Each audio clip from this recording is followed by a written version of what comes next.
if you could all find your seats and conclude your conversations, please. Thank you. Good morning, good morning, good morning. Good morning. I want to thank and welcome you to the second day of our annual strategy retreat. I'd like to thank and welcome our distinguished guests and staff who've joined us here in person today. Thank you for being here. Also, thank you to council members who really did some hard work yesterday. You put in some great conversation on the table. We came to some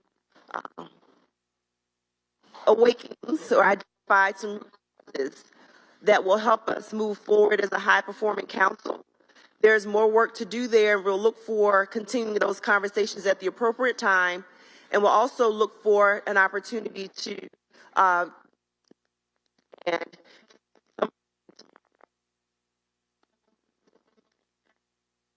Mayor Marcus, if they have any opening comments.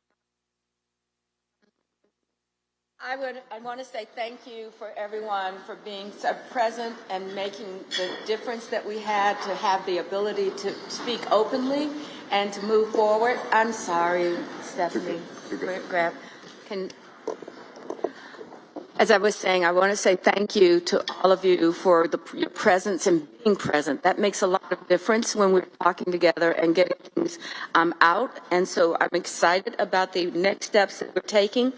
I'm particularly about the mobility discussion and capital improvement discussion, because these are the things that will make sure that our city continues to be one of those that's sought after and be able to grow quickly and to manage all of the things that we do.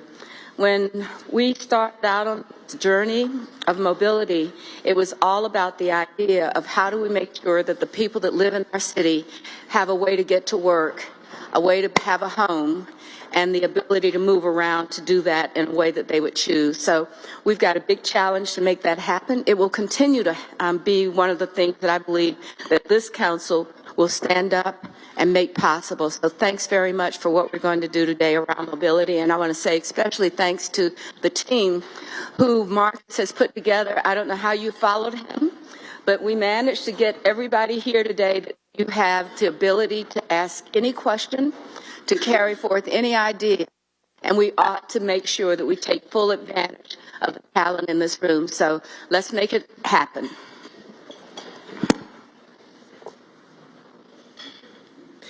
Thank you, Mayor. We will follow the agenda as outlined today unless otherwise noted. And at this time, I'd like to welcome Ed Kinney and our guest panelists to the front at this time. Thank you. Let's give them a round of applause. Thank you.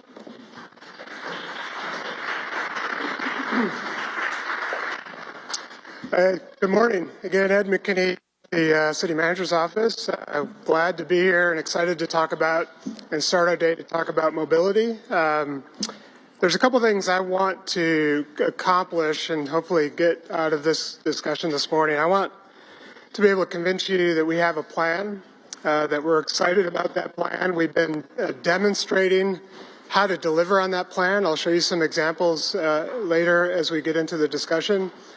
We've got a team at the city and the staff that have been working on this for the past 6 to 8 months who are really excited now about delivering on this plan. So I want to show you and sort of celebrate the work that we're doing.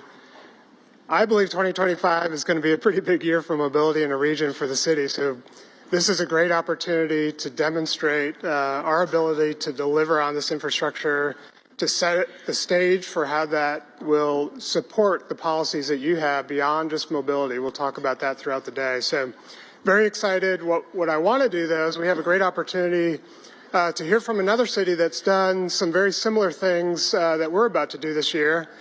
I'll introduce him in just a moment. The intention here is to be a peer-to-peer discussion to kick this off. So elected official to elected official. You'll see Mick has had some great experience in dealing with a big vision and a big conversation with the community about how to fund that vision. So we'll start with that. Let me introduce him. So Mick has served as mayor of Oklahoma City from 2009 to 2005 to 2018, leading a major redevelopment plan in the urban core, securing an NBA franchise for the city, creating an entertainment district that attracts millions of visitors every year, and generating over his term well over 80,000 new jobs. This success and that work led to Newsweek magazine in 2012 naming him as one of the 5 most innovative mayors in the United States. And it led him to author the book, Next American City, documenting Oklahoma City's story about civic engagement, inventive public policy, smart urban design, and really as a guide for cities throughout the country. At a national level, he has served as president of the U.S. Conference of Mayors and chairman of their Economic Affairs Committee. And a very interesting fact, and maybe this will come up in his remarks, before he became mayor, he spent 20 years in local television and as news anchor, specifically covering City Hall. So I think he's probably got some very interesting sort of stories to tell. Maybe some of those he shared tonight, maybe some of those are for later, but it brings a really interesting perspective from how a community views the work that we're about to do. As you will see, Mick is a strong proponent of urban initiatives just like ours: transit, economic diversification, urban development, and civic design. His crusade against obesity became the cornerstone of a whole new vision for Oklahoma City. That vision included a bold idea to rebuild the city around the pedestrian, re-examine the city's culture and infrastructure to reshape roads, transportation, neighborhoods, and overall quality of life. Very similar to what we're trying to do here. To implement that vision, he led a public campaign to extend an existing 1-cent sales tax over 7 years to implement and fund an almost $800 million quality of life infrastructure program that included a new downtown streetcar system, sidewalks and road investment throughout the city, a new convention center, and a new 70-acre downtown urban park. He is currently serving as Urban Land Institute's Fellow for Urban Development.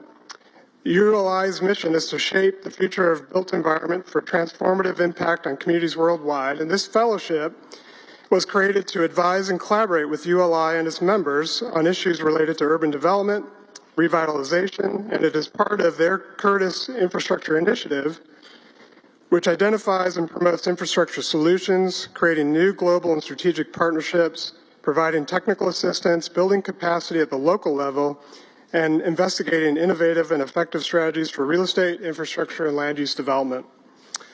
I would like to thank, in particular, our local ULI chapter and Teresa Burnett, who's our executive director at ULI locally, for facilitating bringing Mick here today. Teresa and ULI have been a great and long-standing partner with us in the city, providing national expertise, technical assistance as we envision the growth of Charlotte.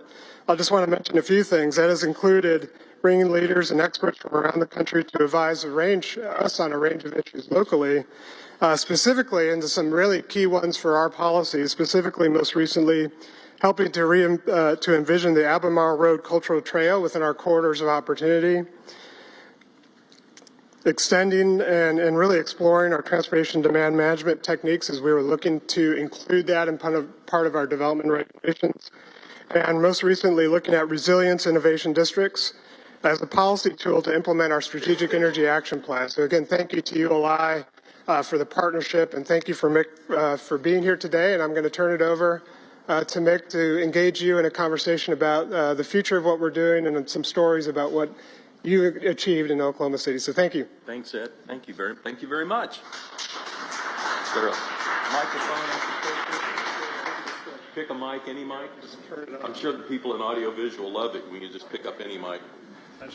Testing 1, 2. Does that sound all right? All right. Pop quiz. How many of you have ever been to Oklahoma City? Okay. How many of you have not? Have no idea who I am? Okay. Most of the room. So we will start with a history lesson. You've heard the saying that Rome was not built in a day. We were. I mean, quite literally, on a spring day in 1889, federal government held what they called a land run.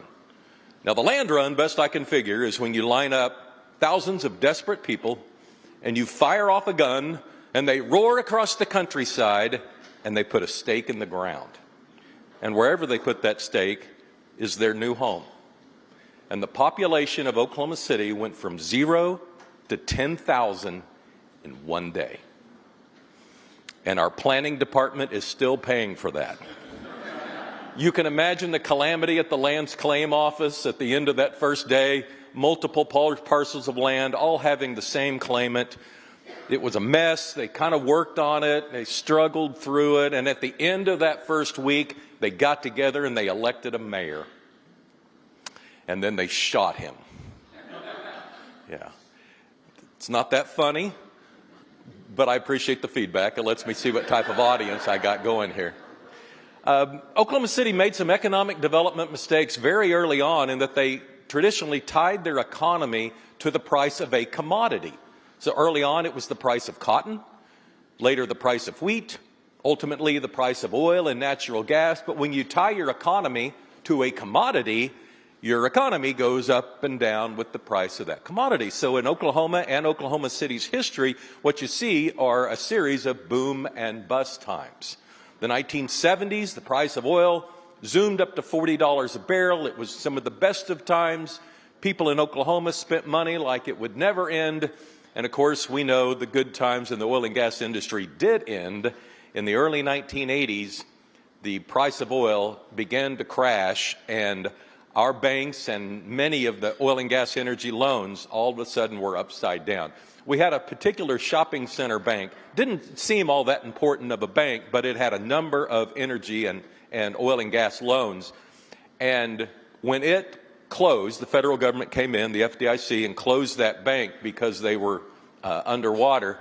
It started a domino effect, and by the end of the 1980s, 200 banks had failed in the state of Oklahoma.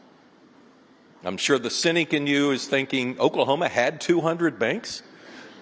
We did, but we had 200 fewer by the end of the 1980s. And so Oklahoma City's economy was at rock bottom. Can you imagine the level of services being offered by the city of Oklahoma City when your tax base starts reducing itself in 1981, 82, 83, 84, 85? And how in the world are you providing services by the end of the 1980s when you've had this decade long of a collapse of your leading industry, the oil and gas industry, your banking system is in shambles, and your commercial real estate is at rock bottom? So every deal was upside down. You can imagine the number of young people that left, really an entire generation of promising people, people my age largely, people that had advanced degrees left, not because they necessarily wanted to, but because they didn't have jobs offered that measured up to their level of educational attainment. And so by the end of the 1980s, it's a pretty depressing place. And that's when the citizens elected a business-minded mayor named Ron Norick. Now, Ron Norick came to office promising jobs. That was his campaign thread. And of course, that sounded really good to the voters of Oklahoma City, so they raised their hand and put Ron Norick into office. Ron's father had also been mayor, but it would be wrong to assume they were some sort of political dynasty. They were business people. They just were CEOs who volunteered their time to be the mayor on Tuesday mornings and whatever other time they had to offer, because it was a weak mayoral system with a very strong city manager in place. And the mayor was a little more than a figurehead and an economic development cheerleader for civic projects at that particular time of our city's history. Well, Ron Norick said he'd gotten office promising jobs, and so he looked around the country trying to deliver on that promise, and lo and behold, came the economic development opportunity of the decade. United Airlines was shopping for an opportunity at some location around the country to build a new maintenance facility. And this was the granddaddy of all economic development opportunities. It was going to be 5,000 to 10,000 high-paying blue-collar jobs, and $1 billion, and this is 1990 money, $1 billion of annual economic impact to whatever community could land this opportunity. So Ron Norick sees it, makes it his target, and starts working on it. Spends over a year working on it. Now, economic development processes and procedures and incentive packages weren't all that well developed back then, so Ron had to be creative.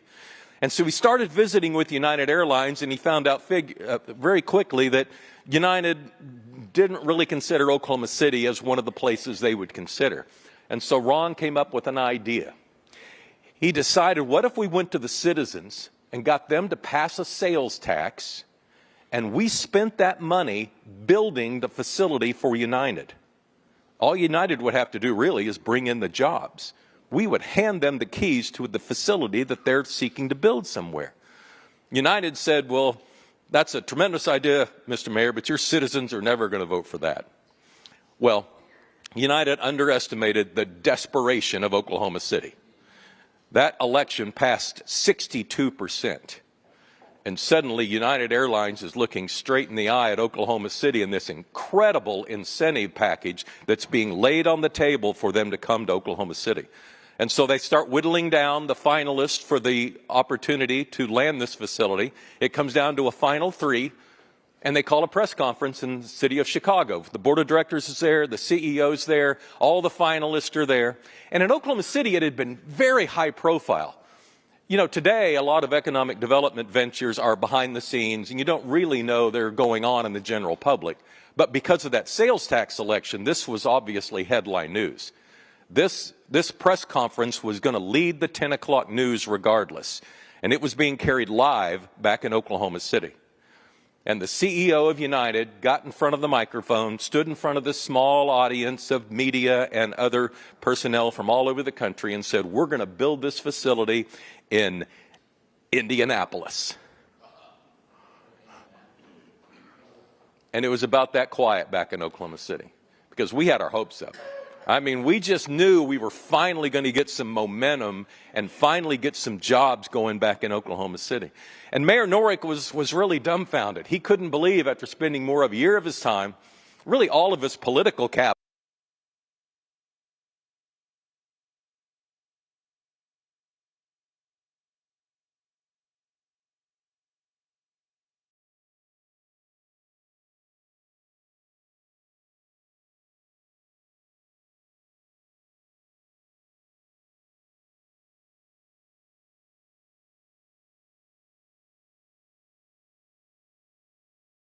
getting this election passed, inferring to the citizens that if they did this, and so Mayor Norick pushed United for an answer. What went wrong?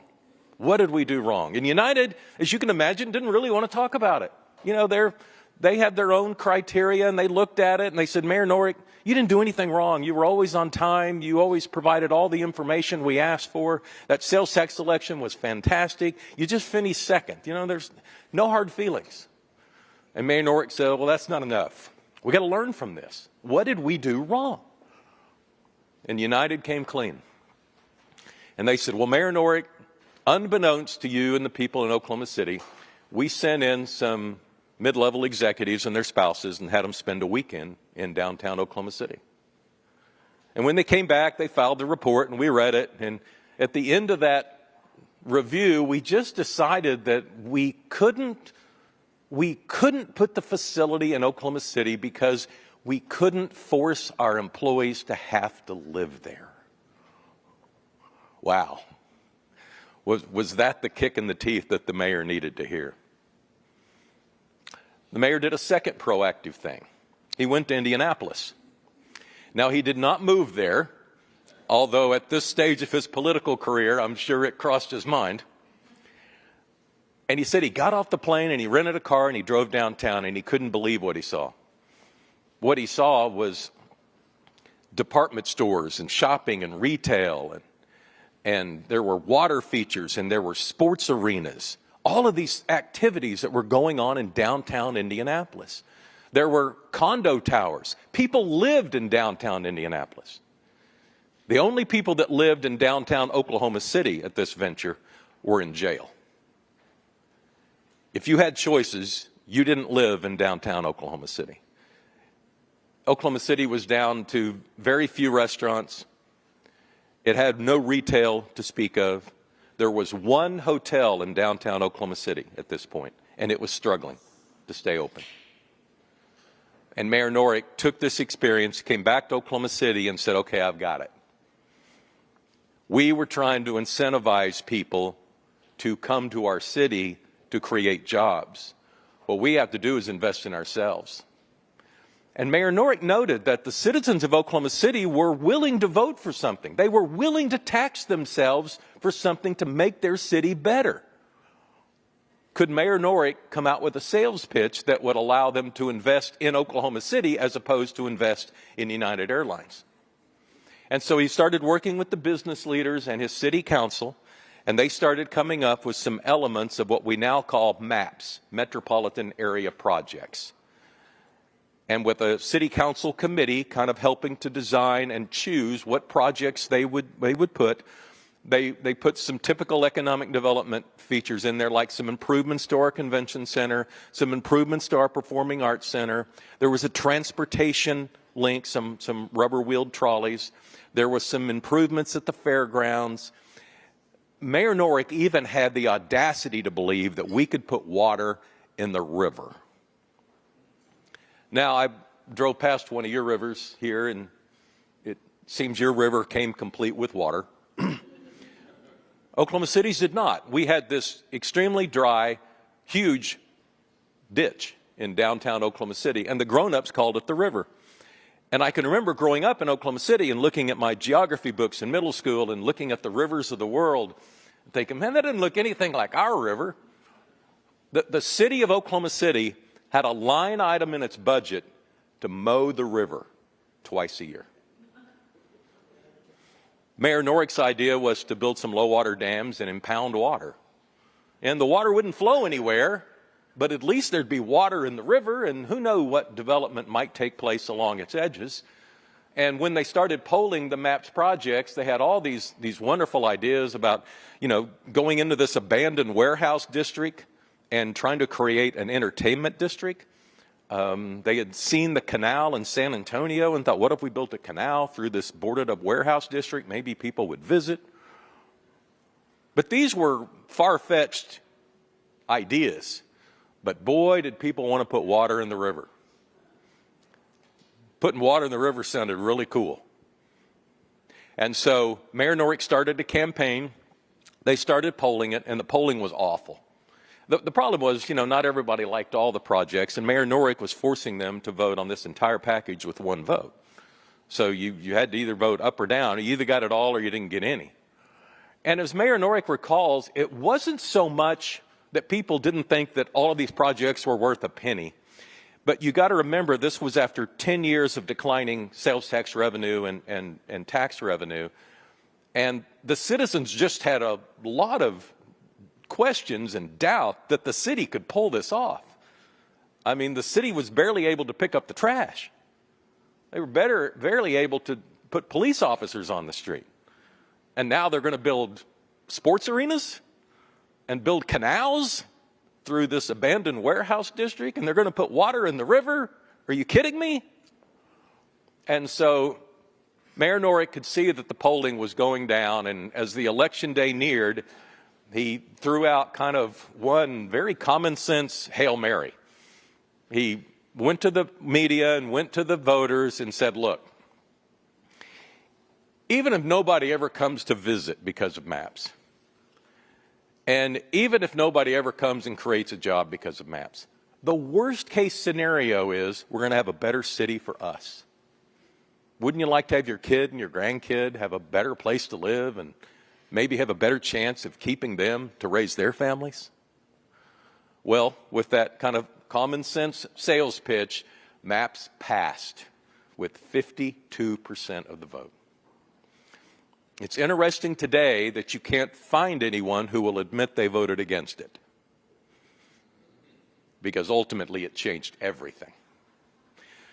But it got off to a rocky start. It certainly didn't change everything very quickly. The funding of MAPS was that we would pay no debt, so we would not bond it out. We would only spend the money as we collected it. So it took a long time for the money to be collected and for the consultants and the engineers to start to be hired. And Mayor Norick had made some estimations that didn't prove correct. For instance, the sales tax was not coming in at the numbers he had expected. And the budget for the projects was being exceeded. And so they were behind schedule. And if you got an initiative, right, the three things that you can't have happen, or you can't have it cost more than you thought, you can't have revenue that's less than you thought, and it can't be behind schedule. But Mayor Noreck had all three of those a year and a half after the MAPS election, when Oklahoma City experiences the worst act of domestic terrorism in United States history.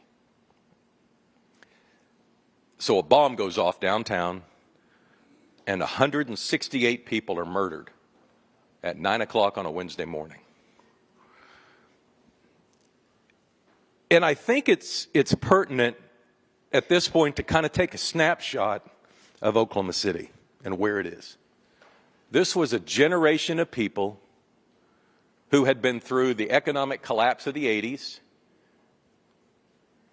They had been promised hope with United Airlines and seen that dashed. They'd been promised hope with MAPS, and here we were a year and a half later, and I think if the citizens could have voted again, they would have voted it back out.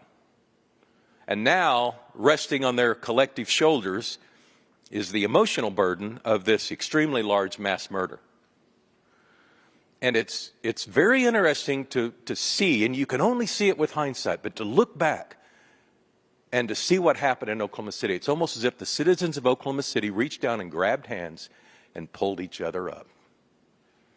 And they dared the world to pull them apart. The unity that was created from those combined experiences created a bond that to some extent still exists in Oklahoma City today. Well, the MAPS projects do start to open up. Next mayor comes in, sees that downtown is starting to feel better and look a little better, but he doesn't see anybody moving back downtown. And as it would happen, an assistant city manager comes up to the mayor one day when he sees that the mayor's expectations of downtown housing are not taking place. And the now famous conversation goes something like this. He said, "Mayor, you can pave these streets with gold, but if we don't do something about the school system, people aren't moving back to the inner city." It was true. The inner city school system, the largest school district in the state, had been unable to pass its bond issues, and the deferred maintenance had piled up and up. And someone did the math and determined that even if they passed every bond issue from here on, they're never going to catch up with the deferred maintenance. They're too far behind. The buildings were falling apart. The education going on inside the classrooms was not what it should have been. But what was apparent to the people of Oklahoma City as you drove by these 75 different buildings in 75 different neighborhoods, that these buildings were in really, really bad shape. And so the mayor came up with an idea of MAPS for Kids. And MAPS for Kids would be a 7-year initiative for a penny on the dollar sales tax. And combined with a bond issue the district was supposed to pass that night, would come up with $700 million that would be applied to the capital needs of the inner city district. State law had to be changed because state law would not allow a municipality to spend money on schools. Schools were funded in a different manner. And so state law was changed, and the city of Oklahoma City was able to really gift over $500 million of its sales tax base to the school district and then hand over the keys to 75 buildings that had been refurbished or built anew. An entire new round of capital improvements, a new round of buses, a new round of technology, an opportunity for the city to move forward, because we could see that no matter how much emphasis we put on downtown, that if we're really trying to create density so that so many other things could be done efficiently, if we're really trying to create density, we're going to have to repopulate the inner city, and people are not going to move back to the inner city, at least families aren't, as long as the school buildings are falling apart downtown. In one instance, when we went back to fix a school, we took down a row of lockers in one of our grade schools, and the wall fell down. That's how bad the school system's buildings were that we were educating our kids in. All right, fast forward a few years, 2004, in kind of this rare act of lack of judgment, the citizens elect me. Okay, so I come to office in the wake of these two tremendous predecessors who had really, to a certain extent, done a lot of the heavy lifting. I mean, they had started to rebuild the core of the city. The school district was now under construction, and I was to oversee the construction of all 75 of these projects. And as we started to look, the citizens of Oklahoma City started to feel a little better, but, you know, local investment still wasn't bringing about. The memory of the 1980s was still too recent. And although downtown was starting to look better and the school district was starting to be exposed, we still had a lot of fundamental problems. One of them was the image of the city. When I traveled and would speak, trying to raise positive attention about Oklahoma City, I noticed that when I walked in the room and explained who I was and what I was doing there around the country, when I said Oklahoma City, the people thought of the bombing. It was still too fresh on their minds. And it's almost as if our brand had been wounded by tragedy. That bombing kind of almost sounded like a sports name, Oklahoma City bombing. That you could not say Oklahoma City without having these horrific images in your mind because it was such a high-profile event on the timeline. And so that's when I started going to New York to visit with the NBA and the NHL about the wisdom of getting a franchise into Oklahoma City. And that's a whole nother speech. But we also started looking at, well, what can we do for MAPS 3? Now, when you start talking about initiatives, I want to make an extremely important point here, not one that you're facing immediately, but one that in general, any city that's thinking about an initiative, I think has to consider. When Mayor Norick was trying to pass MAPS, the city was desperate. They were desperate for economic development, and they were desperate for a better downtown. And so Mayor Norick had to come up with an idea that would provide a solution for this desperation, but he didn't have to convince people that there was a problem. When Mayor Humphreys, the next mayor, came in and started talking about the schools, he had to come up with a solution to this problem of the capital needs of the inner city district, but he didn't have to convince the voters that there was a problem. He just had to convince them that there was a solution for it. Well, by the time I came along and we were starting to talk about MAPS 3, the city wasn't desperate anymore. The NBA team had arrived. Downtown was starting to look better. The school buildings were open. Our economy was starting to improve. And here I was with some sort of pitch about, you know, good to great. I have since run into a lot of elected officials, and they'll come up to me because I have this connection with passing initiatives. They come up to me and they want to tell me about their initiative. And you'd be surprised how many times they come up and talk to me about an initiative they're trying to pass, and it sounds a little inside baseball. And so I say, well, do the general citizens know this is a problem? And they say, no, they don't even know it's a problem. And I'm thinking to myself, I don't know if you're going to be able to convince them that you're going to solve this, then they don't even know it's a problem. I don't know if they're going to tax themselves to fix a problem that they don't know exists. And so I think that's always extremely important in an initiative that the people you're asking to tax themselves, the voters, that they understand the need for whatever it is that you're offering them. That's a very fundamental communication between elected official and voter. Well, when we started looking at MAPS 3, we knew we needed a new convention center. We wanted to build a big expo center down at the fairgrounds because we host a lot of horse shows, and it's a tremendous part of our economy, and so we needed a better facility down there. We knew we wanted a downtown suburban park. We had relocated Interstate 40, which I think you know something about. We had relocated Interstate 40 as it went through downtown a few blocks to the south, and it opened up an area that was prime for redevelopment downtown, and we thought this might be a way to fund a world-class park to go downtown. And Mayor Norick's vision on the river had created extremely positive consequences. The private sector, philanthropists, started building boathouses, and we had, along the way, constructed the finest venue in the world for the sports of canoe, kayak, and rowing. And so in a now, fast forward to 2028, Los Angeles is hosting the Summer Games, but Oklahoma City is hosting canoe kayak for the Olympics. We're also hosting softball. So Los Angeles is hosting every event except two, and those two are going to be held in Oklahoma City. When we started looking at MAPS 3 and we put this package of projects together, We also put in some quality of life and pedestrian friendly. I had spent years communicating the fact that Oklahoma City's problem with health and obesity was largely determined by the fact that we had become such a car-centric community. In fact, if you were a car, there could have been no better quality of life for you than Oklahoma City. I mean, we have this incredible grid of roads. There's almost no traffic congestion anywhere in the metro area. Fast food restaurants flourish because land is cheap. Remember, we gave it away in 1889, and it wasn't much different in 2009 when we were putting this together. And so that business model worked, and we had an extreme problem with obesity. And one of the recollections that I had was that I realized how the built environment was reflecting the poor health of our community.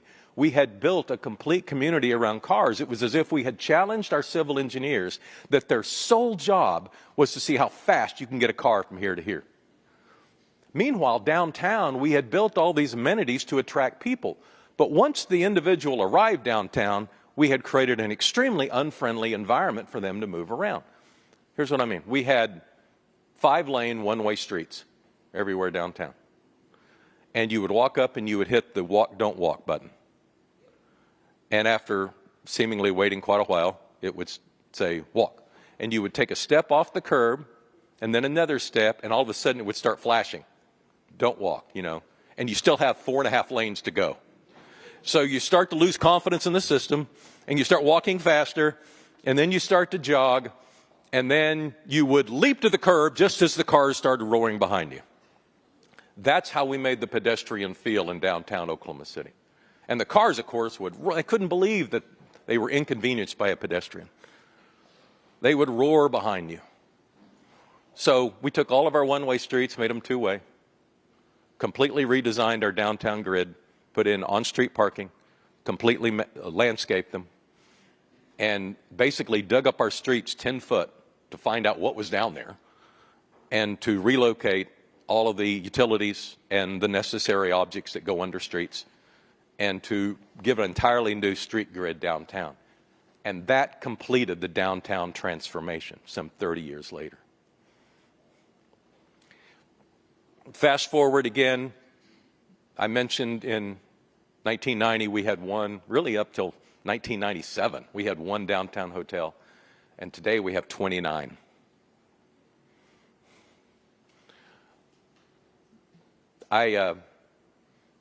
When I travel, I ask the question, so I'm going to ask this audience too. How many of you, when you were in high school, or at some point in your past, you've read The Grapes of Wrath? How many of you stay up? Okay. See, every time I ask that question, I'm amazed at how many hands go up, because I thought that was something we did in Oklahoma to make sure, to ensure that our children felt bad about themselves. So the story of The Grapes of Wrath is a story about an extremely poor Oklahoma family in the 1930s. They're going through the Dust Bowl, and they have given up on Oklahoma. There are no jobs, there's no crops, people are starving throughout the state, and they're putting everything they have on a truck, and they're getting on Route 66, and they're heading to California. And when you examine it, what are they going to California for? Well, they're going to California for hope. They're going because they believe there'll be opportunities, there'll be jobs, and they're going for their kids and their grandkids. They're going because they want the next generation to have opportunities that they didn't have in Oklahoma. Now, when I look at the demographic statistics, it appears that the grandchildren are coming back. We have in-migration from California. We have in-migration from Texas. And those are two places that we had out-migration for decades.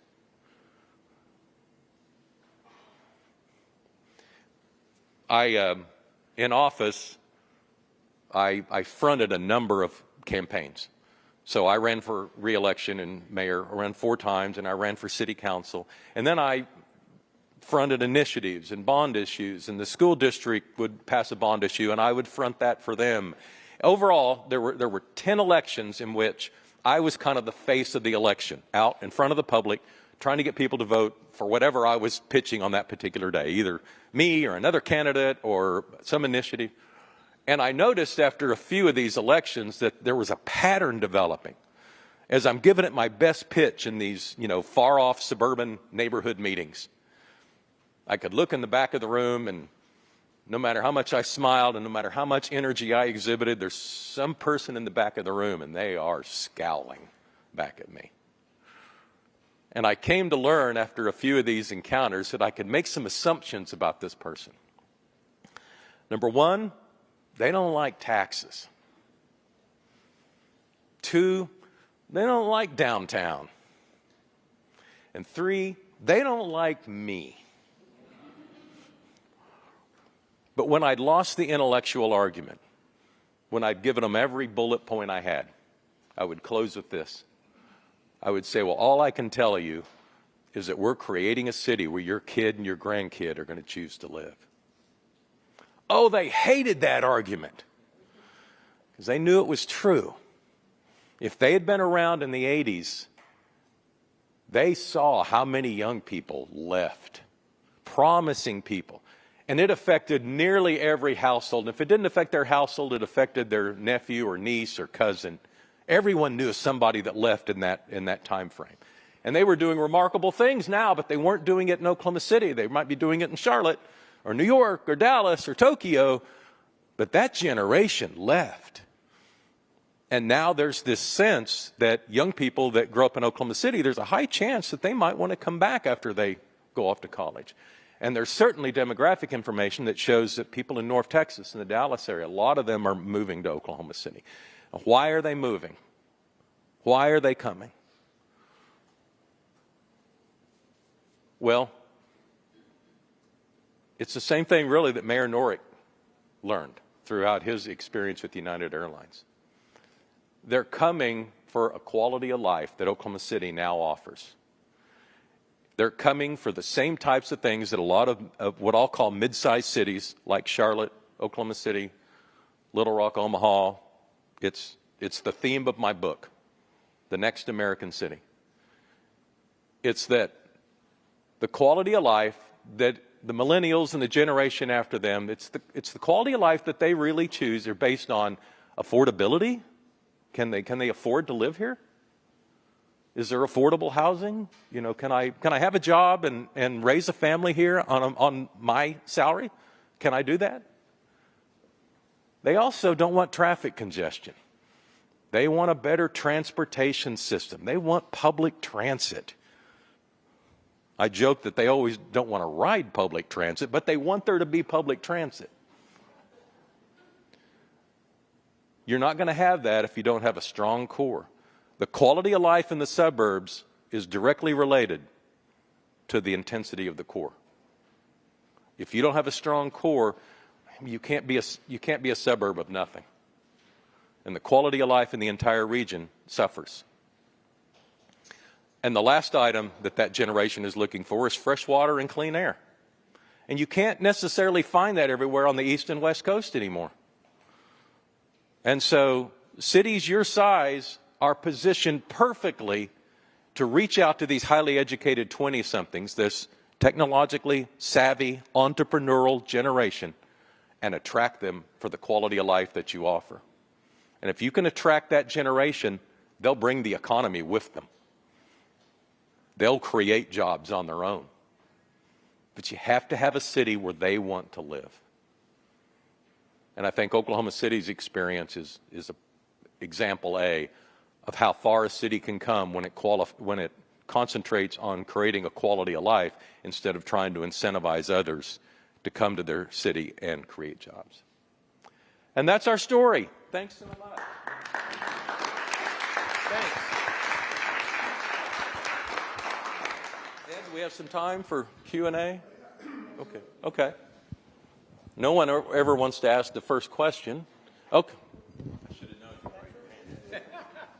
Yeah, what's on your mind? Really appreciate the narrative, and a lot of it relates to our experience. Some of it doesn't.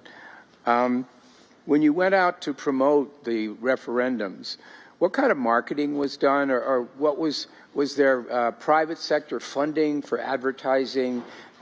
How did you inform people and motivate them?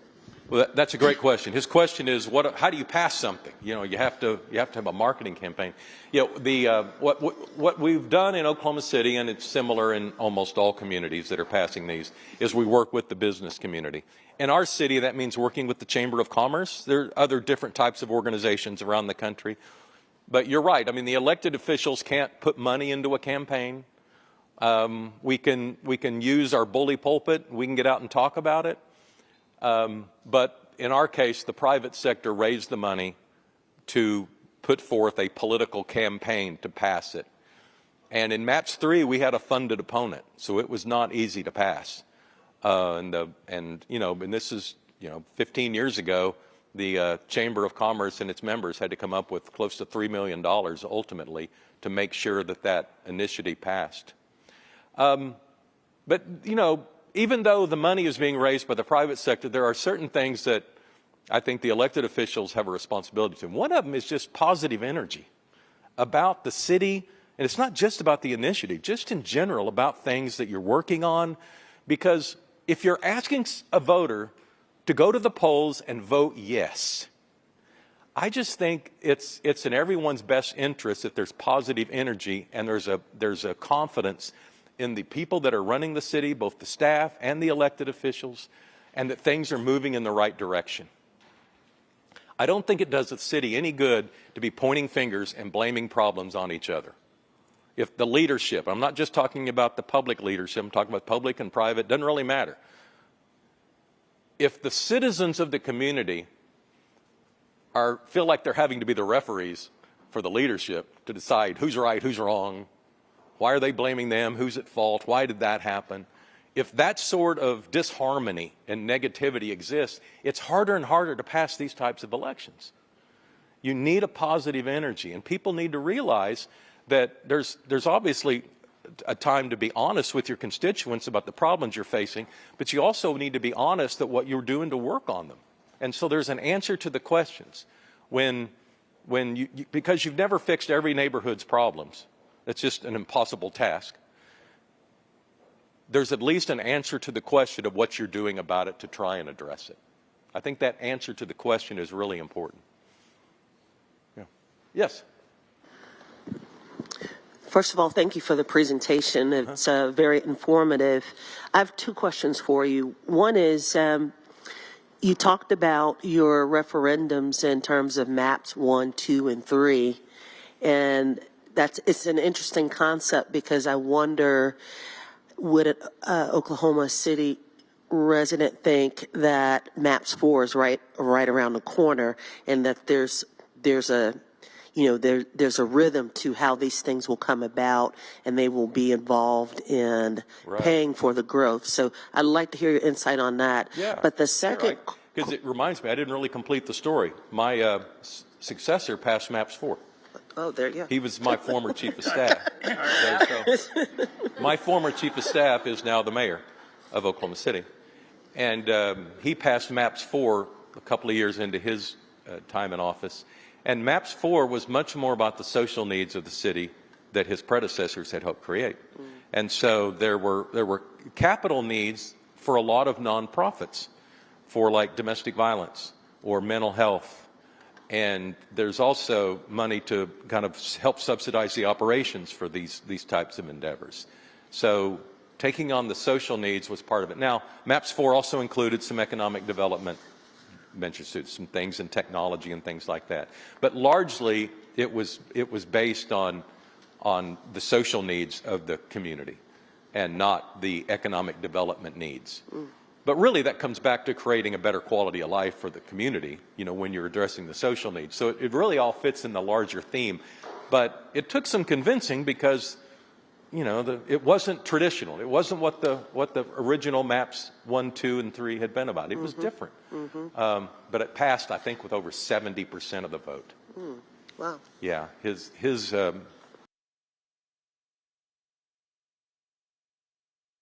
approval rating is really high. Okay, excellent.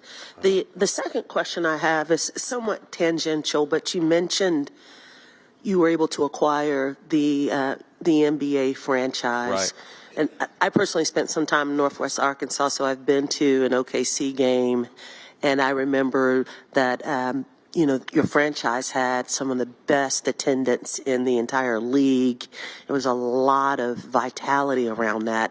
How did did it help inform the passing of any of your MAPS programs, inform the need for mobility in the downtown area? I'm just wondering how having a professional franchise helped sell the notion of we need to invest in ourselves.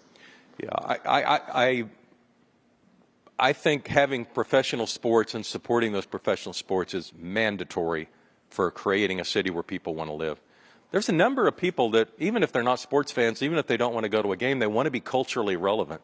And so when you're attracting these highly educated young people that I keep referring to, they want to live in a city that has professional sports. They want to be part of the ESPN conversation, the ESPN generation. And it helps if your team wins, which our team, fortunately, and with some luck involved, did through the years and is doing again this year. But it did, what I brought the team in, it was to help address the image problem and the brand of Oklahoma City. But what it's done since then, I think, combines the civic pride, and maybe to directly answer your question, it validates those other things we did. People are pretty easily understand that we wouldn't have that team if we hadn't done MAPS. We hadn't done MAPS for kids. We wouldn't have had a chance to do an NBA team. People, they weren't looking at us. They didn't have a team for us prior to those initiatives. And as you mentioned, we have outstanding attendance. It's the only game in town. You may remember that handful of years when your basketball team was the only professional sports team in town. I can still remember the energy-crazed enthusiasm of those first few years of your franchise. It was the same in Oklahoma City. That still exists. Now, since then, you've gone to the National Football League, which is at the top of the pyramid. It's hard to imagine Oklahoma City could ever do that. We don't have the corporate base. We don't have the number of corporate 500 teams citizens you would need to support an NFL franchise. We're very much focused on supporting the NBA franchise we have, and being one of those communities like Portland, Salt Lake, Sacramento, to have one franchise, it's in the NBA, and we're perfectly satisfied being a part of that list of peer cities, because to a certain extent, and this is very superficial, you are who your sports teams play. And for 100 years, Oklahoma City was playing Little Rock and Amarillo and Tulsa and Fort Worth and Des Moines. I mean, those are fine cities. But today, our team plays Chicago and New York and Los Angeles and Charlotte. I mean, it's a completely different list of peer cities. And there's this superficial level of equality that you get when you have a professional sports franchise that no amount of money can buy. So it's been extremely important to us, and a lot of it is hard to quantify. Yes? Okay, I'm sorry. Good morning. Thank you so much for coming and being here with us today. I greatly appreciate your informative presentation that you did. But I want to ask a question for constituents that may not be on board with this. How do we, you answer some of it, but it's tough when people think that their needs are not being met, they're not being cared for, and they may be left out. Marginalized communities that really can't see the upside of this.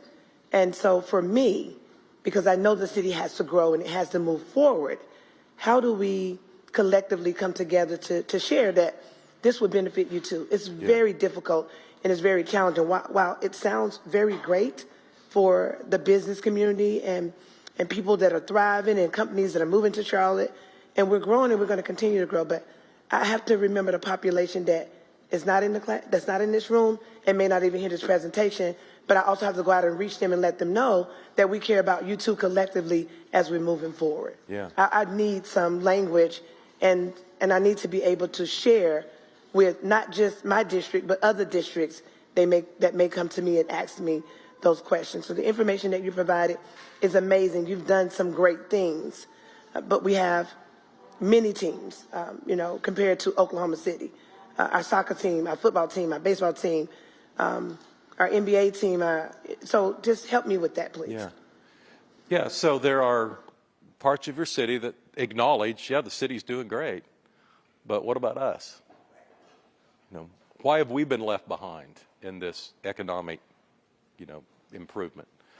I think that's why I fall back on what is important to everybody, and that is their kids and their grandkids.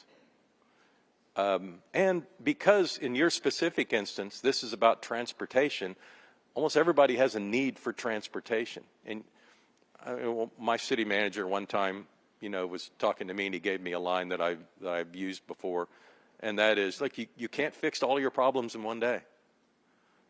There's always a list of problems, and this is one that we're going to address right now. But you don't ever allow people to think you're not acknowledging their situation. There were a number of years where we had the lowest unemployment in the country, and I always, in my State of the City speech, spoke to the people that were out of work, because it doesn't do any good to hear the mayor talk about and brag about a low unemployment number if you're unemployed. And they need to hear the fact that you're trying to create jobs for everybody in the economy. And that's why you have so much economic development work going on in your city, trying to create jobs. Jobs and transportation are universal, regardless of your economic stature. So I would think it's a matter of reminding people that this is affecting them and their children and their opportunities, and that you do understand their situation, and it's real, and you're not disavowing the way they feel. But voting no is not going to solve their problem either. And voting yes has an opportunity to create a better environment for the next generation. Thank you so much for that. For tangible, low-hanging fruit, let's talk about that. What you said is great in that moment, but if I'm homeless, if my rent is skyrocketing and I can't pay it, and some of my family members are laying on the sidewalk, they don't need a bus. So, what do we do? And you may not have the answer to that, but maybe some of my colleagues are listening to me address you with the concerns that are coming from me, my heart, and know what I experience every day as I'm moving about the city. Neighborhoods that don't seem to be thriving or don't look like they're thriving. Collectively, what can we do? And transportation, we need it.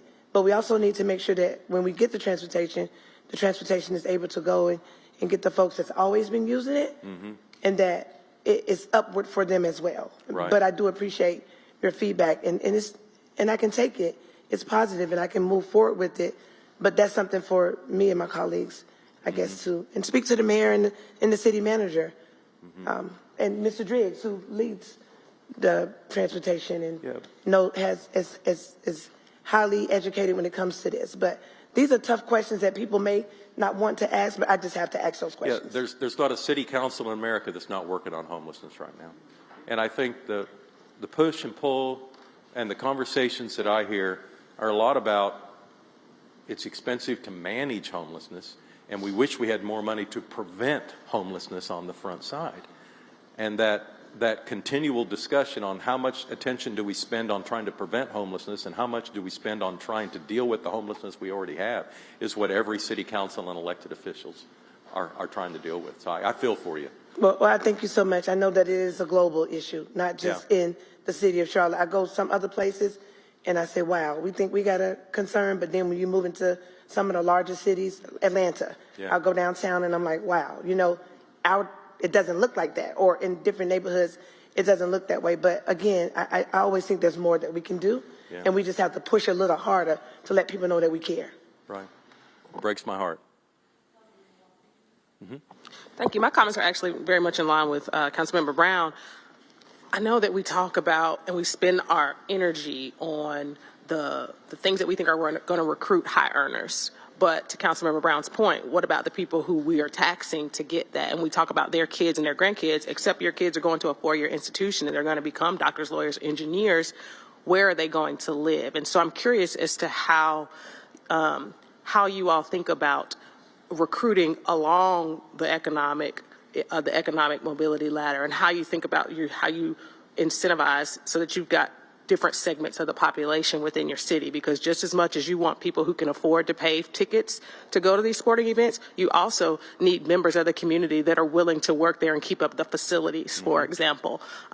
So I'm curious as to, beyond the things that are trying to get the top earners into the city, we all want those things. We want that segment of the population, but we want a balanced city, and folks, all kinds of people want to come and live in these cities, right? So I'm curious as to how you're building out that complete recruitment strategy. Yeah. What are you doing to incentivize small business owners? What are you doing to help folks go to trade school or those kinds of things? I'm just curious of how you think about it beyond the top of the pyramid. Right. Well, I know you have people working on those things. I would say that you'll notice when I start talking about the fundamentals, they're really not based on level of education or income. It's affordability, which is defined by the person that's there. No one likes to sit in traffic, so it's investments in public transit, and it's investment in quality roads, and an investment in the inner city to create density so you don't have to have as much money spent on urban sprawl and those roads. And then it's fresh water and clean air, which is pretty much universal to everybody. I mean, those are the things that I think are fundamental to everyone in your community and needs to be, at the top of your priority list. So, I mean, you're not wrong. Yeah. You're not wrong. I would agree with you there. I think that we've got to, and you're not either, I recognize where you're coming from. I think for my colleagues, we've got to understand and realize, though, that the more attractive we make something, the more we impact affordability, right? So the two go hand in hand. And I just think that we got to be a little bit more intentional and demonstrative about how we attack those things. If we can go to the community and ask for a tax incentive to bring this big investment, we also should be considering how that impacts and how we can buoy folks in the city that are going to be negatively impacted, even as the folks in the center are going up. So just something to think about. Okay. Could I be your part-time city manager for a moment? So, and I really thought the world of Jim Couch, who worked with you.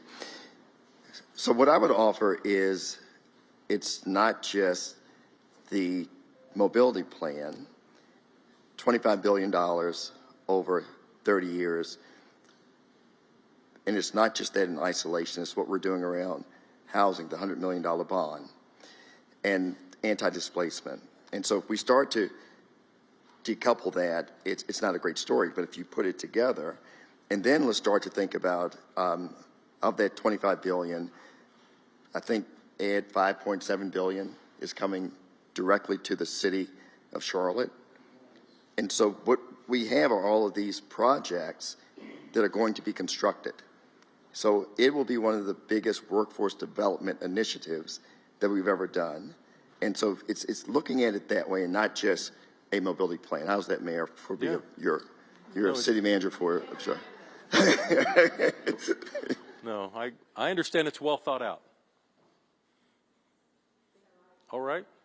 Yeah. Respond to Councilmember Brown and Ms. Watlington. Thank you so much. I do think that when we're talking about how we're going to do things and all of this work that we're going to do, we have to figure out what really is missing. And I'll give you a specific example. We had the MTC meeting the other day. Brennan's somewhere in here. And the question was about shelters. So you look at our bus system now, and you have a pole and a curb. So when we're talking about what we're going to do next, shouldn't that shelter be sheltering people and making sure that we're on time for what we're trying to do? So I agree with where all of this has been said. It gives us the best opportunity to lift ourselves up, and to not only lift ourselves up as a city, but to actually contribute to the opportunity for the next generation. So small things make a difference, because people have asked for bus shelters in so many years. And I think it's time for us to begin to take this money and illustrate that we're actively going to do this, and we ought to go ahead and commit to it, and it ought to be the plan. And the plan ought to stick unless we have to have some kind of change, like if South Carolina starts chasing us or something like that. But we need to make sure that we're addressing everyone's needs. And I even say that to the school system. I think the program that I'm most proud that the manager implemented was when we began to hire people right out of high school, that they have the ability to work for the city organization. I mean, that changes lives. And so that's what we're about. We're actually talking about how to lift things up in a way that you had all of these ideas around what to do, but I think we have to take ours to another level because of where we are and the kind of, where we lived. I mean, you're still in the South. I mean, Oklahoma's not South, I don't think. But when you live in the South, you have to really deal with what's going on and how much of our history we have to change. Well put. You're amazing. So the mayor, she's very smart, comes with a wealth of knowledge, and can't take that from her. But I go back to some of my colleagues saying, if you don't feel safe in the city, then you're not safe. Absolutely. If people don't feel like we care about them, then we just don't. They feel like we don't care about them. So that is a great initiative for high school students coming and working for the city of Charlotte. I was there. I support that. There's a nonprofit organization. I won't say it on camera who they are. They took 100 people off the street in 90 days.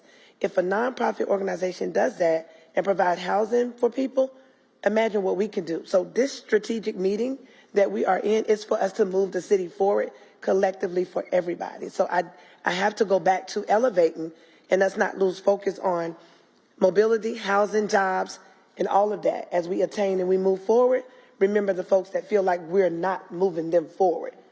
That's what we got to do. You don't want to walk out your house, and you don't want to feel like there's going to be a gun shot coming your way or you're going to be robbed or mugged. People that don't have the opportunity to be in the room, I'm going to be in the room for them. And I want them to know that I care, I heard them, I listened to them, and I was going to raise the question as the opportunity presented itself. So. And I'm never going to disagree with Councilmember Brown. No, you do a good job. I just wanted to say, further to your comments, the vigor and vitality of the economy of a city is what creates its ability to look after the people who are less fortunate. If you look at some cities that have gone into decline, they have underprivileged populations as well, and their ability to do anything about that is very limited. So I think we need to recognize this goes hand in hand. You have to feed the machine that gives you the resources to attend to the needs of the people who are less fortunate. So I really appreciate your description of creating that vitality in the community that then in turn improves life for everybody and gives us, I mean, there's no danger that this council is going to disregard the plight of the underprivileged population. I had one quick question for you. Your MAPS referendums, did they sunset? Were they consecutive? So you renewed the 1 cent sales tax for a new program, and then those programs were funded currently from the proceeds without the debt incurrence. Because ours is different. We're looking at a sales tax that would be perpetual and that would sustain debt. I think pennies for progress in South Carolina sounds more like what you've done. And not to make any comparisons, just for my colleagues here, though, that's an important difference because we're talking about basically forever on the 1 cent. And we're talking about a 30-year horizon in terms of the plan as opposed to, what were the duration of the MAPS plans? 5.5 years, 7 year, 9 months, and 10 years. Right. So that was a more finite, shorter term, visible kind of outlook. And what we're doing here involves some projects that aren't going to be completed for 30 years. Thank you. Thank you for the presentation. And I also want to concur with my colleagues, Councilwoman Brown and Driggs. The investment in the Panthers for me was not really about NFL football. It was about tourists and hospitality and the folks who work in that industry, many of whom are waiters and waitresses and busboys and those who actually do the day-to-day work of the city, frontline workers. That was an investment in them. And so I think Mr. Drake is right, it's not either or. We have to have a strong economy to support all the other initiatives. And Ms. Brown is certainly right, where I think we have to be really intentional about focusing, calling out, and outlining what we are currently doing, because we're doing a lot. I think we do a lot in abstracts, but if we put it on one paper or we have a dedicated type of meeting, Mr. Manager, where we can really articulate in a very visible way what we're doing, how we're doing it, who we are doing it in partnership with, whether it's various nonprofit organizations or really our sister government, Mecklenburg County, who really have the tools and resources to really to make a more immediate impact on a wide variety of these issues than we can, notwithstanding that we have a responsibility to, right? I think at some point in time, if we really could, and I think I heard in your presentation that you guys also had a forum where you had social responsibility, that you kind of talk about some of those things, so that the unintended consequences, if someone's watching from afar, who are saying they're doing this transit tax, they're invested in the football stadium. Malcolm keeps talking about this tennis stuff.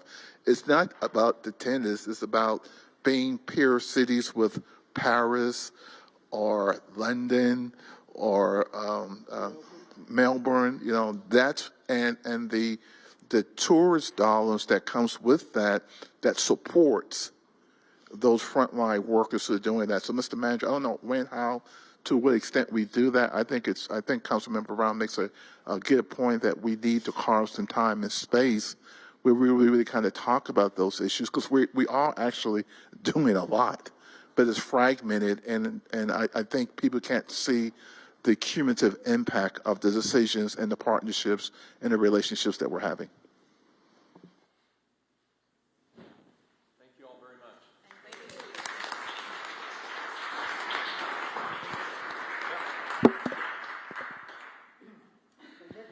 Nick will be here. Is that on now? Nick will be here throughout the day, so certainly lots of opportunities to continue the conversation.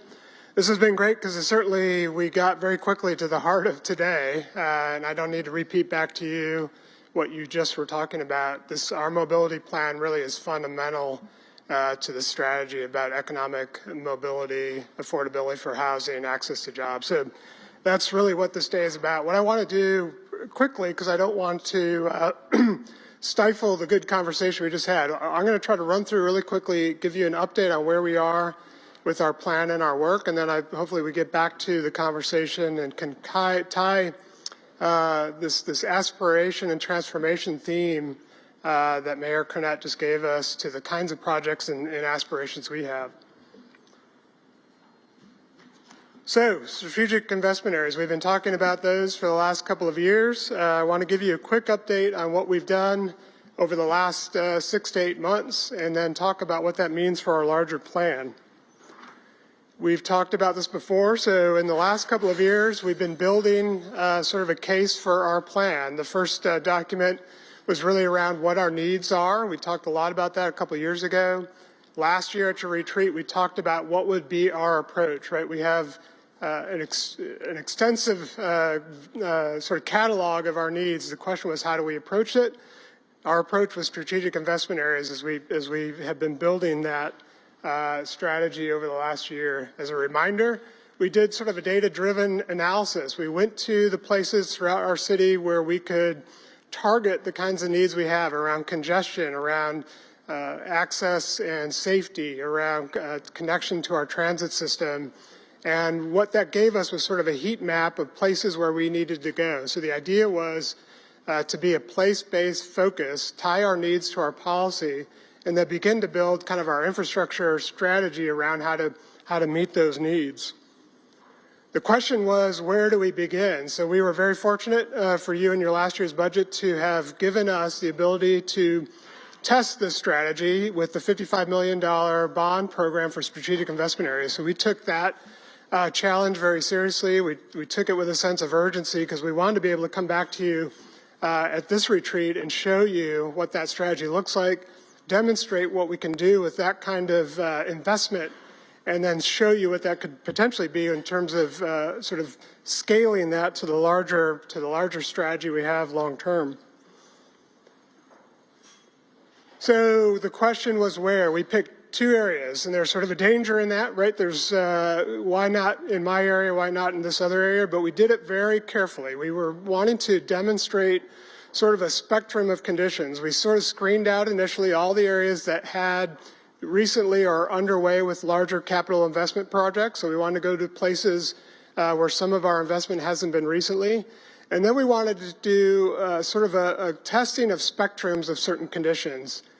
Harrisburg, Arrowwood were sort of two polar opposites from a job standpoint. If you screen out our major activity centers, Uptown, South Park, even University City, surprisingly enough, the strategic area of Arrowwood becomes really the top of jobs locations. You can imagine, and again, the types of jobs there are different, right? There's industrial, commercial, but actually was on the spectrum one of our highest concentrations of jobs in those strategic areas. Harrisburg is exactly the opposite. So what we were trying to do is find and test our strategy in two sort of extreme conditions. We also looked at the Better Bus system and tried to connect this to the future of our transit. Harrisburg is sort of dead center in one of the opportunities for a microtransit zone. I'll talk a little bit more about that. The opportunity to take a place that isn't naturally easy to serve for transit, and the CAT's vision about how that can be served through microtransit. On the Arrowwood side, it's one of the bus priority corridors in that Better Bus vision. So we tried to find, again, two locations that had a range of conditions on a broad spectrum to test the strategy and how it might apply throughout the city. How do we begin? So I want to talk about the process. And the process and the internal structure and teamwork of this is really critical. How we do this work is probably as important as what it is. And so we begin to and put together a team to think about how we deliver projects in a completely different way with this new strategy. Focus was important, right? So the whole strategic area idea of really going to places and locations gave us a focus so we knew very quickly where to go and what the project opportunities might be. It's a one-team idea. This is not a new thing, right? Certainly Corridors of Opportunity is one of our best examples of that. But we also, we took that to the idea from as extreme as we possibly could, from procurement to the construction inspector on the tail end. We wanted to understand what the life of a project is on both ends so that we could uncover all the ways that we can deliver projects faster, better, and more tailored to the conditions of our community. Urgency was one of the top ones. I sort of told the team, you know, we've been entrusted with this money. We want to prove to council and the community what we can do with it. We've got to get projects done quickly. We have to have a strategy to do that in a rapid pace. I'm going to show you some great success that we've had with that already. And so for us, that's a part of our accountability and trust. Time is money. And if we scale this to billions of dollars, we got to prove to the community that we can actually invest quickly and do it in a way that's efficient and cost effective. There's an idea here that the team came up with, and it's an important aspect of this too. They called it the centered pendulum. And the idea was the perfect project isn't always the best project. And what we were trying to do with our team was find that right compromise, work within the system of our individual interests, department interests, but quickly define the right center of that pendulum to get to a project that we can actually build, still achieving our goals and our priorities. This is what the team looks like. So this is just an example of the beginnings of the work. Sort of listed all the departments on there. There's essentially touches every department. There's probably dozens of folks that have been involved in this work over the last several months. Again, I want to emphasize on that screen, you see procurement folks that have never been out in the field before. But they're entrusted with helping us scope and deliver these projects out in the community. You've got CBI at the table, so having them understand the nature of the project so that we can begin the discussion about what's the right way to deliver them, how do we begin to connect businesses to the kind of investment we're going to make. It's important for them to see the conception of these projects from day one. And then again, the example I'll put is around the construction, our inspectors. So at the end of the day, they're the ones responsible at the tail end of this to make sure that we can actually build that project. So they're dealing with the site conditions, with the contractors, with all the challenges of construction, and their insight into this process is critical for us to find projects that we can do effectively and quickly. This is them working out in the field. Again, they're out there, they're thinking, they're designing, they're working in real time. They're doing this before the projects are completely conceived. So they're understanding the conditions. They're knowing what we want to try to solve for, but we need to understand the utilities. We need to understand the stormwater. We need to understand the real estate conditions to effectively design projects, again, that we can deliver quickly and effectively.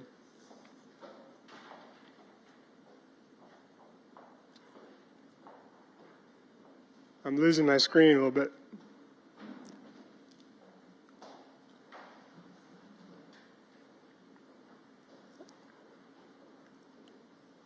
It's flashing, but let me talk a little bit about. Are we good? If you need to, you can maybe advance the slides for me if we have to. So here's an example of a small project and a quick win. So that team was out there in August. As you can see, they're walking the corridor. This is Harrisburg. December, we were building that sidewalk. The concept of that was a quick win. We actually got our street maintenance division folks to actually build it. So we could do that very quickly with the funds available. And in January, there it is. I think the mayor mentioned it's 350 linear feet of sidewalk. There's a sign over there you'll see, signed by many of the team members, completed, very excited. Question is, why is 350 linear feet of sidewalk so important, right? Sort of the mayor mentioned it before. It's about small wins, small projects to build to bigger things. As you can see, there's a bus stop there. So Harrisburg Road is one of our express corridors. It's in the better bus system. It will be a corridor that will have more service. But 3 months ago, you couldn't walk to it. There wasn't a sidewalk to it. So very simple idea, relatively quick to do, and designed in a way that builds small things to bigger investment. That's really the core of what our strategy is about in strategic investment areas. You've got this, you've got a couple of handouts. So one of them you got is this sort of fold out for the Harrisburg Road corridor. That's a snapshot of what's in the middle of that.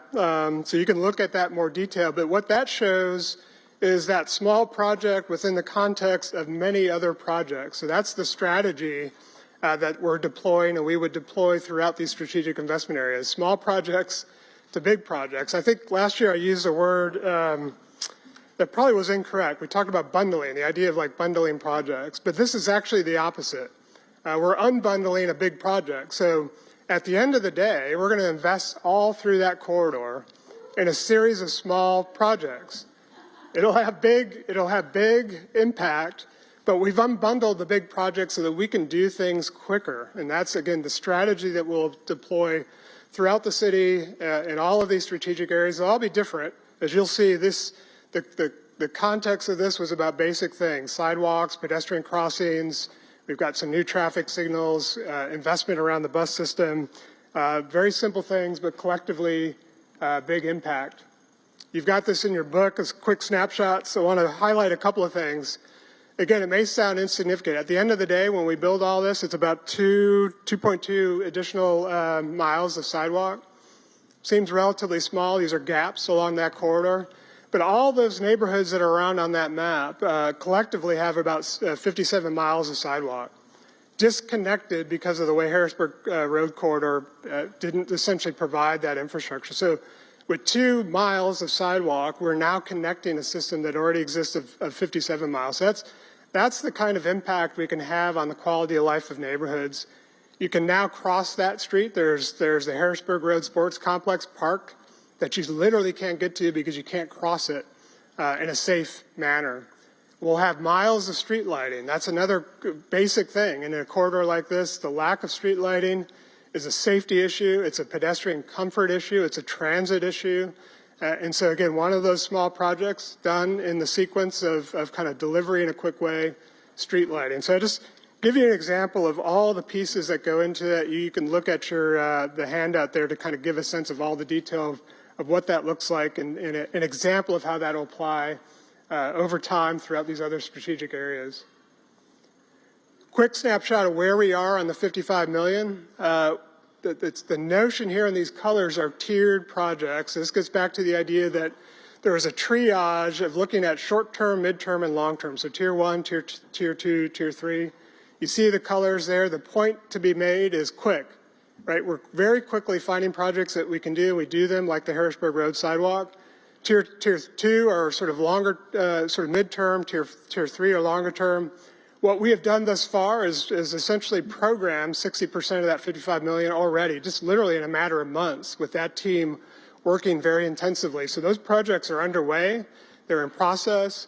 We're very quickly filling up the rest of that funding to identify and have already uncovered those projects. We just need to design and sort of think about them in a more specific way. So again, within, that bond passed in November, we built that sidewalk in January. We're actually building it, before we had the money, quite frankly. Debbie Smith with CDOT gave us and sort of loaned us in advance the team to build that sidewalk. But that's the sense of urgency that this team has taken and the way we would employ that sort of strategy when we get additional funding to do this work. So the idea is we're ready to go. We're working quickly. This is both in Arrowwood and Harrisburg. Don't have all the details, lots to share with you, but we really wanted to emphasize the success of the work we've done in Harrisburg. Ed, do you mind if I just do one quick thing? So that was the test, and I know you're in a groove, but trust me on this, okay? So we just passed the bond. Somebody around in this room talks about peas and steak. Malcolm Graham. So call the 55 million the peas, right? And at some point, he's going to talk about 5.7 billion, the steak, right? But what we have to do is show you as an organization that we can do this. And what Ed has put together in the team, it's never occurred before in the city of Charlotte.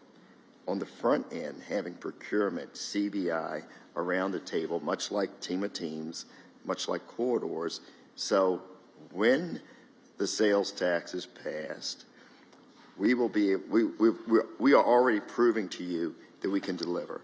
So there's never a concept that there will be a bunch of, designs on a shelf and nothing happening. So that's why it's so important to talk about. We've now established a team that can deliver. I promise I didn't put this slide in after Councilmember Mitchell made the point yesterday that we need to celebrate success. So the manager wasn't certainly going to let me add any more slides, but so this is an example of the excitement that the team has. We did as an internal ribbon cutting just a couple of weeks ago. There's the sidewalk, the sign of completion. We had a lot of fun. Everybody's got a sweatshirt. We'll sell these in the lobby afterwards. So anybody who wants a sweatshirt. But the point there is we've got a team that's really excited about this approach. We've got one of the best staff teams in the country with the desire to do this kind of work. We just need the vision. We need the support of council. We need funding to make it happen. So we're ready to go, and there's just a tremendous amount of momentum that's already been built with just a small amount of resource that you've provided to us over the last year. So as the manager just mentioned, let's talk about the big picture, about how we would scale this in the long term. I told you at the beginning what I want to get and sort of convince you is we have a plan. This has been sort of a trilogy over the last 3 years. We gave you and sort of described the needs. We talked last year about this approach that I just showed in the demonstration. You've got at your tables what I'm calling the plan. So now we've put that back together. We've looked at it at the sort of the long term, the 30-year horizon. We've made the assumption, the sort of aspirational assumption that we're going to get this additional funding, and we want to show to you how we would scale this approach and what we would do with those dollars. Again, this is just a snapshot. You've got this detail in your book. You see the boards around the table. You can look at this district by district. We've got the details behind all of those dots. All of those dots represent essentially the Harrisburg, right? So the kinds of strategy, the types of projects, the sort of collection of small things that bleed to a bigger plan. All of those things are represented in the dots. We've got lots of work to do, but there's a tremendous amount of effort. You'll see it in your book. That the team has already done. They've looked at every strategic area. We haven't gone into the detail that we've done in Harrisburg, but we do have a game plan now that we're ready to go and have that team start looking at each of the areas quickly to identify the next set of projects. I just put this back up. Again, you've got this. I wanted to give you a snapshot of what that kind of looks like district by district, citywide. Again, all of those dots represent the kinds of projects and the kinds of strategy that I've demonstrated and we've shown you in that book for Harrisburg. I've got some stats there that we can talk about later, but just wanted to give you a sense of the scale and the work that we've done in preparation. So we're ready. We're definitely ready to go, and there's lots of background and detail that we can share with you and the community as we move forward. So let's talk about $5.7 billion. I want to put it in context to another part of this funding strategy that in some ways hasn't gotten as much airtime as some of the other pieces of it. And so I put it side by side. I put the $5.7 billion, that's Charlotte's 40%, again, of that strategy in our funding, the funding strategy that's out there today. So that's the city's 40%. That's over 30 years. That's a 30-year horizon. I put next to it the same 30-year horizon for the bus system. That's the 20%. And what the point I want to make is these things are completely interrelated, and they're completely and important, critically interrelated for the city of Charlotte, because a significant amount of that bus investment is literally in the city of Charlotte. And so that connection between the bus system and our investment in roads is one and the same. That operation of buses just lives and works and survives on our infrastructure of roads. And so what we do, the kind of investment we make, supports and strengthens the investment that we'll make in the bus system, and it touches just a level and breadth of our community that that investment can't do in any other way. A couple of stats. You know, we've done this and talked a little bit before, but I think it's really important to think about the impact of what the better bus system will do. 100 square miles, that's new service that doesn't exist today, particularly around microtransit. So go back to Harrisburg. There's an express route there today, but it's a low-density suburban condition. The Better Bus plan identifies a microtransit zone for that area. So with the infrastructure that we're going to build, walkable, connected, safe, microtransit will support that from a mobility standpoint. So again, these things are interrelated and have major impact. That Better Bus will be 50% increase on service. Over 2,000, I think the mayor mentioned this, over 2,000 improvements to bus stops, to mobility hubs, shelters, benches, all the basic infrastructure that makes and connects our infrastructure to the dignity of our riders, right? So we have a responsibility to build the kind of infrastructure that connects to that investment.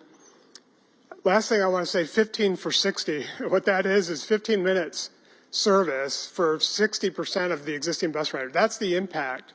15-minute service on the top 15 routes. That's that service is equivalent to what we have on Blue Line today. So think about the impact that has across our city. Frequency in the bus system is freedom. So the ability to have that access through the breadth of our city connected to the kinds of infrastructure that we're going to build through this $5.7 billion is transformational, it's impactful, and for us, it's a way to achieve our mobility goals partnered with the transit investment. So let me just walk through now what we would propose and sort of put to you to think about how we might attack and sort of subdivide that $5.7 billion into the strategy building from what I've just described. So I'm going to walk you through this sort of buckets of investment that we could make with this $5.7 billion. It starts with and aligned with our transit plan. It's going to be focused in places like our strategic investments. It's going to be built with ambition. There's big projects. I'll talk a little bit about how that relates to our strategic, the work that we've been doing in these strategic areas. It's going to be about partnerships. We've got a great track record around that. We need to leverage our public investment and with private investment, deployed with new innovation in new ways, and ultimately the foundation of it is many of the things that we're doing today around programs and investment throughout our city. I'm going to run through this quick. So strategic areas, I've already talked about it. If you scale what I've just described, just order of magnitude, that's a little over $1 billion over 30 years. That would be doing all the work on the dots that you see in your book and on the map.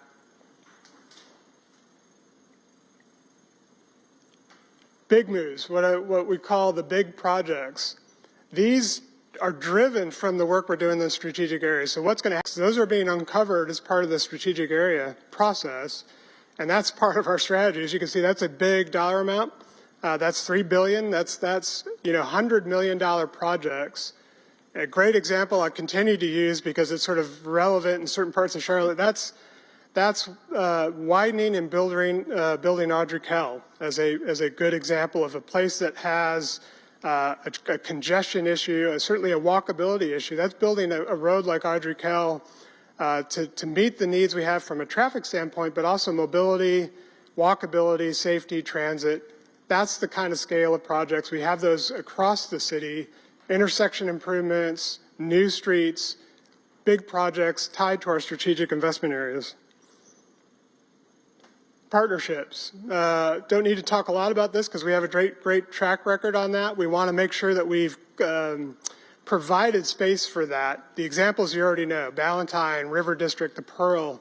Those have been great examples of our public dollars in transportation and infrastructure leverage for private development. That's part of this strategy. We've allocated and thought through how that might be part of this $5.7 billion program.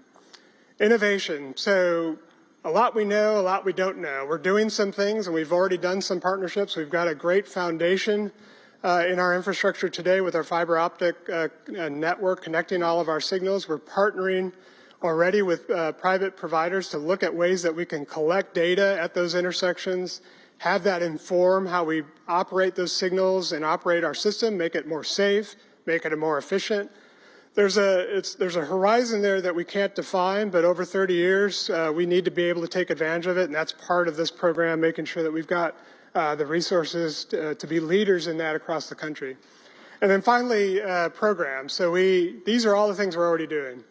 But the notion here is we need to elevate those. We need to do more of that. So we will continue to do all the programs we do, sidewalk, Vision Zero, congestion management, all of those things that we currently do that you currently prioritize spread across the city. So that makes sure that we're continuing to fill the gaps, the ones that are potentially are outside of our strategic areas, having an impact across the city with the same amount of funding.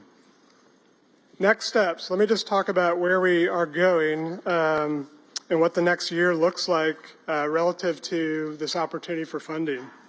We're continuing the work on the Arrowwood and Harrisburg pilot, so we were working to program the rest of that $55 million. The team is committed to building or getting every project under construction in the next 3 years. So we want to show that within a very short time we can spend money in a very effective way. We're continuing to work around the rest of the strategic areas. Your books have the beginnings of that, but we're going to dive and continue to define those projects quickly so that we're ready to go. Community engagement will definitely be a part of that. We're working now, and we will be out in Arrowwood and Harrisburg later this year. We will scale a program and a process to continue to engage the community as this investment scales up. That's going to be critical. Part of that, again, is about transparency and accountability. We want to build upon our current capital investment dashboards. We want to be able to show in real time the investment that we're making, when it's occurring, where it is on budget, where it is on schedule. The accountability, I think Mayor Connett talked about that. It's really important that if we go to the scale of funding, our engagement and accountability with the community is going to be critical to the success today, but over the long term or the next 30 years. We have a plan, so I don't want to leave this room today without making sure that we understand we have a plan. It's a plan that's adaptable. It's a plan that will be shaped by you and by future councils, but we're ready to go. We've got a team that's very excited. We believe we've demonstrated the success of what this could look like and scale it. And I want to do one last shout out to the team and thank, again, dozens of people that have been involved in this work. I'm going to highlight two folks who've been leading this from General Services and CDOT, Ashley Landis and Mackenzie Nowacki. They're two of our most energetic and bright engineers within the city. General Services on the implementation side, CDOT on the design and planning side, they're the ones that have made this happen and got these projects built. They have a team that has supported that they've led and build the excitement.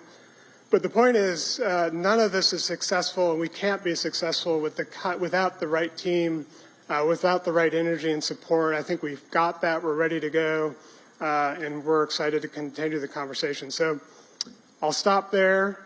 Hopefully we have opportunity to kind of engage in more conversation. The last thing I'll say, leading into the rest of the day, we talked about this already a little bit this morning, but $5.7 billion isn't just asphalt, concrete, infrastructure. You already know this, and this will be part of the conversation later today. It's really an economic development tool. It's a workforce tool. It's a jobs tool. It's a small minority business tool. We really want to spend the rest of the day talking about the connection to this, to all of your other priorities, and hopefully we'll have a really engaging conversation about that throughout the day. So thanks for the time, and would love to have more conversation this morning before we go into lunch. Thank you.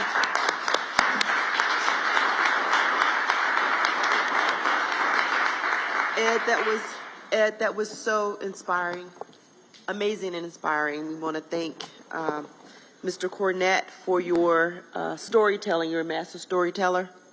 Thank you for being here, and we'll open the floor for questions now. We have some time for discussion. Councilmember Anderson and then Mayfield. Thank you. Ms. Mayfield, you're welcome to go first. That's fine.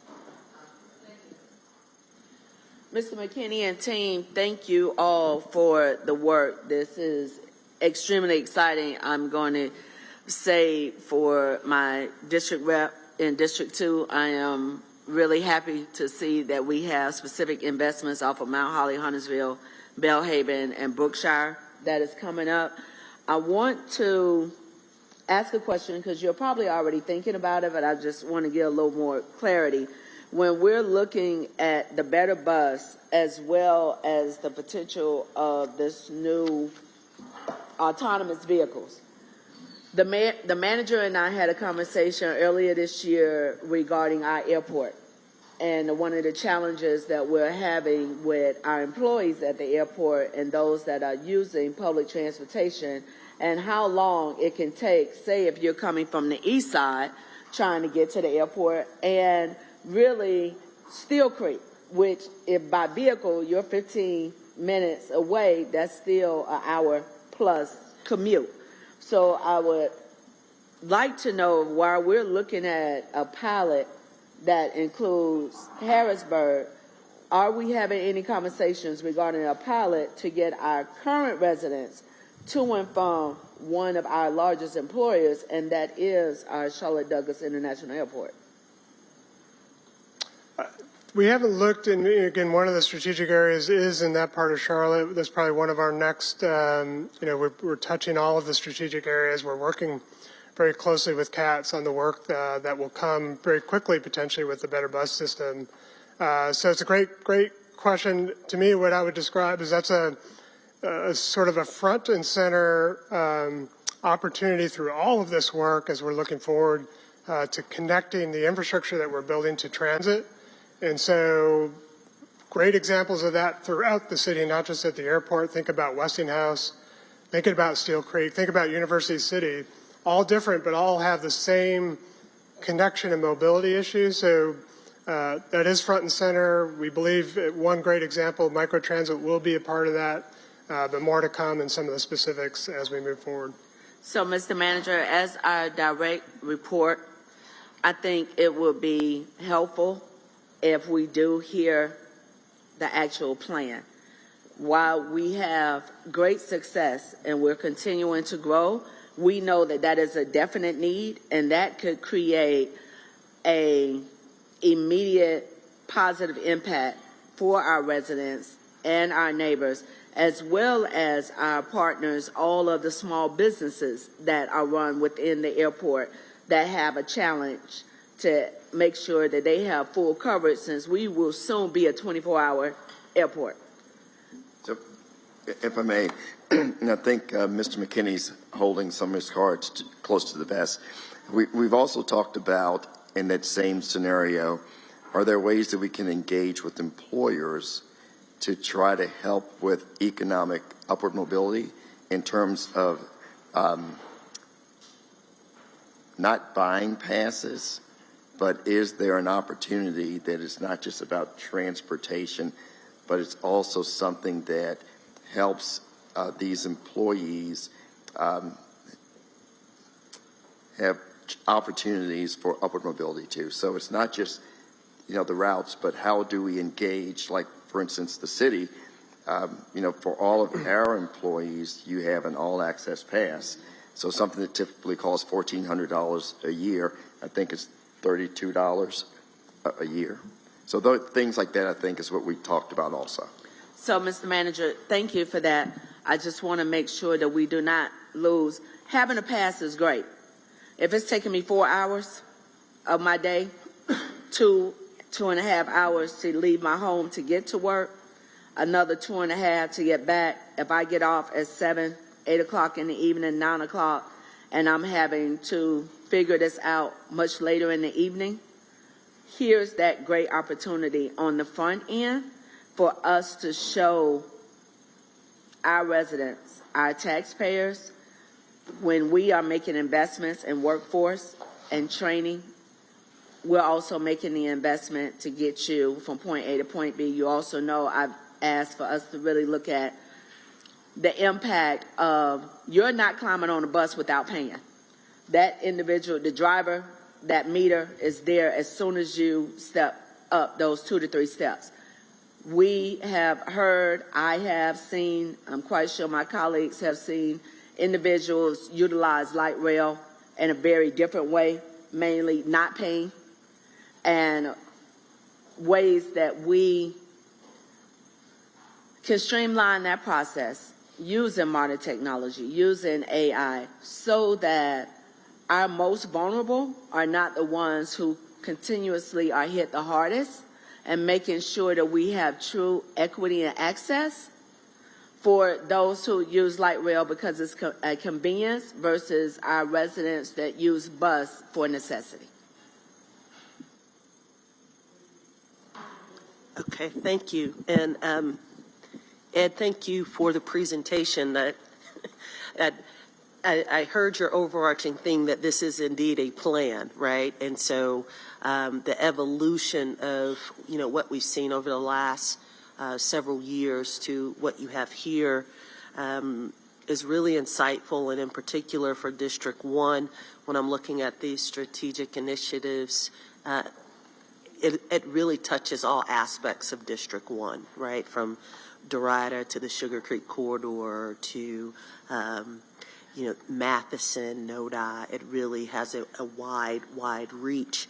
And so I greatly appreciate that.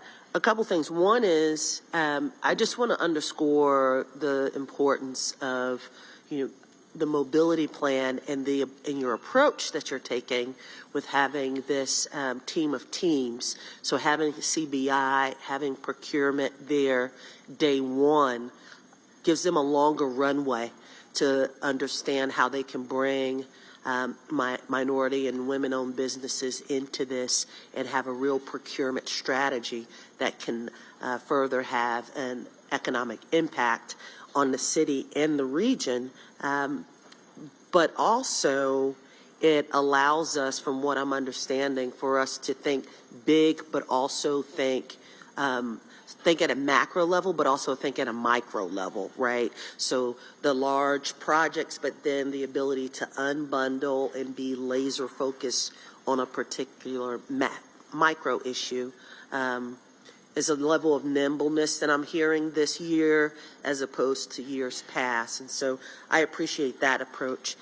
And the last point that I'd like to make, if I'm I actually have 2 more points.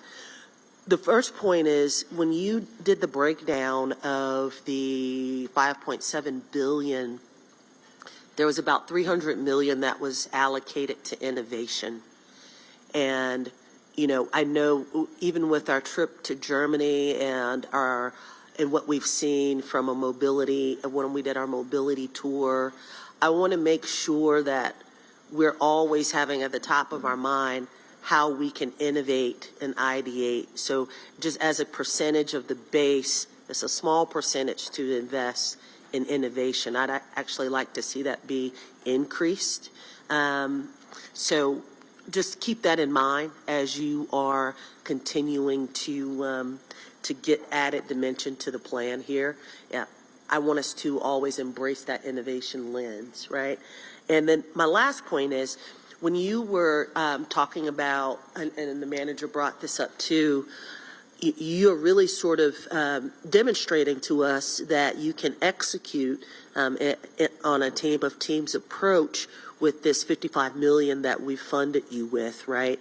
And you've programmed a little over 30 million of that out. So just as a promo for District 1, I'm looking in your book here, and if you have some opportunity to program the balance of that other 20 million out,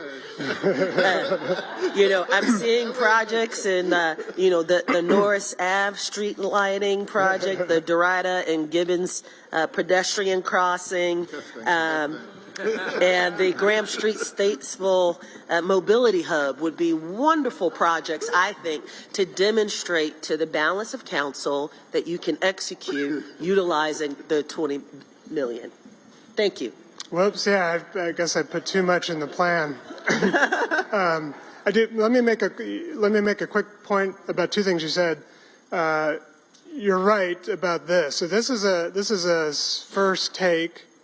It's not necessarily set in stone. It's really this is an example of how we might organize it, but it will ultimately be your and future council decisions about where those priorities are.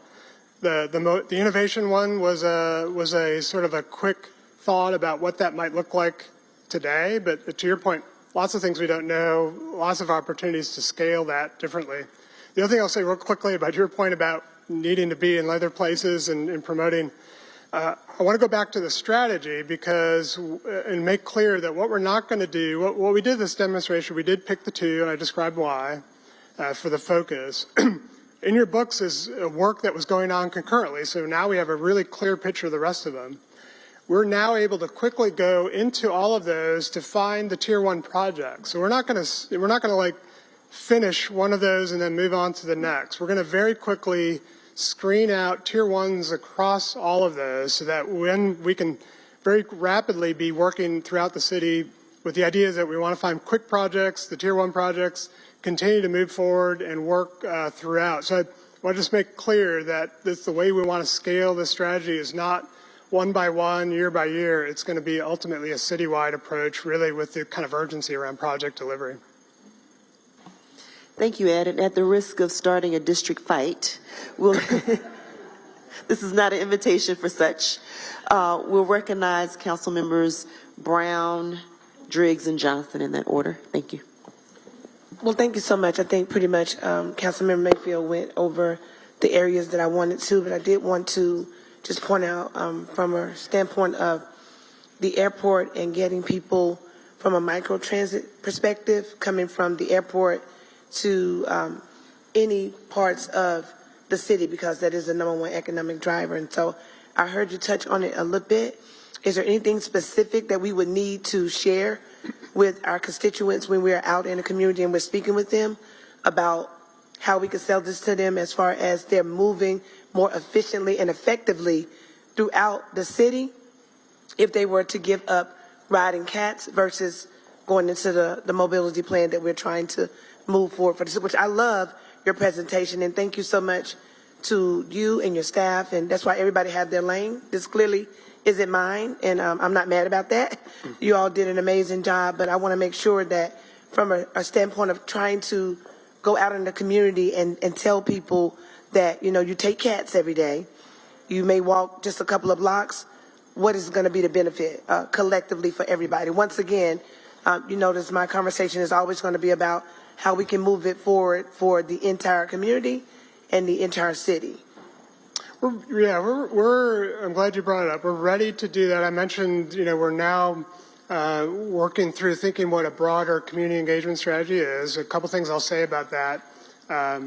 The approach that is in your books is designed to be tailored to this place. And so as Mayor Cornett talked about, you sort of mentioned, the conversations in different parts of the city are completely different conversations. The book that we put together allows us to have that context-specific conversation. So we're ready to work with you and others to think about what's the right conversation in different parts of the city.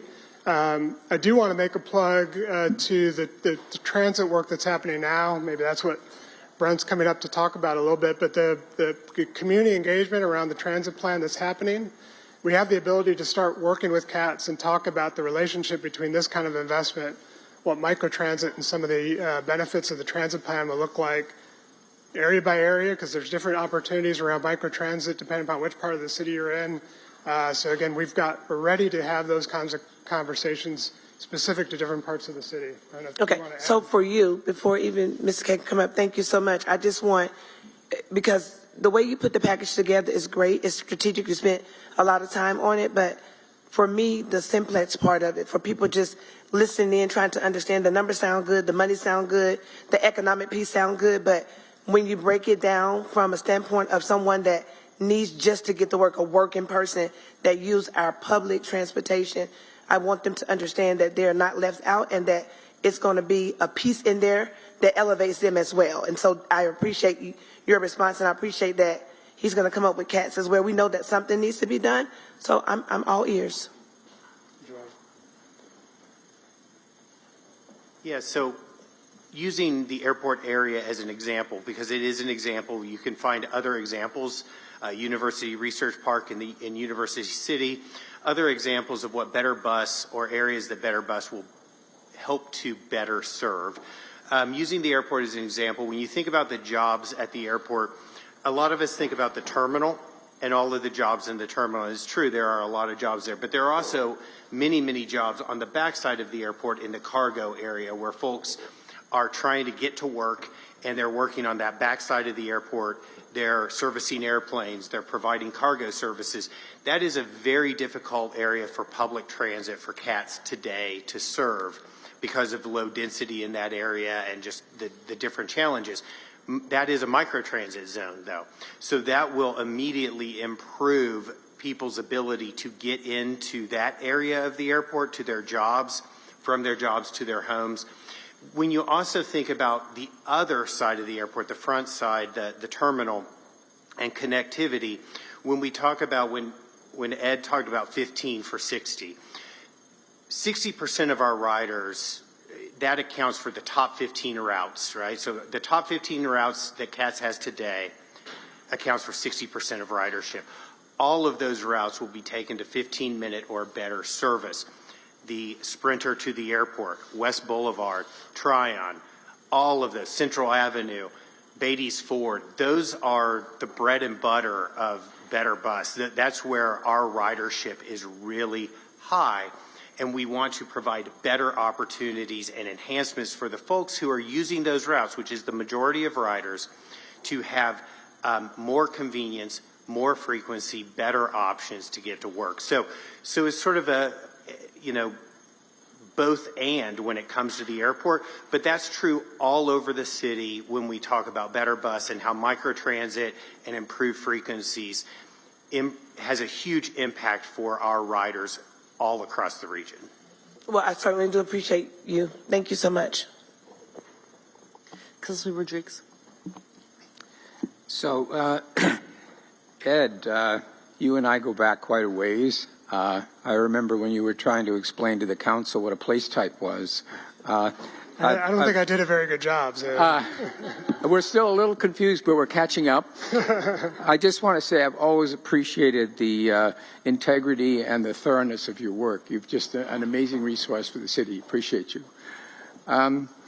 We've heard a bewildering array of numbers, and I just want to, for my colleagues, very simply repeat, okay, a 1-cent sales tax is a county-wide tax.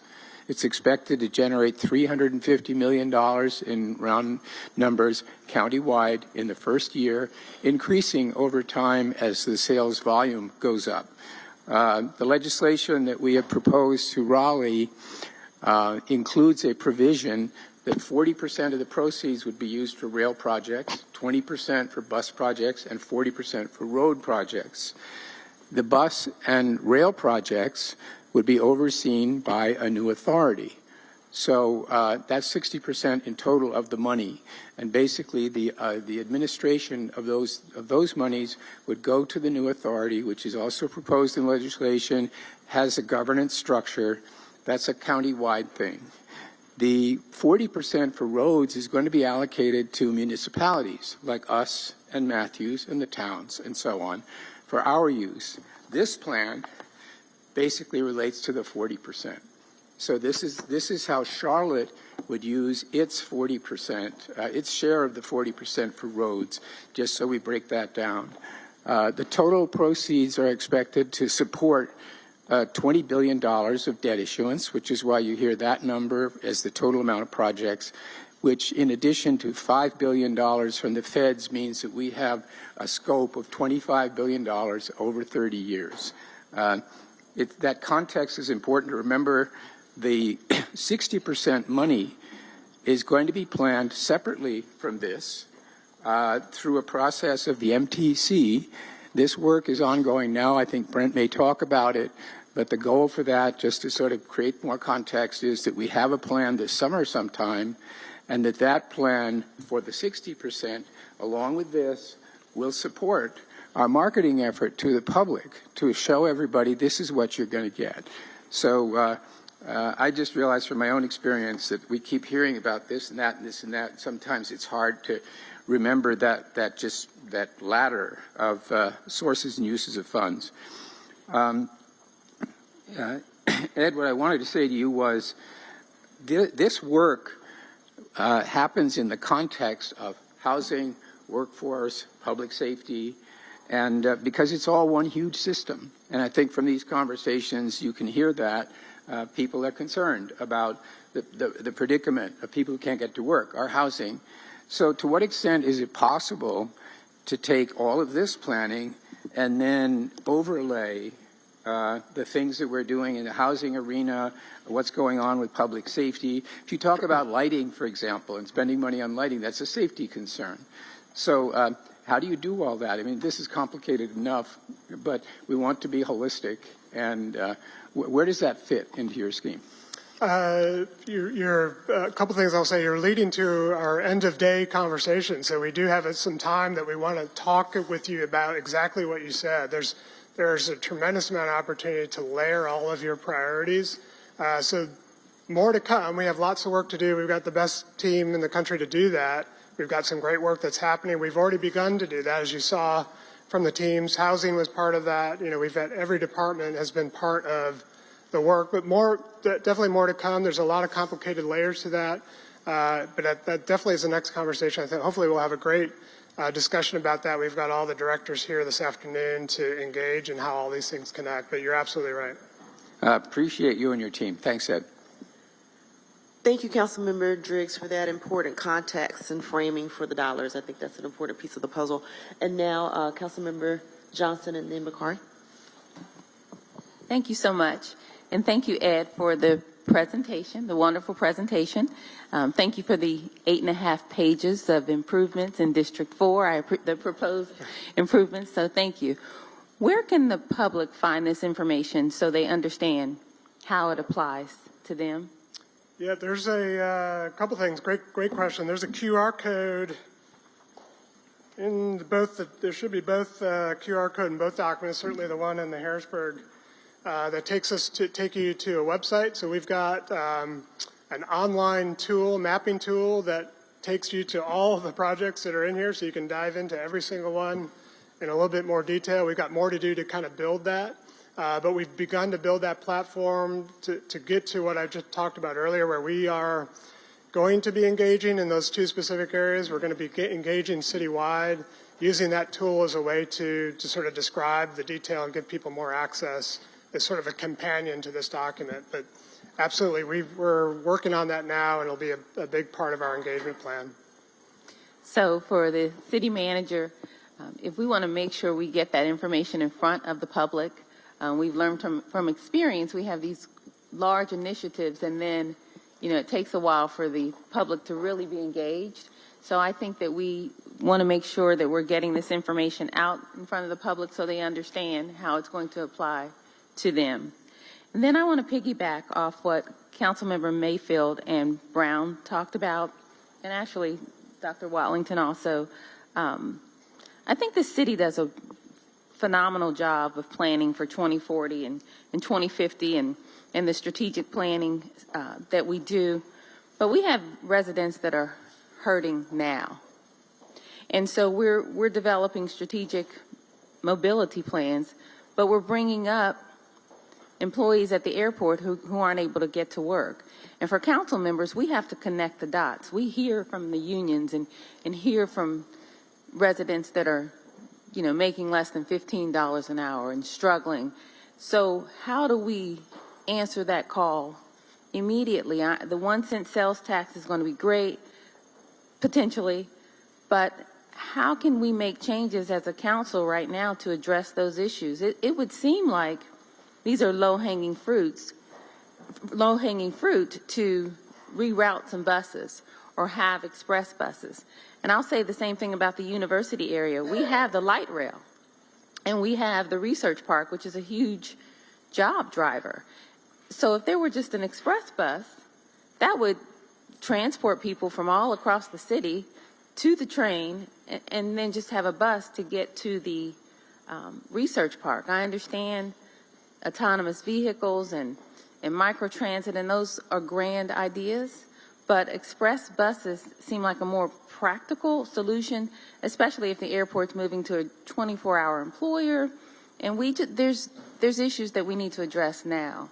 So I would say, Mr. Manager, and possibly council, our priorities today are workforce development and mobility. So if we make that a priority to answer the call for current residents and people that are hurting today, I think that's how you address, Councilmember Brown, when you talk about the vulnerable populations and how do we talk to voters and what do we say? We say that we're managing issues now and not just leading for our grandchildren and the residents who are going to be moving to Charlotte. Thank you. So one thing I'd like to suggest, much like Safe Charlotte, where we had that in each of the council committees, maybe the mobility plan and how it impacts, that particular area of the, that particular, I guess, purpose for the committee, maybe something to talk about so that it's not just about transportation. It's more about some of the items that are coming up today. So just food for thought. But I mean, if we look at expanding the express buses to these areas, these areas that really need it and could have the greatest impact, I think we could take a look at making that a priority.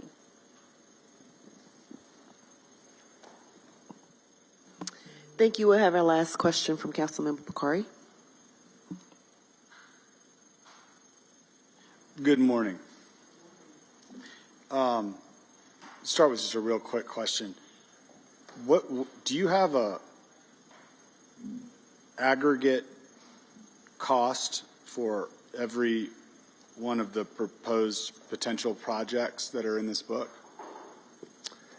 Good question. Not yet. What we've done in this diagram is the beginnings of that. What we've been able to prove with the 55 million is to test the scale of those other dots. So I think we have a pretty good sense now that we've tested it, that the scale of investment like we just described on Harrisburg Road applies to many of the dots that are on those maps. So we have a good sense of what the scale of the strategic investment area projects will look like, essentially the tier 1, 2, and 3.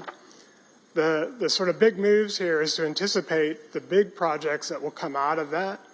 That essentially represents, $30, $100 million projects. So we haven't identified all those projects. We haven't designed the scope of them, but we have a decent sense of the number of those kinds of big projects that are in that book, and the idea that we can tie the right amount of design and planning to get to clarity about the scale, timing, and cost of each of those projects. We know what they are. We have a good sense of the scale of the kinds of projects that those will cost, and now it's just a matter of getting into a little bit more design and planning. All right, so yeah, thank you for that. I've got just one comment, and I'll start by saying it is impressive how far you and the team have come. I mean, think about, you know, various retreats of the past and different meetings of presentations. You know, I've had a lot of frustrations, as we've talked about, and things in the past, but I do want to recognize you guys have come a long way in putting this all together. So that's one kind of thumbs up to you and the team there that I definitely want to recognize. I will also say that from my perspective, we've progressed also a great deal on the broader journey here between, you know, Norfolk Southern and between town negotiations. From my perspective, from a lot of the leadership of the General Assembly's perspective, you know, making sure we had a cap on light rail, we had a focus that had to go into roads. So I think all that is, again, additional thumbs up, tailwinds to what it has been a long and difficult journey. I think my biggest problem still at this point, and you guys are still kind of falling into this trap, and I understand why you're doing it, but, you know, it's clear the punchline wants to be out of this conversation, we have a plan. And I think in fairness, we do not have a plan. What we have is the kind of gathering of what all the old plan items were put into one spot that's directional. If we had a full plan, one key component we would see here is, okay, these are all the projects, these are the costs, these are the timelines. And as I look at South Park, for example, like South Park Loop, you know, you get real specific in something you're familiar with. We've been working on that for a long time. We have that well scoped. Carnegie Boulevard retrofit, all of these kind of upgrades and intersection improvements. Like, there is, in my mind, little to no scenario that if all these were scoped, which is where you'd be at a plan level, they're all going to be able to get done for that amount of money. And that's so I think we've made a lot of progress pulling all of the backlog of projects together, but I don't think that warrants us saying we have a roads of the future plan yet. And I'm not expecting that yet. We are all eyes wide open that needs to happen. I just don't want us to fall into the trap to say, look at these pages and all these books, we've got a plan, box checked, move on to the next step. Because to me, the next steps are the hard parts. Not only is it figuring out all these backlog items, to me, what I was hoping for in a plan was, what's the future going to look like? And while you have a section 4 for innovation, there's 69 words there, and that is the entirety of it in the entire book. Now, I know you guys have put a lot of thought into it. I'm not trying to ding you for that, but like, these are the bets on the future we're making. This is a 30-year plan. And I mean, 20 years ago, looking in the past, the iPhone didn't exist, let alone Uber and Lyft. So I don't see things kind of deeply contemplated and structured out in the forward look of this plan. I like the topics, autonomous mobility, traffic management, mobility innovation districts. Those are all great starts, but it can't be, okay, we checked the box, we put something in there, now here's all the backward-looking projects we pulled together. And I will wager that when that happens, any one of these major things, we're like, okay, we're going to go all in, we're going to make a bet. It isn't going to cost $300 million or 5% of our chunk of it. We might try to make a biggest bet 30 years from now. Can you even fathom how people will be moving around, how everything will be changed? This innovation and bets on our roads and what's happening in the future of technology and disruption is all as complex as the 15 years of planning that have gone into the light rail portion of all of this. So I have that problem of, let's make a unified bet. Again, Ed said it, this is only our portion. Then it was negotiated with the other towns, their portions where they're looking backward at their backlogs. What are we going to do to make this 40% requirement on roads something we're all proud of and is great, not something we had to take and swallow the pill, and therefore we just have to spend that money and do it. So I really feel strongly that despite all of those things, there's still a possibility for us all to get on the same page and move forward, but it's not calling it a plan yet and recognizing that work needs to still be done. It's putting serious focus on it so that when it takes time, of course it will, we'll ultimately have that plan to be able to show people, leading to my final point and the issue I've had the entire time, which is if we don't have a plan yet, and that's okay and acceptable based on the factors of where we are, The governance model is everything, everything.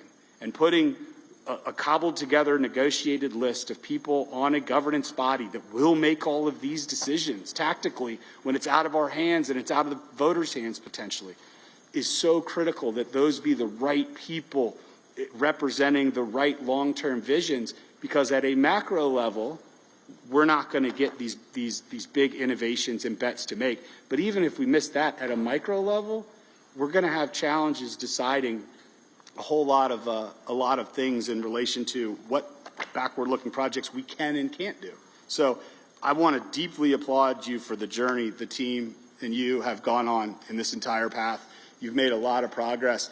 Let's just not fall into the traditional Charlotte trap of marketing our way through the final headwinds that we have to experience. Let's be transparent. Let's call it what it is, and solve it from there. Thank you, council members, for your insightful questions and contributions. Thank you, Ed, for your leadership on this. We are at a amazing place. Just even in the last 3 years since I've been here, I see all the great work that you've done and with the team. So kudos to you for that. And we look forward to continued answers and continued development of the plan and framework and strategy.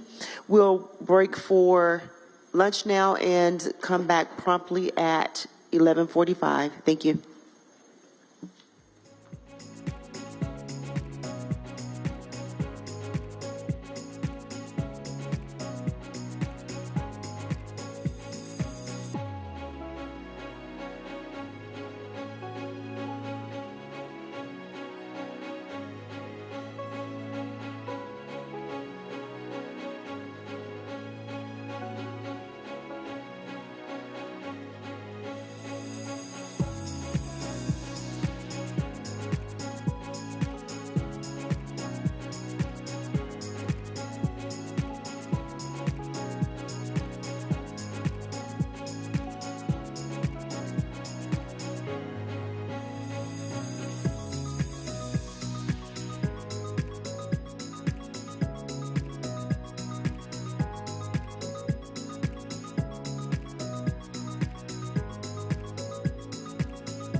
much. I hope everyone is enjoying their lunch. We're excited for this discussion today. As you can see, we have a team of experts assembled. And at this time, I'm going to send it over to our wonderful Danielle Frazier to lead the discussion. Thank you, Danielle. Well, thank you, Dialva, and good afternoon. I'll say to Mayor, Council, Manager, and all that is here. Again, I'm Danielle Frazier with the City of Charlotte Office of Workforce Development, and glad to be here to talk about one of my favorite topics, of course, and that's workforce development. Council, as you know, we have been working on a workforce development plan over the last year, and I'm looking forward to sharing that draft update with you over the next couple of months, starting with Jobs and ED Committee on next week. Although we've been working on a plan, I'm really excited about the things that we were able to accomplish last year, Council, with your commitment and your investment in workforce development. And I hope that you were able to see those things in your booklet. And there's more to come, of course.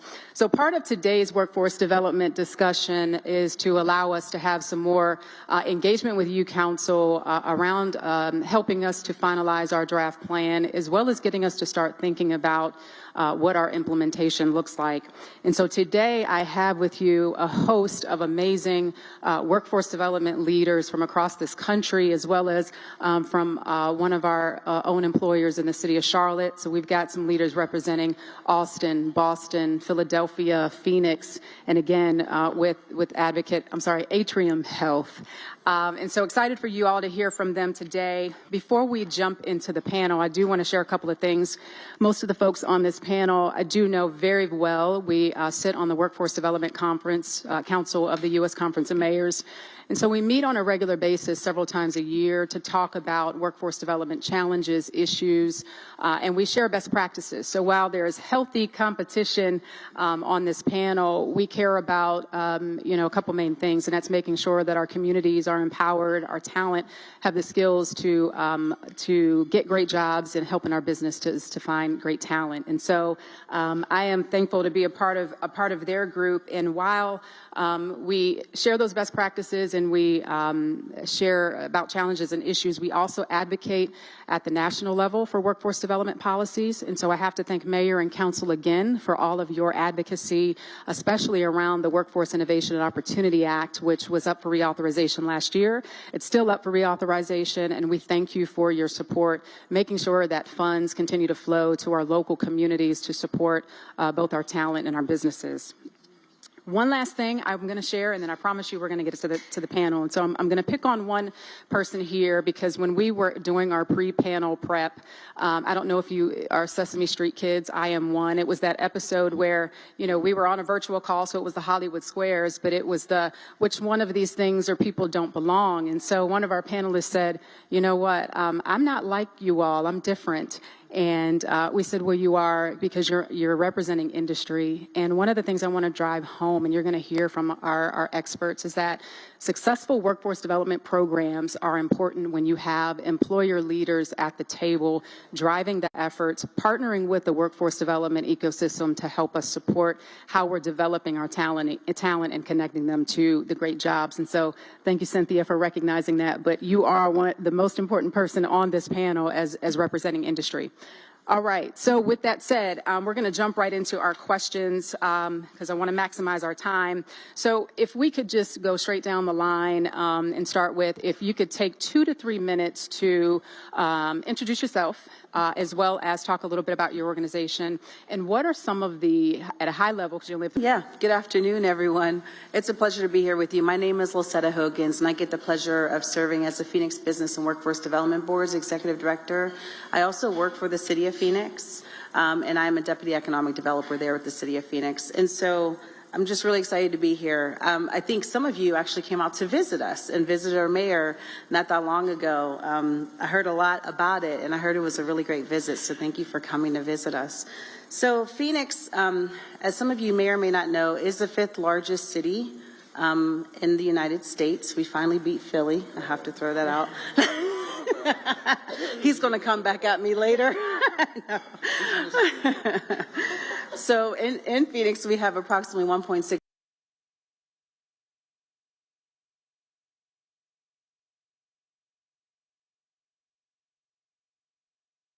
million million residents in Phoenix alone, and it's an average year just slightly bigger than the city of LA when it comes to square miles and geographic location.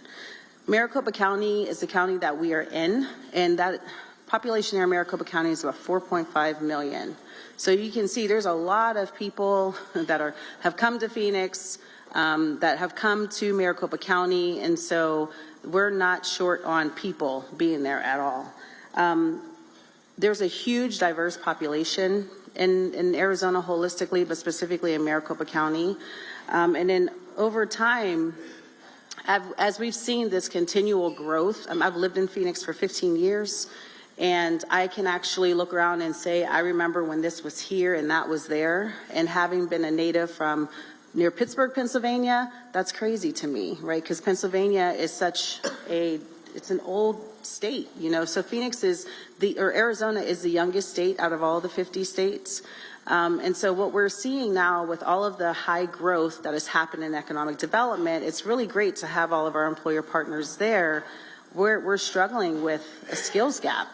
And you'll probably hear that as a common theme as, you know, my colleagues continue to speak today. But a skills gap simply because of all of the emerging industries that are happening in our local area. And there's a strong need for diversification in workforce. So, and I'll pause there. Yeah, thank you. We're just going to keep going on down the line. Yael? Good afternoon. I'm Yael Lawson. I am the Chief Operations Officer with Workforce Solutions Capital Area, which is in Austin, Texas. Thank you for having me here today to share a little bit about our community and our workforce challenges. Workforce boards in Texas are set up a little bit differently than in other states. We are a private nonprofit. We also oversee more than workforce programs. We are what I like to affectionately call cradle to career. So we offer the subsidized childcare program, which is huge, as well as youth services, adult services, and then employer services. The reason that I bring this up is because our state realized that all of these services, including childcare, really is part of economic development, because if people don't have the support services needed to go to work, they can't, or training or work. You know, Austin, when I moved there 20 plus years ago, I just remember everybody saying, well, it's a college town. And I think, which it is, but I think what we're struggling with is we are we're a little big city. We're a little city that is becoming big, but we still want to be a little city somehow. But we've had major employers come in, Tesla, Samsung. We have 2 now Samsung plants, Indeed, Apple. And so we really are needing to look at our infrastructure and how we're able to meet these employer needs. So obviously with this growth, as Lucetta said, came the need for a skilled workforce. We want to grow our own. We don't want these companies bringing in people from the outside. And the biggest need are those middle skill jobs, which are jobs with more than a high school diploma and less than a college degree. And so that's really our sweet spot, that's credential. But we also know that those industries, our target industries of healthcare, IT, manufacturing, skilled trades, which now we call mobility and infrastructure, which I'll go over in a little bit, those have great career pathways. So we can get somebody into those middle skill jobs and then move them along into other jobs with the right training and supports. So, you know, as Lucetta said, the biggest challenge for us are those workers, getting the workers trained, and we also want to ensure that everybody in Austin has the same opportunities for economic prosperity across the region. Our priority is what we call our Hire Local Plan, Grow Our Own, or GOO, is what I like to call it. And we believe that the way to help everyone with economic prosperity is through training, and we have 4 strategies. The first is awareness, teaching people what these occupations are. The second is training, helping people get into that training and or earn and learn opportunities so they can be placed in those employment opportunities, and then upskilling, as I said, for that progression. So we really look at workforce development as economic development in our city, and our mayor and local electeds feel the same way. Well, good afternoon, everybody. It is great to be here. I am Patrick Clancy. I'm the president and CEO of Philadelphia Works. So, Madam Mayor, love the green. We have a couple other people wearing green today. Thank you, because our Eagles are in the Super Bowl. Yeah, baby, come on. Come on. After lunch, let's go. Fly, Eagles, fly. Saquon Barkley, baby. Woo! Anyway. Yeah, E-A-G-L-E-S. I can spell that. Don't let our mayor say that. So, she's a very good lady. I love her. She appoints me, so just want to let you know, we love her. But I also have to say, I love the idea of having a city council retreat. Yeah. I have to say, this is impressive. In Philadelphia, we don't do that. We just fight. And we fight over stadiums and arenas and over billionaires. But I have to say to you, you know, coming out here when I was invited by Danielle, I'm like, wow, this is really impressive how you get together and you try to figure out solutions and you work hard and then you obviously play a little hard, hopefully. But it's really nice to be here. And I would say to you, yes, we are going to the Super Bowl and we are thrilled with that, but we're not winning a whole lot of other things. So a couple stats that are not very impressive for Philadelphia. We are the largest city with the highest poverty rate of 23%. That's a boo. We also are last in the mobility. We are 50th in economic mobility for young people. That's a boo. And we have about 33,000 unemployed individuals. And our challenge in Philadelphia is not so uncommon for what I heard this morning around transportation. Childcare is wickedly expensive if available. And then just housing, affordable housing. So for us, we are a private nonprofit. I'm appointed by the mayor appoints our board. And we try to figure out, like, what's the best solution for us to get people back to work? I would say to you, our state does some good things and then some bad things. So let me start with the bad, because there's always a good. The bad thing is when individuals are collecting a public benefit, TANF, temporary assistance for needy families, the minute they go to work is the minute they cut their benefits dramatically. And for us in Philadelphia, like many other areas, like at some point, 5 months is really the number. After you've been working 5 months as a single parent, you then have to take all these benefits into consideration around, can you afford to continue to work? And what we do in Pennsylvania is unfortunate because individuals then have to make tough choices and they wind up quitting their job and going back on benefits. Unlike other states that give a longer runway, Pennsylvania is a divided legislature. We were a swing state. I don't know what we are anymore. We do have a governor who wants to be president, though, so who knows. But that's one of our challenges. I would say, in my colleague from Phoenix who was bragging a little bit about the, all right, we're 6 now, okay. But I would say our biggest growth is through immigrants. We have people coming into our community, coming into our beautiful city. We are the birthplace of America. Please come visit next year. It's the 250th anniversary. So please feel welcome. But we're trying to figure out as a workforce board, like, where do we make the most important investments? And I'll talk a little bit later about our career connected learning model, which is really about getting young people engaged at a younger time, 12 years old, 12 to 24. But I don't want to hold up the rest of the panel because these are really amazing ladies that are dying to speak as well.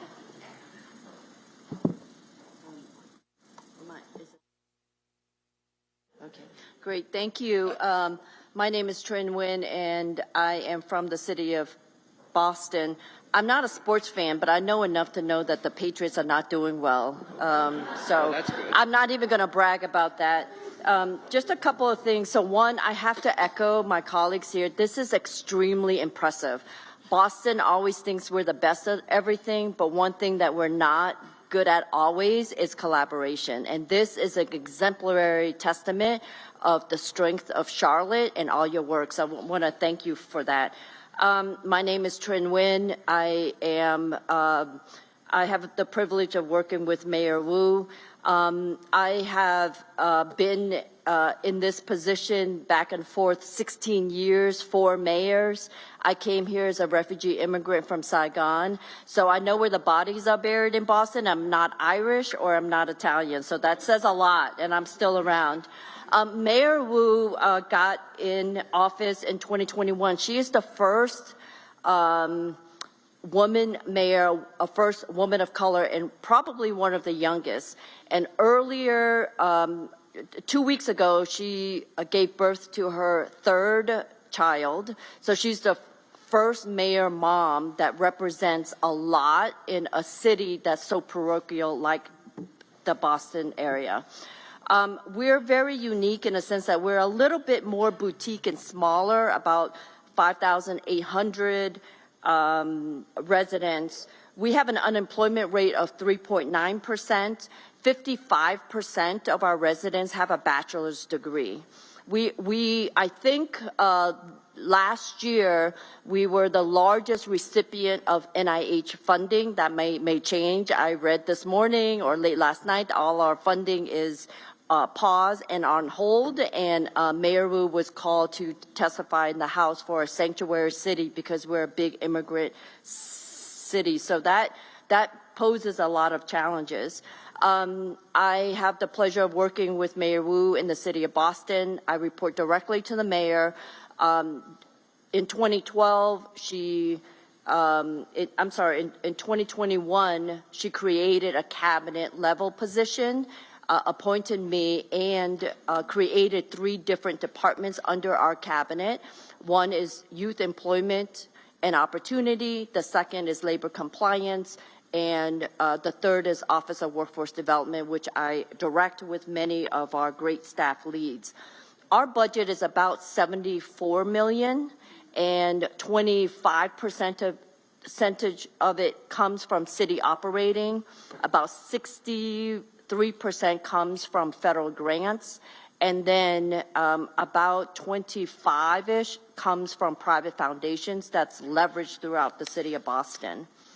Some of the higher level impact that we're working to address, and we have many challenges. When Danielle asked us to talk about it, I'm like, do you want volume 1 or volume 2? So I'm going to really focus a couple of them.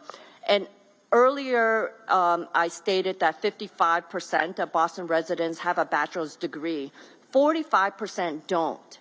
And what Mayor Wu and our city is really challenged by is ensuring that everybody has equal access to the economic mobility. So those 45% are really critical to our solutions and to the economic success.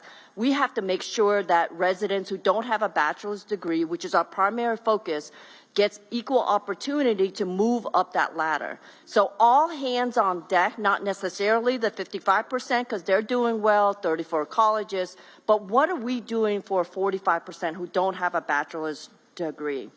And so all of that is moved into some of the high level impact that I'll just briefly go through. Summer jobs, huge priority of Mayor Wu. In summer of 2024, we hired and placed 10,500 young people into career pathway jobs in various industries. We have 2 of the largest American job centers in the city of Boston. Last year, we served 11,000 job seekers and almost 700 employers. And within our office, partnerships really matter. And so last year, we've invested $17 million of grant dollars and private investment funds to do career pathways for specifically 8,200 Boston residents who don't have a bachelor's degree. They are people of color, they are immigrants, and they are within the hardest to reach in the city of Boston.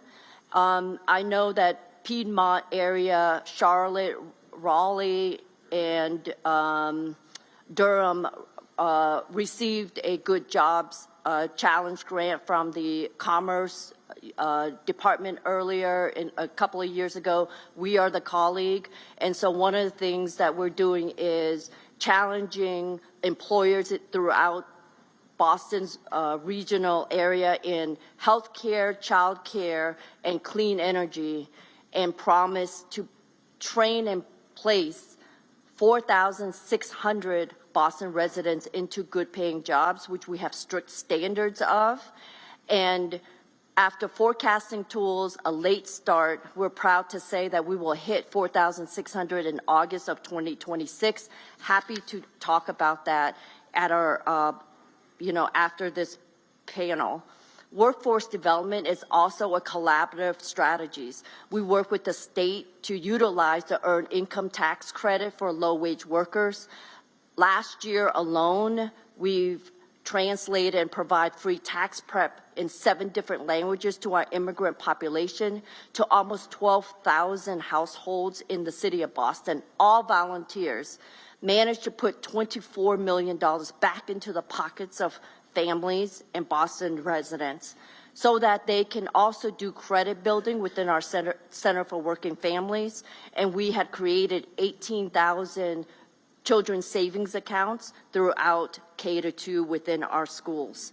But last but not least, I have to say this, that we know that we have to do better. This is not just best practices. The mayor and Mayor Wu had completed 47 out of 48 collective bargaining within the city of Boston. It has never been done. And remember, she's a mom, 3 kids, and a variety of things, and everybody said that she couldn't do it, and she excelled in that area. And we made the largest increase to city workers within those collective bargaining who made the lowest wage, so that the increase was to ensure that janitors, bus drivers, cleaners, the lowest within collective bargaining within city government gets the highest wage increases.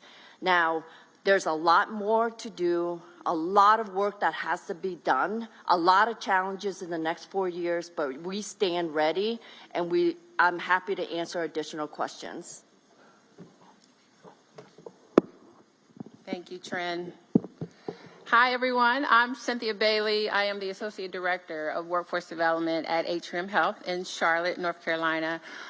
We are going through a growth spurt right now, or we've been going through it, I would say, for the past 2 years. So while Atrium Health is the name that we call our healthcare organization in the Southeast, we are actually across 6 states. So we are North and South Carolina, Georgia, Alabama, and also now Illinois and Wisconsin, which is the bigger conglomerate of Advocate Health. So Atrium Health is a part of Advocate Health. We are, as Danielle mentioned, the largest employer. We have over 150,000 teammates, 67 different hospitals across our system. And as you can imagine, with our footprint just in the Charlotte region, I'm grateful to have a leader who believes in serving the communities where we have a footprint and caring about the communities through jobs, through economic mobility, and that is what my team is tasked with. We've not been in existence too long. Our workforce development team is just started in 2019. Right when COVID hit, we had all these programs and things we were going to roll out, and then 2020 hit, and then we had to shift a lot of our focus, how we run our programs, and how we bring people into the organization. Prior to COVID, healthcare already had worker shortages. So as you can imagine, the hit that it took then, and now we're still recovering from that impact of COVID. We're getting better. We have quite a few programs for our youth, our communities, and of course our own teammates to help them grow and develop. Now, we are not talent acquisition. A lot of people come to me, hey, I want to get a job here. We are invested in developing talent. So the youth, exposing them to the healthcare careers, as many of the individuals have mentioned here, letting them know that we're more than just doctors and nurses. We have farm techs, we have surge techs, we have sterile process, we have all these other jobs. Security guards, we have a shortage of security guards right now in healthcare. And so as you can imagine, our team is trying to kind of increase the awareness of these opportunities with our youth and with our communities. The ways that we do that are through different programs, which I'll talk about here in a little bit. But a lot of our challenges are simply that, one, the youth are just not aware. So they go for the sexy jobs. They go for the ones that they know about. They don't know what a surge tech does. They don't know what a child life specialist does in a healthcare organization. So we, as a workforce development team, we're working to educate our youth about these opportunities that exist. even with our education partners. So oftentimes for these seats to get the certifications to work in healthcare, there's a limited amount of seats with these community colleges to allow people to come in. So we have people interested, but if they only accept 10, 20 individuals in a classroom, we can only pump out so much talent from those programs. So that's one of our challenges as well. And then again, because we have the healthcare shortages, we need experienced individuals to be preceptors to these students that are up and coming. Many of our staff are taking care of patients. They're not always in a position to be a preceptor. And so we have limited preceptorships as well. So it's this vicious cycle that is happening right now in healthcare. And we're trying to figure out creative ways to remedy that. But that's just a few of the different challenges that exist. And again, we're 24/7, 365. We don't close.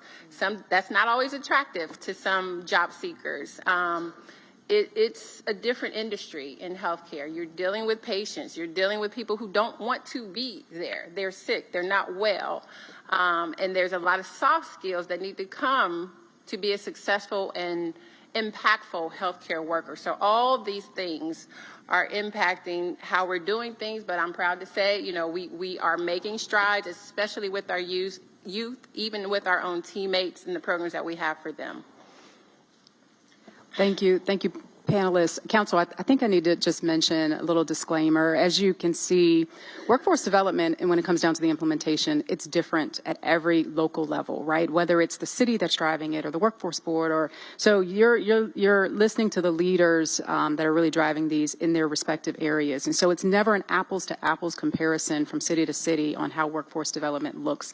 It's just based on the ecosystem dynamics. So with that, I want to continue to keep us rolling, and we might have to pick it up, and you might have to abbreviate some of your comments here, but you all heard that we're in the process of finalizing our draft strategic plan. And when we think about us as the city and what our role is in this, and thinking about finite dollars and resources, right? We're working on what does implementation look like beyond our plan. And so you all talked about some of your challenges and the things that you're dealing with, but you also have solutions. And you mentioned that you have some very specific projects, efforts, and initiatives. Would love for you to touch on some of those and why are they successful? And can you talk a little bit about what those metrics are, that's how you're measuring that success. So we'll just, actually, let's go the other way. Yeah. Cynthia, we'll start with you. Sure. So I will Youth Employment Program. Atrium Health is a partner in that program where we bring in high school students to get exposure over the summer. It's a paid summer internship. We have about 30 kids that come through us every single summer. And that is one way to, again, expose them to the careers that they may not know about. Once we've hooked them with the Mayor's Youth Employment Program, we have our PATCH program, which is another career exposure program. It's on Saturdays throughout the year for our individuals. And then by the time they're seniors in high school, we have what's called our Rise to Success program. That is where we're encouraging high school seniors to come work and go to work and go to school while they're with Atrium Health. So over the summer, if they have their CNA licensure, we put them right to work. CNA is a critical role within our healthcare system. And then by that fall, they're entering a community college to earn one of our critical role healthcare certifications. So they're working part-time and going to school at the same time. We have found that to be extremely impactful to some of our students. Many of them are coming out of that, becoming nurses, becoming surge tech, becoming farm techs. So those are just a few of our youth programs that we've implemented. I will touch a little bit about our, one of our programs that I'm most proud and passionate about is our Fair Chance Hiring program, where we have individuals who have a criminal past. And our CEO has taken the bold step to say that we will have a fair chance hiring program at Atrium Health. It's been in existence since 2021. We've had over 117 individuals get hired through that program. We have a very thorough screening process through that program, but that has been one way to, again, go back into the community, prepare talent to work in healthcare, and then provide them meaningful opportunities. They go into frontline level roles, but I think one of the differentiators with our program is we want them to have a career with us. We don't want them to stay at those frontline roles. We want them to use our education benefits, get the skills you need to get a promotion and advance your own economic mobility and all the things that you need to be successful and never ever, go back to your previous lifestyle. So those are just a few of the programs. Great, thanks so much. A few of the challenges that we're always dealing with in Boston, which may resonate with you, is what we call up-credentialing, mainly because Boston has a lot of employers that traditionally can hire every position that requires a bachelor's degree. So moving employers to skill-based hiring is really important, but that's not always easy to do with employers when they can access the talent pool in Greater Boston to get those who are just completing the graduation. So the mayor has really collaborated with employers in the life sciences industry, and then also had a call to action to hire and place and train and retain diverse Bostonians who don't have a bachelor's degree in life sciences. And the goal was 1,000. And so we're still doing the evaluation to learn more about how that really matriculates. The other piece of challenges is non-traditional pathways, moving into the competency base without compromising the academic integrity of the schools, the credentials, and the employers. I mean, we're still working around how some of those pilots are working throughout Greater Boston. The main challenge is getting it to scale, so quality versus scale. There's the last piece is more on climate and coastal resilience in Boston, and that we're moving into a workforce development strategy that leaves no workers behind as the city prepares for climate and coastal resilience. And these are positions that don't have a bachelor's degree. Municipal and government is the largest employer in that sector, so the city has to really answer the call to hire the Boston residents who are graduates of these pipelines. Happy to answer additional questions. Great. So it's good to see everybody again. All right. So back to the career-connected learning conversation I had before I handed it off to Trent earlier. I'm going to talk a little bit about the youth programs as well, because I think for us in Philadelphia, we need to start having young people have better experiences, more opportunities. And what the career-connected learning model does, it ties in what they're learning throughout the year into a summer opportunity, summer employment. I mentioned that this is a 12 to 24-year-old program model, of which we will serve 7,000 young people this year during the summer, but then an additional 2,000 year-round in internships. And this investment comes from the city of Philadelphia and also the state of Pennsylvania. One of the things we've been able to negotiate with our state is they are giving us a TANF block grant for youth. So we don't think it's enough just to get money for adults. We negotiated, and our governor, historically all the governors in Pennsylvania, have put money into a youth programming model during the summer, which for us in Philadelphia is about $10 million. So our budget's like $17 million for the summer. And what we're trying to do with that money is then leverage it with foundations and other monies. Right now, the key partners are the School District of Philadelphia, the City of Philadelphia, and Philadelphia Works. And what we're trying to do is help young people, very much like Trent had mentioned, expose them to other career opportunities so they understand their path. And the 12-year-olds are really important because we have to start with the soft skills earlier and earlier. Because I think what we found out in feedback from employers is not all our young people are ready to necessarily show up on time, necessarily speak appropriately, take feedback appropriately. So for us, it's weaving in the constant professionalism and the manners that are really important for young people to understand. So that's one of the greater successes, and we look to keep pushing it. I would say to you, we are trying to convince the governor of Pennsylvania to put in a line item in his budget, which will give us more money. So we're pushing. We're a big advocacy group in Philadelphia. We believe that we never have enough money, because we believe we don't have enough opportunities for both young people and adults.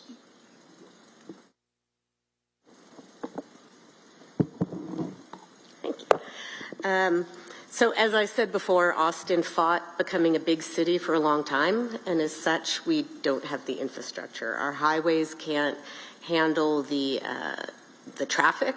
I know we had someone visiting from another city, and he actually texted me because he was doing a presentation. He said, "It says it's an hour to go 2 miles." That is true. Our airport is small for what we have grown into. We don't have a good transportation system. So what we are doing is developing that infrastructure system. Within the next couple of years, we have 5 major projects. One is Project Connect, which is light rail, which we are developing.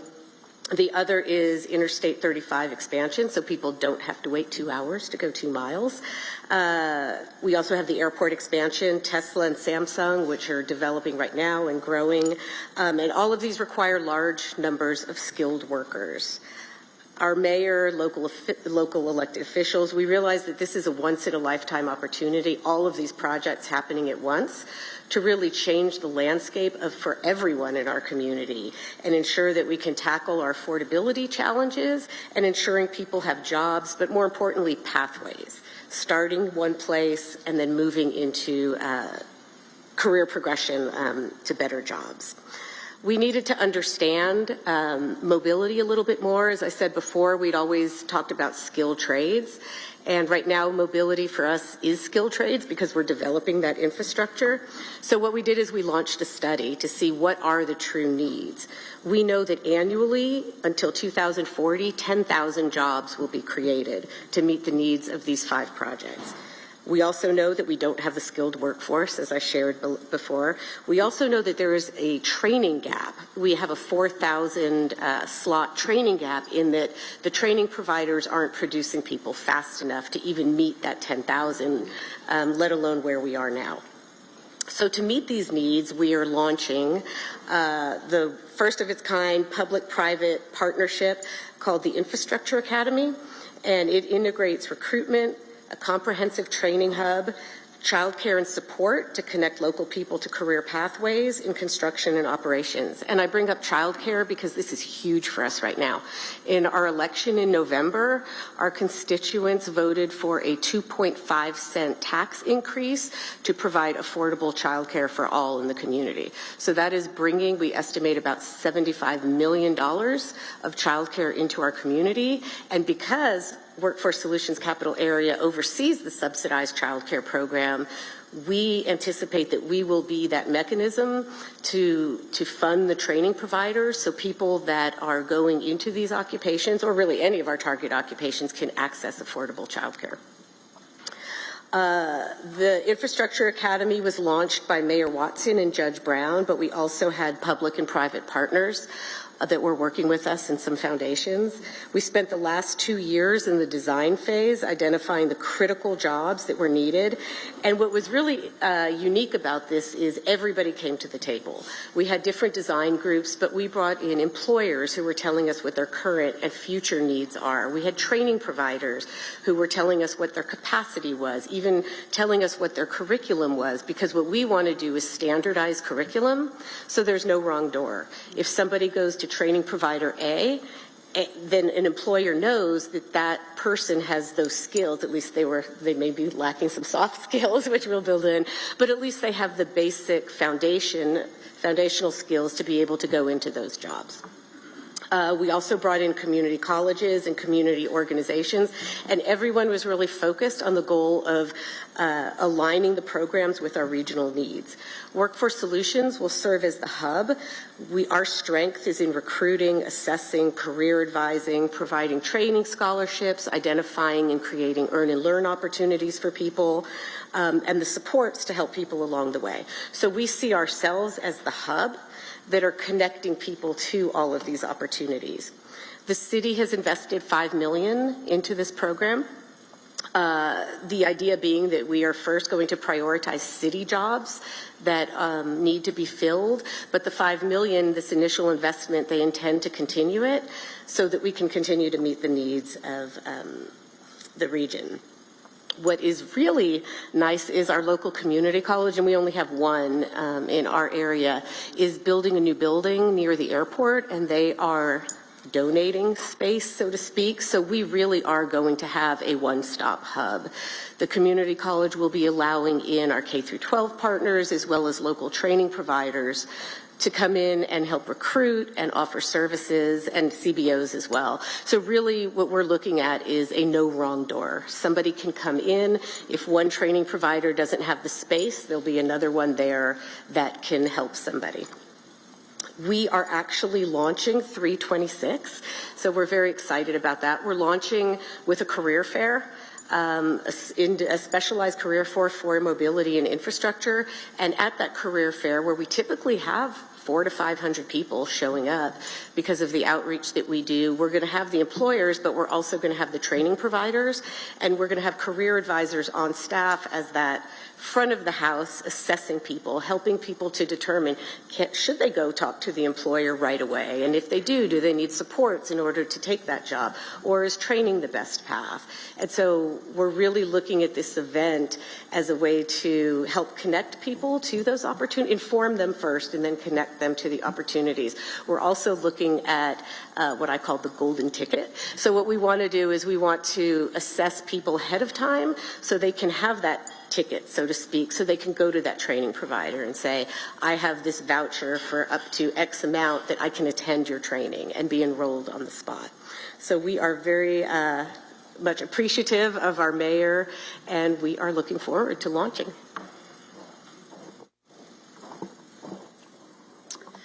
So I think I'd shared at the beginning that because Phoenix has been rapidly growing so quickly over the last several years, I'd shared that there's been a huge skills gap that we're seeing in emerging industries, and also just a need for workforce diversification. So one of the things that Mayor and Council did, which we are so appreciative of, was in the height of COVID, it became an extreme important part to focus on workforce initiatives.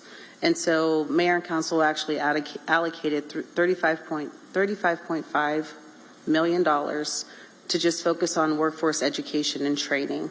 And so it was very strategically thought out on how they wanted to do that to help bridge this gap. They wanted to put a focus really on educating, right? So we were able to have more funds available through our workforce board and through our service providers, which is through our Arizona at Work Network, to be able to help people become upskilled and trained. So certifications, even tuition assistance leading up to a bachelor's degree.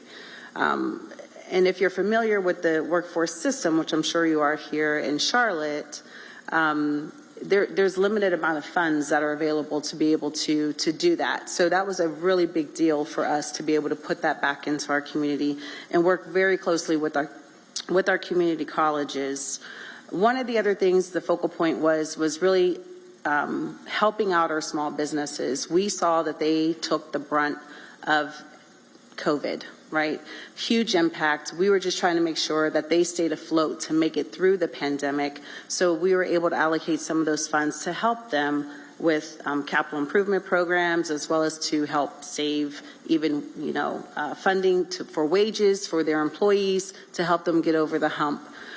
Two creative things that came out of this was a development of purchasing an old Kmart building in a community that really needed to be revitalized.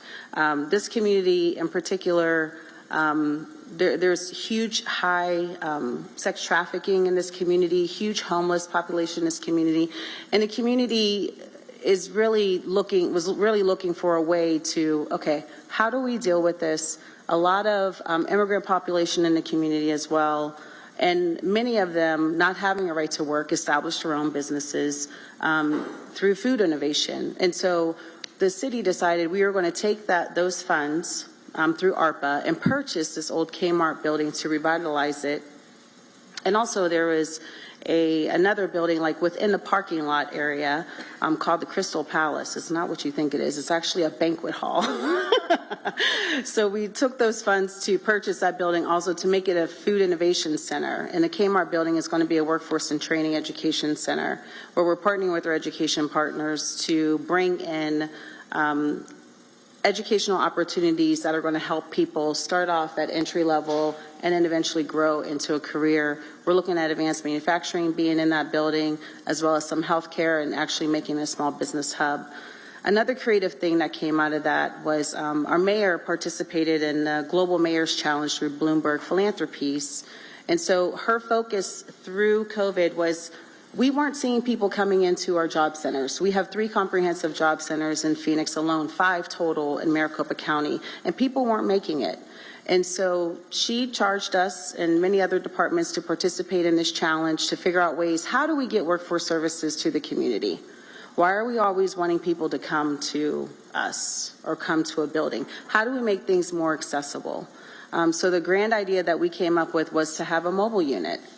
And so we were able to use the $1 million that we received from Bloomberg Philanthropies to actually build out that initiative.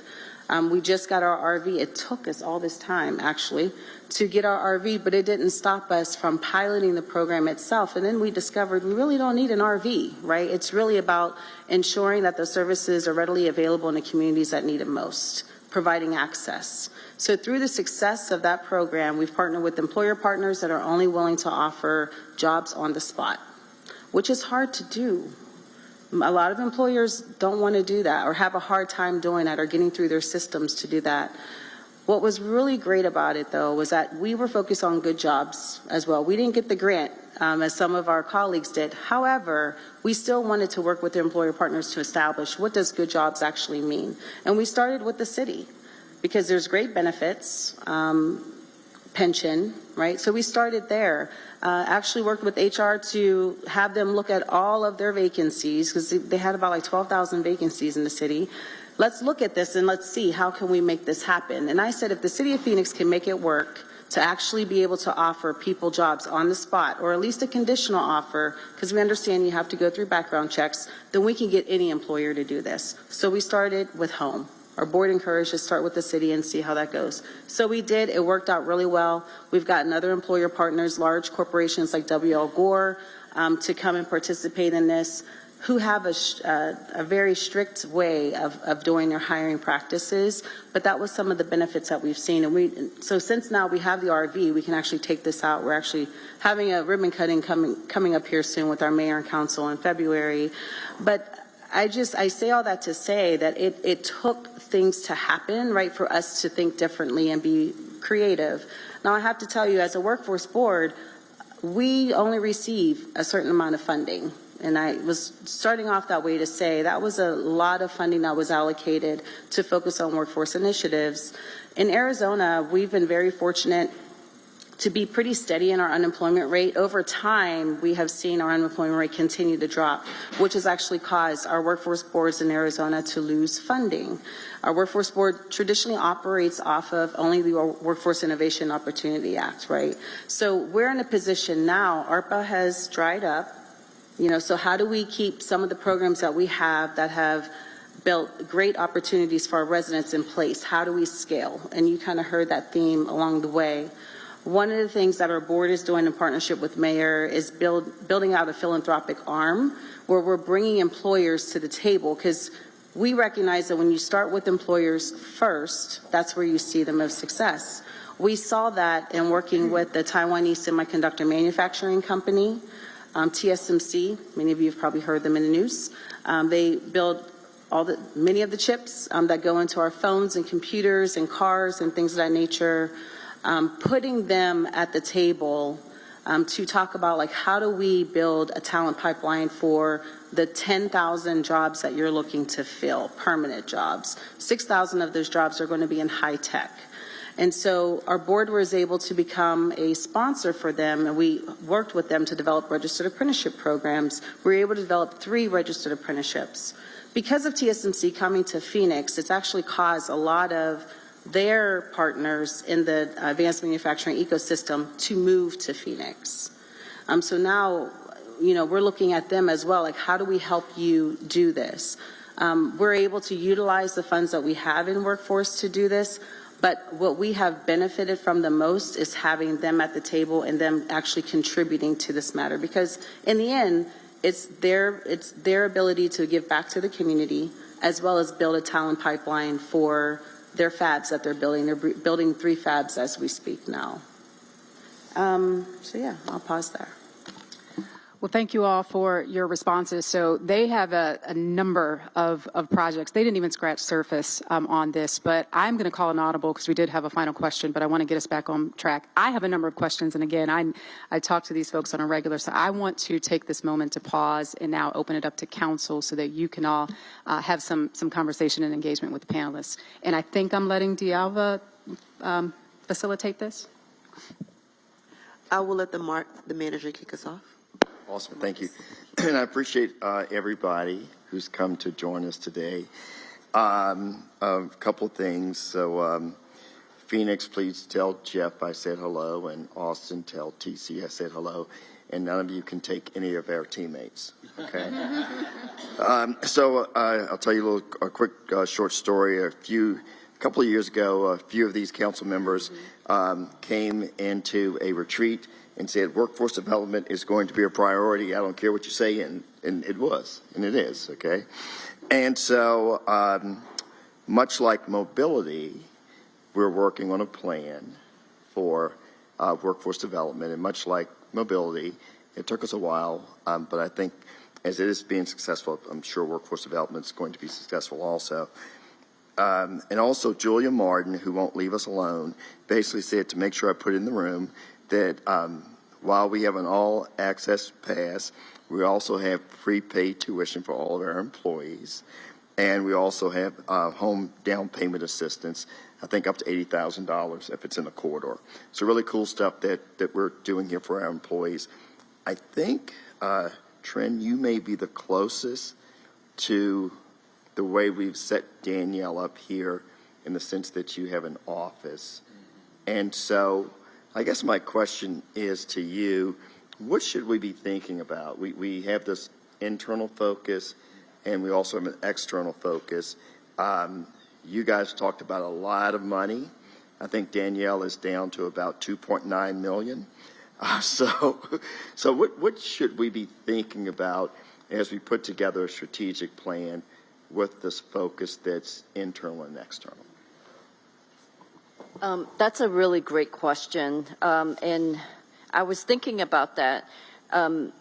Even when we have access to resources, it wasn't the best answer in the city of Boston. Don't tell our Treasury office that or our CFO that. But Charlotte has the power of you. Like you can help facilitate a lot of the partnerships that have leveraged resources. Your community college, when I read it like 10 years ago, was the best, and it still is one of the best in the country for workforce development. The question is, can you work with graduates of community colleges, and which I'm not saying you don't need workforce funding, but take the graduates of community colleges and link them to employers in which the mayor's office and the city of Charlotte has a political tailwind to say, hey, we have graduates, can you hire them? And sometimes employers say, wow, yes, but I need X, Y, and Z. For example, I need them to be able to read blueprints. I need folks to be able to have a certain coding language that are only what we call industry recognized certification that can go on top of that. Could be an extra 2 weeks, 3 weeks, or 4 weeks. And then once you have the iteration of that model of hiring for employers, first could be, could be like a smaller scale. Take a cohort of 15 to 30 and then reiterate and reiterate that module, and then get the successful track record of that employer to be the feeder. And you start with your anchor employers who have consistently 190,000 employment and you have vacancies, and that's your anchor employer that you can always trust and go by. Now, the AI, the tech industry, what we call them transient industries, meaning they change all the time. And sometimes people get laid off, sometimes they didn't get a buyout, but that's okay because you can afford that mixture of employer risk assessment because you have anchor employers who can always feed into that hiring. So I would say we always have plans of plans. In Boston, we got super smart people, but the problem is the execution becomes an issue, meaning you have to roll up your sleeves and design incremental, quantifiable, measurable results and keep iterating that process. So use what you currently have. When Danielle said, "Oh, Trin, we only have $3 million," I said, "Well, you have people's power. You know, you have the power to convene community colleges and employers." Let's not forget that government is a very large employer. The city and municipalities in the city of Charlotte is very powerful. You have the Charlotte Housing Authority, you have the fire department, you have the EMS, you have emergency preparedness, you have water and sewer. All of that connects to climate, and all of that need workers. And I bet you if you did, let's say, a 5 to 10 year analysis on the rate of retirement, you can get data from your research department, your pensions, and your collective bargaining. You will find that rate of retirement anywhere between, let's say, 5 to 10% from your labor force. That means you need to really prepare young people, young adults, and graduates into that workforce because you can't train them in 2 weeks. You need a more intentional process. So Trent, I'm just curious. I'm just going to jump in here because one of the things we're doing in Philadelphia is looking at community benefits agreements, right? For every large-scale project that's going on in Philadelphia, we expect those big investors, those billionaires, to put some money in the table for communities, for workforce development. So we're not looking for an additional tax. We're looking for a large investor. So, for example, the Sixers, before they pulled out of the agreement, they were going to put $60 million in a community benefit agreement, of which 10 to 15 million of that was going to go to workforce development. So I think there's ways in which we can look at you look at your landscape and say what's being developed in Charlotte, and is any of those big projects, is it worth getting some money to do the things that both Trin and Danielle are doing? So something to consider. Hold on a sec. Mayor, I wanted to follow up, Mayor, but you have someone else? Yes, Yes, may go I ahead. ask that we have Councilmember Ricardo. Sorry. Thank you. Appreciate it. Thank you all for making the time to be here. Very good conversation. In North Carolina, and Charlotte is almost a mirror of it. We have a pretty good understanding of the problem statement. The good news at a macro level is we're third in the nation in terms of job growth. And 1 in 4 of those jobs today are STEM related, which is fantastic. And even better than that, 60% of those people in those fields don't have a college degree. So that's the good news. The bad news is on our education and pipeline front, we've tumbled since 2019 from 7th in the nation to 29th in student performance. We have under 30% of 8th graders that have been assessed that are career ready in math. So you can see kind of if 60% of that crazy driver of our workforce doesn't have bachelor's degrees, our K through 12 program and workforce things aligned to it are all we have. And we're starting to experience some real challenges with 80% of our employers statewide saying they have trouble filling STEM roles and 60% have trouble filling all entry-level roles. So I think we've identified where the problem statement is, and clearly the programs to upskill STEM and do those things are important. I think one of you said it earlier, and Patrick, I'll direct the question to you because of your summer program you mentioned. It is a mixture of quality of the experience to the outcome and ability to scale. And it's fine if we have these great experiences, but 20 people touch them. We need thousands of them. So I'm just curious your thoughts on that, but specifically, how many students and people do you traditionally touch with a good investment that I'm sure relates to a quality experience each summer? Yeah, it's a really good question. So we have room for 7,000 young people. I would say to you 60% of them are 15 and 16 years old, right? And for us, we have a large vendor that manages 50 partners. So we have a youth intermediary, and then there spirals out, right? We go out into the community. They're the largest employer for the city of Philadelphia during the summer. They do all the camps and the pools. For us, though, we have 15,000 applicants, right? So the reason why we keep pushing for more money, because we're nowhere near scale. And I would agree with you. I think, our biggest issue in the city of Philadelphia is adult literacy. Like we got to solve this problem, and we have to figure out how do we continue to get young people engaged earlier. The other thing the school district is doing for the first time is year-round school.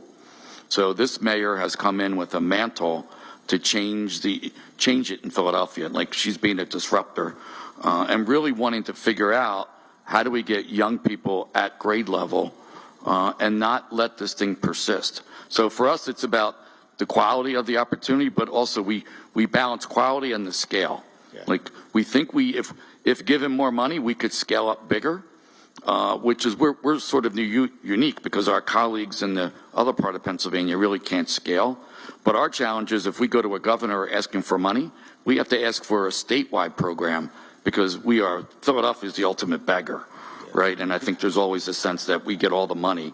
So, but it's a really good question. That helps. Thank you. I mean, but I would say to you, that's impressive numbers you have here, though. And if I can just add, I don't know if this helps with capacity, but one of the things that we have is a teacher externship program, which we run in the summer.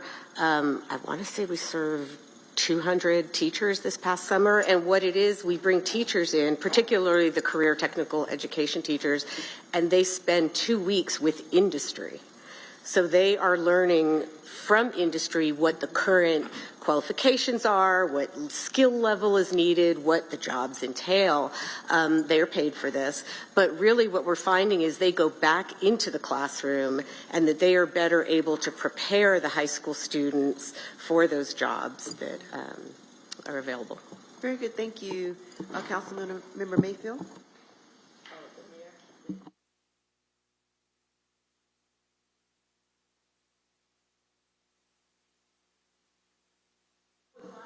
It was me, but you wanted to say something, so I wanted to give you a chance, Mayor. I want to say thank you for coming today and giving us this opportunity to think about what we can do. I don't know, Danielle and I have been doing this for a very long time, but I often wonder when you were talking about how to get this idea of atrium, Cynthia, I just asked you this. All of us can look out of our window and see the medical school being built, and we can see all of this opportunity there. I remember somewhere along the way, someone at Atrium said that we're going to have 500 nurses for the system. And one of the questions that I had is, if we know that data, and we know the time frame for the university and all of this, what have we missed in helping you do your job? Because we want you to be successful, but we also want these young people to be successful. So I wanted to ask you specifically, what have we missed as an opportunity as we see what's going on with Atrium? Good question. I'm not sure that anything was missed, but I do think we've just got to think differently about the pipeline. So the high school to college to employment.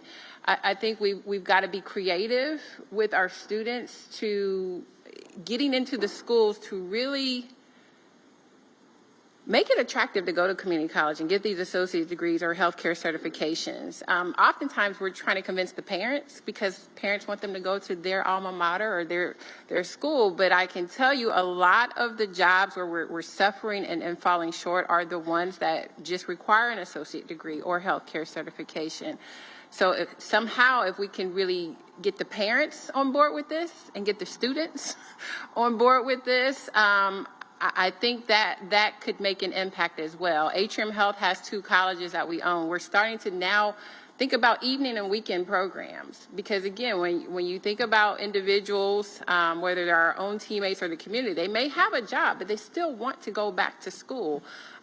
Some of our healthcare programs are only offered during the day. Their clinicals are only offered during the day, and this puts people at a disadvantage. So I think we just got to be creative and flex a little bit with what's existing out here.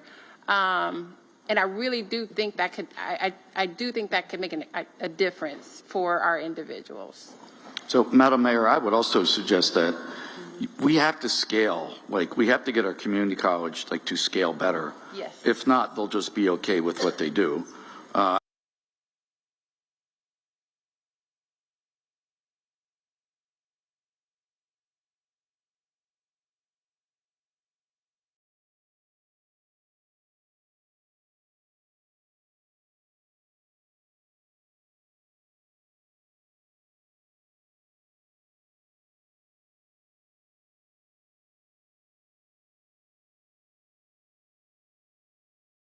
I sit on the community college board in Philadelphia, places to do, what they need to do as far as, but we need to push scale, because you're right. Like, the numbers are daunting, but how do we get them? I think we all have to get in a room at some point and say, look, we need more than what you've been doing. I can't tell you how much I appreciate that, because one of the things that I've heard from our community college is that we do not have the staff to be able to have a weekend program. Imagine if you could have a job during the week and not give up what income you have, and you could go and train on the weekends. But that is a very difficult, it's like a big deal. So sometimes I wonder if we're really investing in this, perhaps we ought to pay for it. And I know that the state, there are probably rules that I don't know about, but at some point we have got to commit to these young people that they can do this work. So I don't know, Marcus, how it works, but if we're doing all of this great work with Atrium and we're not getting people trained, we're missing it. And if it means that we have to invest, we ought to try to figure that out. So I'm preaching and I'm done. I'm sorry, Marcus is going to. Are y'all two going to keep jumping in before I can ever? I'm sorry, Mayor. I'm being nice. I was being nice. Oh, thank you. So, you guys know I'm a PK, preacher's kid, and you try not to ever stick your chest out or anything like that. I think it's important, let me say it again, the city of Charlotte prepays tuition for its employees, okay? So somebody could be at Solid Waste Services, and they could end up working in a leadership role in IT. So to your point, I think people have to follow what Charlotte is doing, because the city of Charlotte, because we're doing some good things. And if folks could replicate that, Mayor, I think it solves some of the issues that you said. Thank you, Councilmember Mayfield. Thank you. Thank you. Mayfield? So, thank you all for the presentation today. And Patrick, with your comment of scaling,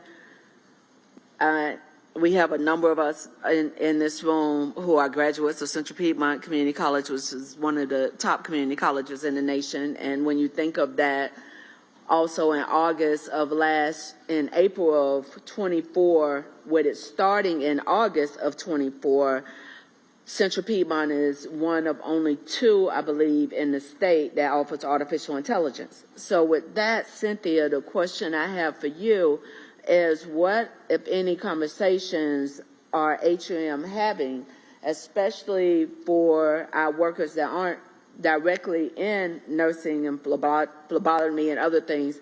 How do you see artificial intelligence playing into that, as well as continuing and growing that relationship with Central Piedmont?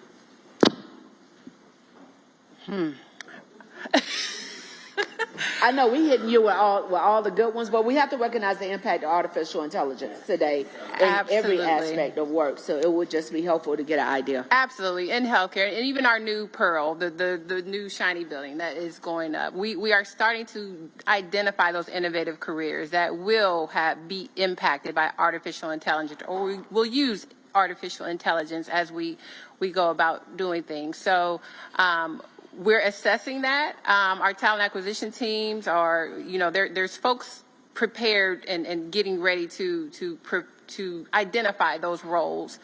We recently got a Bloomberg grant, and that has really helped us. Neurodiagnostic technologies, all these different roles that didn't exist before are now coming about because we're realizing that we've got to leverage our technology a lot better. And so we're starting to have internal training programs. If we can't go to the community colleges to do that, we're going to have our own staff prepare and upskill individuals to meet those individual types of positions. So we're getting creative. I think that our team my team with workforce development, we've been a lot focused on the allied health careers and more of the patient-facing roles, the ones that may not rely as heavily on artificial intelligence. But that's evolving right now, is what I can say to that. More to come, but our Pearl is really focused on innovation. It is focused on really identifying the skills that we can really communicate to our youth because they're interested in it. It's very cool, the simulation centers that we have. So we're identifying and doing a better job with that. I can't say it's fully fleshed out all the way. Thank you. I would just add to that. I just got done with a 2-day conference with MIT Sloan on AI and healthcare, by the way. And, they have a lot of case studies that are online. We'll forward it to folks here. But one of the themes that I kept hearing was that AI is an important force to recognize, but it has not deeply penetrated the actual workforce in terms of getting rid of actual body positions and getting robots to treat you. So I don't think that the industry is there yet. And I think that there are some surface level findings, but there's not anything substantial that that employers should worry about in terms of replacing the workforce right away. So just for a quick follow-up and full disclosure, I'm in the process of going through the artificial intelligence programming and information technology. I don't want us to think of the replacement, since AI is just an enhancement and it's only as good as the information you put in, but we do have some medical institutions that are entering information in regarding diagnosis. Well, there's a saying, garbage in, garbage out. Correct. If the correct information isn't uploaded into whatever format is being utilized, then the chances that the information you're going to receive back isn't going to be as detailed. So I'm not really looking at the robotics part of it. I'm more so just wanting to get an idea of what are the conversations that you're having with artificial intelligence, how we're utilizing the ethics that go along with artificial intelligence, the diversity, as well as making sure that we're creating a product that has removed as many of the biases as possible in order to help ensure that we're getting closer to better diagnosis and or better assistance even when you're calling in through teledoc or anyone to help just move the conversation forward. But I definitely appreciate the fact that the conversations are starting, but we don't have a landing point on it yet. So I would just add in Philadelphia, University of Penn Medical Center is using their recruiting tool on AI. So, there's a lot of uses at the workforce board. We're going to create our own subcommittee of AI because we think this thing is moving really fast. And we know at some point, even in our centers, our American Job Centers, we can use AI tools to help out our customers and get that resume done quicker. You can learn how to navigate a job search tool better. So we are looking at it because I would agree with you. This is this is coming fast, and it's coming. Like, the idea like it's not coming is not realistic, but for employers, it's really a tough one.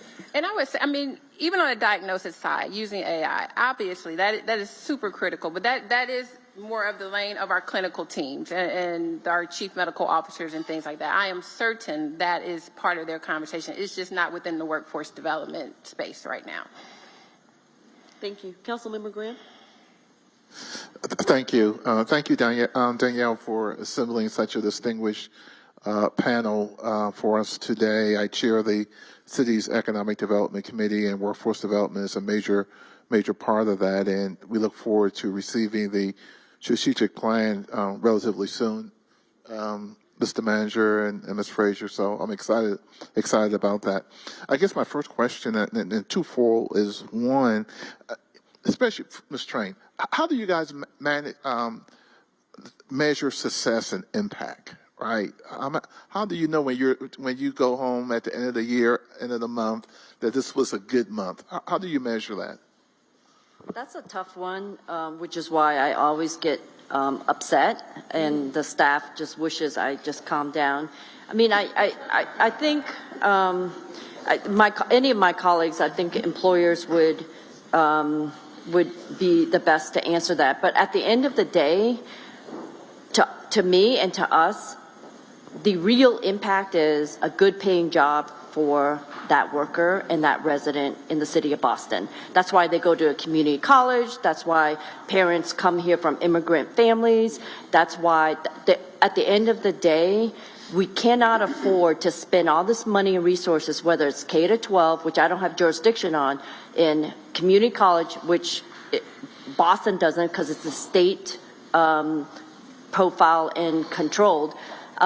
We need to know if Boston residents who are not the traditional client profile, who don't have a bachelor's degree, are getting good paying jobs.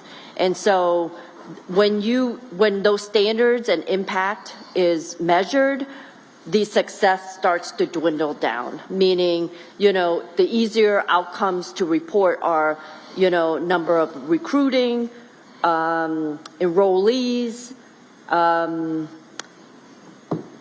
completion, but the hardest comes when it comes to placement, retention, wages. And I would also argue for community college that you can't just focus on enrollment, you have to focus on completion. And I would also argue post-secondary education start collecting data on, which is very hard because like my colleague here, I also sit on community colleges boards and the state board of post-secondary education. I always say it doesn't matter until you collect the data of your graduates and where they are. In the city of Boston, we found that residents and students of color, graduates of community colleges, are getting lower paid jobs than what they're graduating with. And that is a crime in the city of Boston, and we have to do a better job. And so getting the right metric really is the first and foremost data point. And then you have to own it, because you have to go back to your mayor and the city said, we're not doing our jobs. And the community college presidents have to do a better job. And that's always hard to do.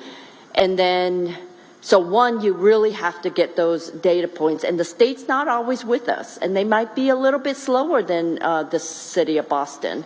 So those are some of the things that we have to tackle with. But the prime gold standard is the actual job, whether or not it pays over $85,000 or family sustained wages, pensions, and health benefits. And then we start moving down that ladder. But that's our gold standard. We're collecting that, but the fine gentleman earlier said, well, what's quality versus scale? Because politically, we're always pressured to deliver immediate numbers of people in jobs. But let's not forget why we're put here to work, which is quality jobs and making impact for the community. Mm-hmm. And so I think we're always a push and pull, and we don't have an answer to that. But getting the data points is really essential as a first step. And I'd like to share, Pat said I was going to brag, and I am. I'm going to brag. We do look at data, and we've been looking at ROI for several years. In Texas, we are lucky we have access to that unemployment insurance wage system. So we don't rely on the state. Well, the state gives it to us, but we have it. So we know that on average for individuals that complete training, low-income individuals that complete training and enter a job in what they trained for, they earn an average of $27,000 more a year after attending the training. So we publish that. I'm sorry. Done bragging? No. I'm not. We also know that there's a $5 return on investment. So for every dollar we invest in that training, $5 comes back into our community. Another thing that we did, building off of what Workforce Solutions did with the $27,000, our Hire Local plan that I've mentioned before is really a community plan. And so part of what that entails is all of the training providers, including the community college, sends information to the University of Texas in Austin, the Ray Marshall Center specifically, and they do an evaluation of completers, wages, entry into employment. So we have that at a community level. I realize, yes, and I was going to ask that question in terms of how do you kind of collaborate with others that work in the same space, right? So, yeah, I mean, let me tell you, Pennsylvania's brutal. Like, this is why states matter. Because in Pennsylvania, we're not viewed as a trusted partner to get access to the UI data to see if our investment actually worked. And for us to have to track down individuals is unbelievably challenging. And why would somebody pick up your phone? Because I'm getting spam calls all day like everybody else is. So it really is frustrating, at the state level that we're trying to get a data sharing agreement. Because I think more and more, we have to show results. We have to show impact. And like the days of just saying we enrolled or we saw or we were able to do this, our colleagues in Texas and Phoenix, do you have these? We do, we have access. Yeah. See, not fair. See, people don't like Philadelphia. Well, it is a game changer, though. It is. I mean, this is where we advocate at the state level, which is why I think city council can play an active role with your legislators and say, look, we just want to measure. Like, we don't really need to get too deep into somebody's, and for what the feedback we get is it's privacy information we can't share. And my sense is, well, you give us money to do a job. We want to do the job. We want to be able to report out on the job. And it's really hard to do that. Thank you. There's Councilmember a Driggs. lot of tools that we can compile after this forum to give you as tools on best practices that can or cannot work. Obviously, data sharing, MOUs, employer agreements, modules differ from state to city to municipalities, but we have those tools on a national level.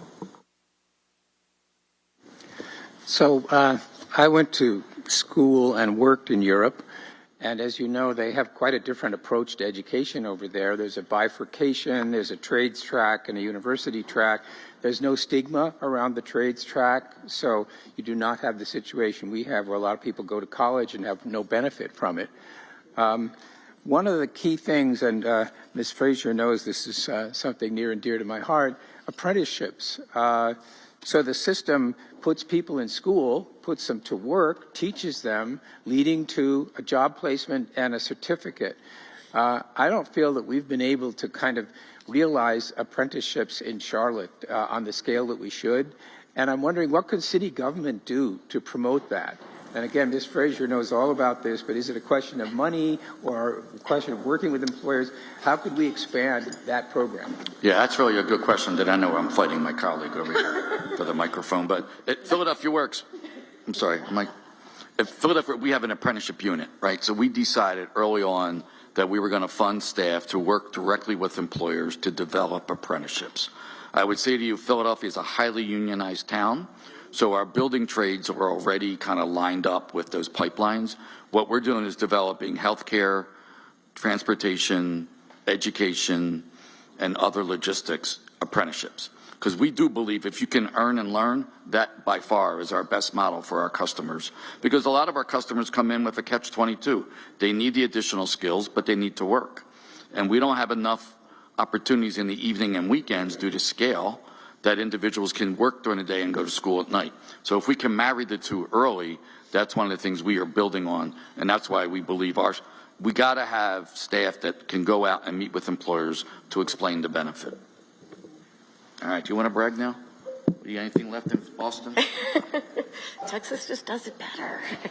And I'm not even a native Texan. Anyway, we are leaning into apprenticeships, and we created, our 3 major hospital systems work together to create a medical assistant apprenticeship program that has been very successful. On average, each year, I think we're producing about 250 medical assistant, which is kind of similar to CNA. I think it's a little bit above a CNA. So we're definitely helping to meet that need. And then from there, the hospitals are investing, taking somebody from a medical assistant to a rad tech. So they're even developing their own apprenticeships and paying for them and paying the staff while they're taking those. And I'll just add to that, I love that you brought up the European model, because in our conversations, even with TSMC, if you guys remember during the Reagan administration, many of our apprenticeship programs or blue-collar worker opportunities moved over to China. So that's how we ended up losing a lot of talent in that space when it comes to the trades. But what's really interesting is that as we've been in conversations with them, their main thing to us is we don't need an engineer, a 4-year engineer person. We need someone that's a 3rd-year engineer, simply because they need someone that's going to be able to work on operations, but also be able to supervise. So be able to do the work as well as, bring mentorship to the people that are actually doing the work. And that's how we were able to build our apprenticeship programs with them. So we're on our 3rd apprenticeship program with them to scale. The city of Phoenix itself has actually got really smart around developing apprenticeship programs.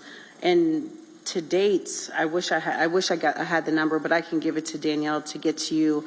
But they really focused on those positions within the city that were hard to fill positions that needed, whether it was a CDL or if they were an equipment technician, many of in our streets department, our public works department, sometimes in our convention center area. So they really just looked at position and not necessarily department to figure out where are we missing the most. And so they were smart, and they actually hired the state apprenticeship coordinator at the time.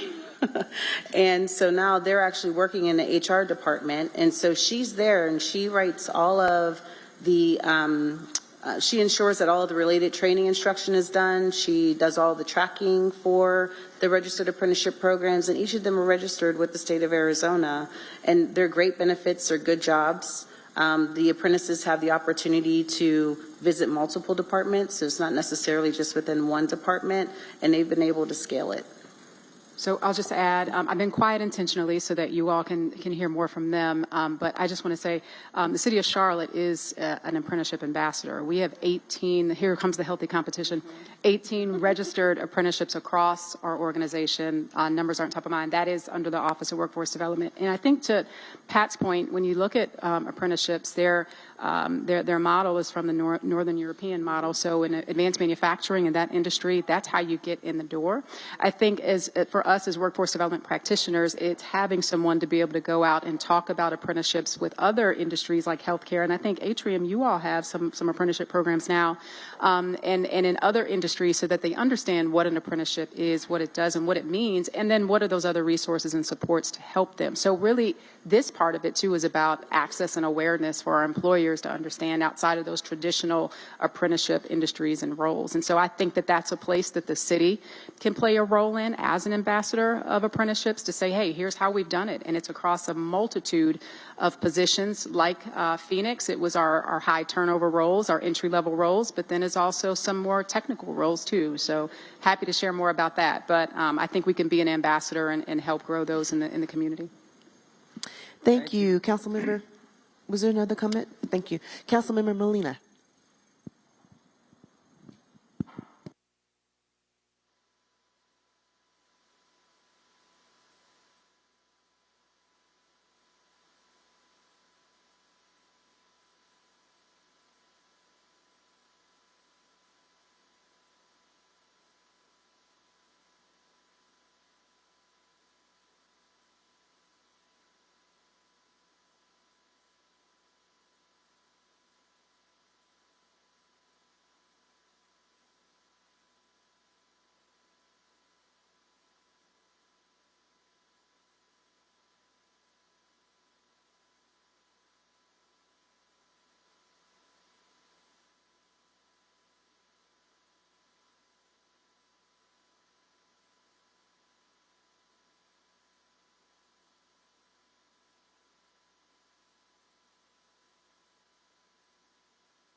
sure that you get heard. Can you hear me? You can't hear me? Oh, my God. I said too much. Oh. No, you didn't say too much. Okay. You gotta get a new one. How about this? Can y'all hear me good now? Oh, man. Okay, so I'm not saying all that again. Let's just be clear. So basically, I'll try to summarize it. Okay. Unless you want me to start with the proud alumni of Central Piedmont. Just the question or the point? Well, I would like to make sure that they also understand what I was saying. Again, Ms. Frazier, great job. We're very proud of what we're doing here in the city of Charlotte. This will be a more challenging aspect of what we intend to do as a whole. Workforce development is, an important challenge, of course. But my question respectively was with reference to Boston, because you have this asset of institutions in your orbit that many of us don't have. You have world-class institutions that are within reach. I spent some time in Cambridge over the summer, and just within a small distance, you have access to these institutions. So are you all convening workforce development partners? And if so, are you seeing any impact from that particular work or implementation? Thank you. And I know that Boston is a world-class city, but it just tells you the deepness of our issues. I mean, 45% of Boston residents don't have a bachelor's degree, but we're an R&D city, so we have no manufacturing. We're huge hospitality, which means the lower wage workers are either that or you're this. There's nothing in between. So we have to do a lot more. I think we rely on the institutions for a think tank, but it's not unusual. You have state schools here that can do randomized control studies for social intervention programs. You have really great schools, researchers, labor economists. Yeah, we have stem cell research that gives you the next best vaccines. But we also we're challenged by that, meaning will our kids and our young people and diverse constituents be those researchers and scientists? No, they're not. And the majority of the higher level, higher earners are not from Boston. Actually, Boston is a hub where everybody buses in. And they get the higher paying jobs, they get all the wealth that Boston tries to build. The question is, what do our people get? And so Mayor Wu is very laser focused on that, meaning we're about families, affordability, and we have a lot of challenges around that. Everybody comes to Boston for world-class everything, including homeless shelters, including public housing. Everybody jams Boston. And the question is, what's in it for the residents there? And so we have to make some bold choices, which is why I'm still standing here after 16 years behind a mayor that will not just preach about ideology. We have to have some bold choices. And those bold choices mean you have to hire Boston residents that don't look like you within legal confinements of community benefits, project labor agreement, whatever else comes down the court. You have to hold that front line. You have to hold developers and real estate developers and all the abutters who love affordable housing, by the way, but don't want it when it's being built in their own backyard. Now, I'm talking about issues that we all have to deal with. It's great for you to have great schools and you're paying taxes, but what about our neighbors and the kids who don't look like you, who came here as refugees or migrants, a variety of things, that they don't have access to those rich institutions and those wealth pillars that Boston is known for? We don't have solutions to that, but I'll tell you, Mayor Wu is up front. She's at it to tackle these issues. And they may not be popular. They will not be popular in the next 4 years, but we stand by our values and we will roll out what we can to make it happen. Because at the end of the day, a great city is a civilized one. A great city is one that has access to everybody, not just Harvard, not MIT. I graduated from MIT, but it's for everybody. And that's the civility of a great city and a great mayor. Wow. Wonderful. Thank you. Preaching I'm to the not choir running for here. office, by the Yeah, I think she is running for office. Are you sure? Are you sure? I just want I love that. I just want to finish that thought and say, wow. I think I speak for multiple, especially here at my table, and saying, wow, thank you for And that. you wonder answer. why we love hanging out together, right? Yeah, Because you got she's Danielle dynamic. Frazier, who's amazing. Absolutely. And then the rest of the colleagues are just amazing. Just There amazing. is no question that this is a powerhouse team that you've assembled, Danielle. Thank you so much. Thank you so much. We're beyond time for the break, but we have a lot of passion in the room, and we have 3 more council members who have questions. So I'm going to ask that you ask a question that hasn't been asked before, and we'll be able to wrap up our comments at the end, okay? And they will be hanging out with us, I think, through the evening. So if you have any good. follow-up questions or anything, they'll be around. And again, they can send us anything that they have shared. So Thank you so much. Councilmember Johnson?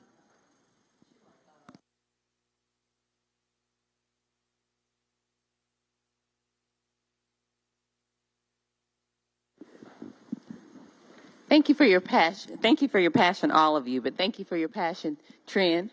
I saw a story about your mayor on a national news. I don't know what a morning show or something. So I know the great work you're doing. We have 2 of our largest employers sitting up at the table, the City of Charlotte and also Atrium. In Atrium, you mentioned second chance employment, and you mentioned specific jobs, if I heard you correctly.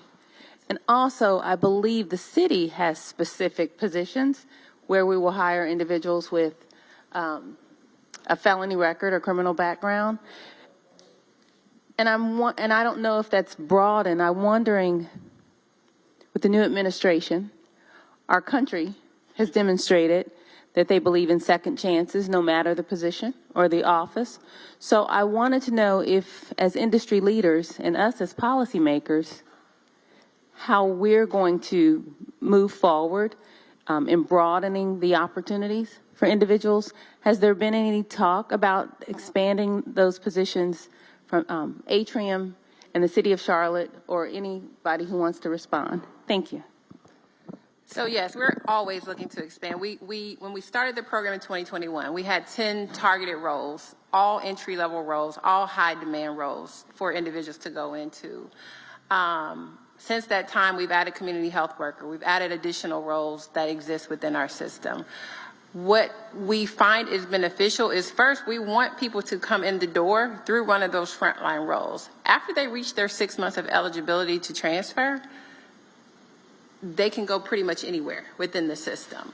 We have a coach that we assign them with. So they are constantly asking these individuals, what's your next role? Because we don't want them to stay at those frontline roles. We're helping them with resume preparation, career development resources, all sorts of things to take them to that next level. We have one individual, she came in the door as a patient transporter. She's now entering nursing school in the fall. So we have to, look at what their aspirations are as well, and really put those support services for them to be successful, to go down that path. But we just start them out there. We don't expect them to stay in those entry-level roles. We really want them to have a career at Atrium Health. And I'll just add to say that our Human Services Department, this was an initiative that we had brought to their attention as well. In our planning department, they were really struggling with hiring planner 1 positions, which are entry-level positions. So we had brought to them this grand idea of how do we bring that training into the prison systems. So that didn't happen, but what did happen was that it caused them to think differently whenever it came to their hiring practices. If you can imagine, it sometimes can feel impossible for people as they're applying for public sector jobs because it takes a long time, right, for a variety of reasons. So one of the things that our HR department has done is whenever they're going through hiring processes, the hiring manager ultimately has a decision as to whether or not they're going to, hire that individual for whatever the reason or cause is. HR has now stepped in to say, well, what is the real reason as to why you're not hiring this person? And if it's a grant-funded position, of course, HR ensures that it meets all the grant funding requirements. If it's not, if it's a general fund position, but let's say background is some type of challenge, then HR now, if they're a good candidate, they will actually get them into another role. So they're looking to see where else in the city, because we don't want to lose this great candidate. So how do we leverage that better? The other thing that they've done is we used to contract out for fingerprint services and things like that. That's no longer. They've worked with Sterling, I think is our company that we work with for background checks. They've worked with them to get those to get those results quicker. So instead of it taking like 2 to 3 weeks, I think we're like down like 2 to 3 days to get the information back. So HR now does their own fingerprinting internally. I was like, can we use your system too for that, for other things? But those are some of the things that they've worked on to really try to streamline the hiring practices and really looking at the city overall, especially whenever we have great candidates that might not meet the criteria for that specific position. The other thing that they've done is that if there were something in a person's background that could prohibit them from getting that job, it was ultimately up to the director of that department to make that decision, yes or no, whether or not they were going to accept them. Well, they've actually taken that ability away. So now the hiring manager doesn't know anything about the person's background. The city had adopted ban the box a long time ago. Arizona as a state had adopted ban the box a long time ago. But you still have employer partners, including municipality, right, that still have their form of hiring practices, right? So the hiring manager, the director of the department, they have no clue about the person's background unless there's like something that would prohibit them from being able to accept the position. Very good. Thank you so much. Our final two questions will be from Council Members Mitchell and then Watlington.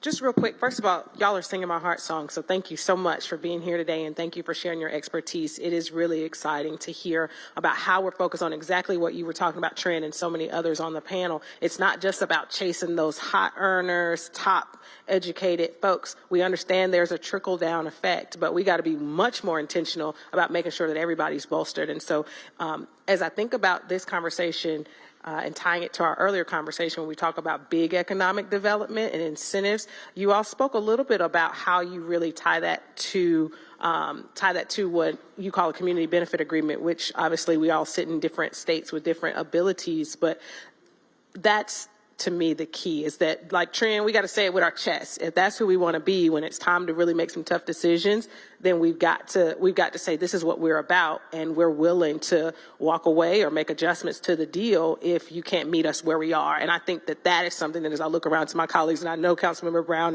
is in agreement to that, we got to be able to do that. And so I look forward to us being able to take a stronger stance in that regard, because there's more that we can do. And I think that if we ask our partners, they'll want to do that. So in the spirit of that, I wanted to ask Danielle, without putting you on the spot, but given that you really hold this flag for us in Charlotte, as you think about what are some of the other items that you've heard from your peers and things that you've been working on over the last few months, what is it that you think is working, and what would you like to see us do in a stronger way when it comes to tying our incentives to workforce development for economic development? Yeah, thank you, Councilmember Watlington, for that question. Well, first and foremost, I think it's really collaboration, and I think that's what you heard on this panel is how are we all working together? It takes a village to develop a workforce, and when we think about all of the opportunities that are coming through these economic development programs and projects, I think about Yael and Austin and what they're doing, right? I think it's what projects are coming here, how do we rally around the jobs that we're attracting or the jobs that we're growing here through existing projects and businesses, how do we create an ecosystem around training providers, community partners, the supportive services that are needed.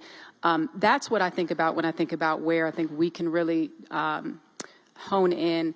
We have finite resources, right? And I think we have an opportunity to drill in when we talk about mobility, right? The theme of this is what projects are coming through all of that, right? Through all of these different projects that are coming down, how much talent do we need to be able to support that, and how do we rally and connect our ecosystem around those opportunities? So I see that as, I think, our biggest opportunity through what's before us and in front of us. There are a lot of examples out there around how, you merge workforce development and economic development as far as employer support, and I think we've done some things over the time with with whether it's apprenticeship programs or making sure that our employers understand the ecosystem and what's out there, what training providers are out there, what resources are out there. I think that's our role too, to help employers understand our ecosystem and where the resources are and how we can be a connector to make sure that all fits together. I hope that answers. I guess the only thing I would add is Danielle's got to be, or somebody represents, got to be at the table when these deals are made. Because I think, there's nothing worse than, coming in your office in the morning and reading the Inquirer, the Philadelphia Inquirer, and reading that this big company's coming to Philadelphia and they're hiring like tomorrow. And you're like, geez, man, how about us? So I just think, having access to that information is a better planning process. And I would also put some resources behind the compliance. You have great plans. You went through all this way to get a deal signed, but yet you don't know what the numbers are. A gentleman was there, just asked about, what does the impact look like? You want to be accountable and report back to the community or the city to say, this is where we failed, this is where we know we failed, and this is how we're going to move forward for the next community benefits. But that compliance piece is really important, and it needs resources.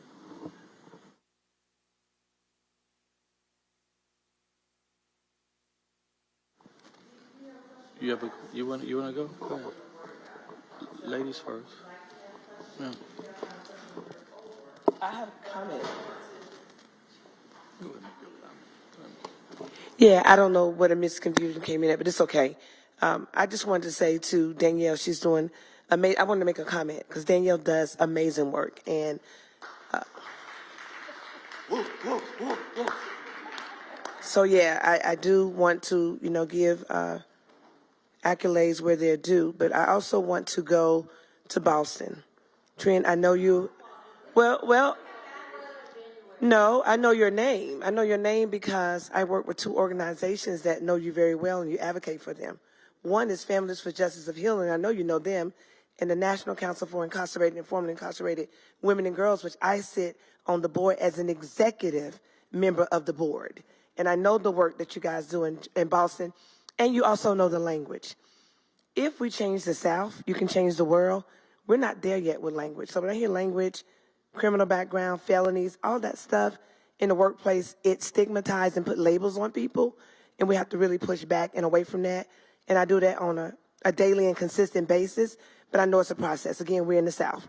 Another subject, another topic for another day, but Boston, y'all got it. Philadelphia, y'all got it. Coming to you for Atrium, you're amazing. I know the program that you're doing, and a couple of the women that comes through the work that I do, they're over there. So thank you so much for the work that you're doing as well. So I just wanted to highlight a few things. But when you talk about workforce development, meeting people where they are, you also have to change your language so that you're not re-traumatizing people in the aspect of where they're going and how you're going to get them to where they need to be. That's all. Thank you so much.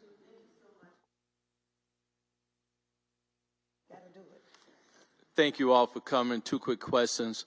One, I'd like to hear more about Hire for Charlotte. Hire Local. You see where my mind is already, right? Because I know a lot of us, I want to be intentional on who are we hiring, right? So first question, any legal challenges around Hire Local, your Hire Local program? No, we haven't. Because it's more of a philosophy. We're trying to grow our own through training, through apprenticeships, and earn and learn opportunities. So when employers are here, we have the pipeline for them, so they're not going out. Okay. Mr. Clancy, I'm going to tell Brian O'Neill you did a great job representing Philadelphia. Thank you. You're a long-time councilman. And Ms. Bailey, we just left the McCoy, the YMCA breakfast, and one thing they talked about, engaging more with Pearl Park. So how can we get offline, I want to set up a tour to bring the local YMCA because they want to bring some opportunity to expose our youth to what you're doing at Pearl. Okay. Thank you. Very good. Thank you. Thank you for such a robust discussion. You guys are amazing. We have left with so many amazing ideas as Danielle and team continues to finalize our comprehensive plan locally. Thank you. We're going to take our break now, and if you could return, please, at 1:55. We're going to start in 10 minutes. Thank you.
this comprehensive strategy will all come together and flow together.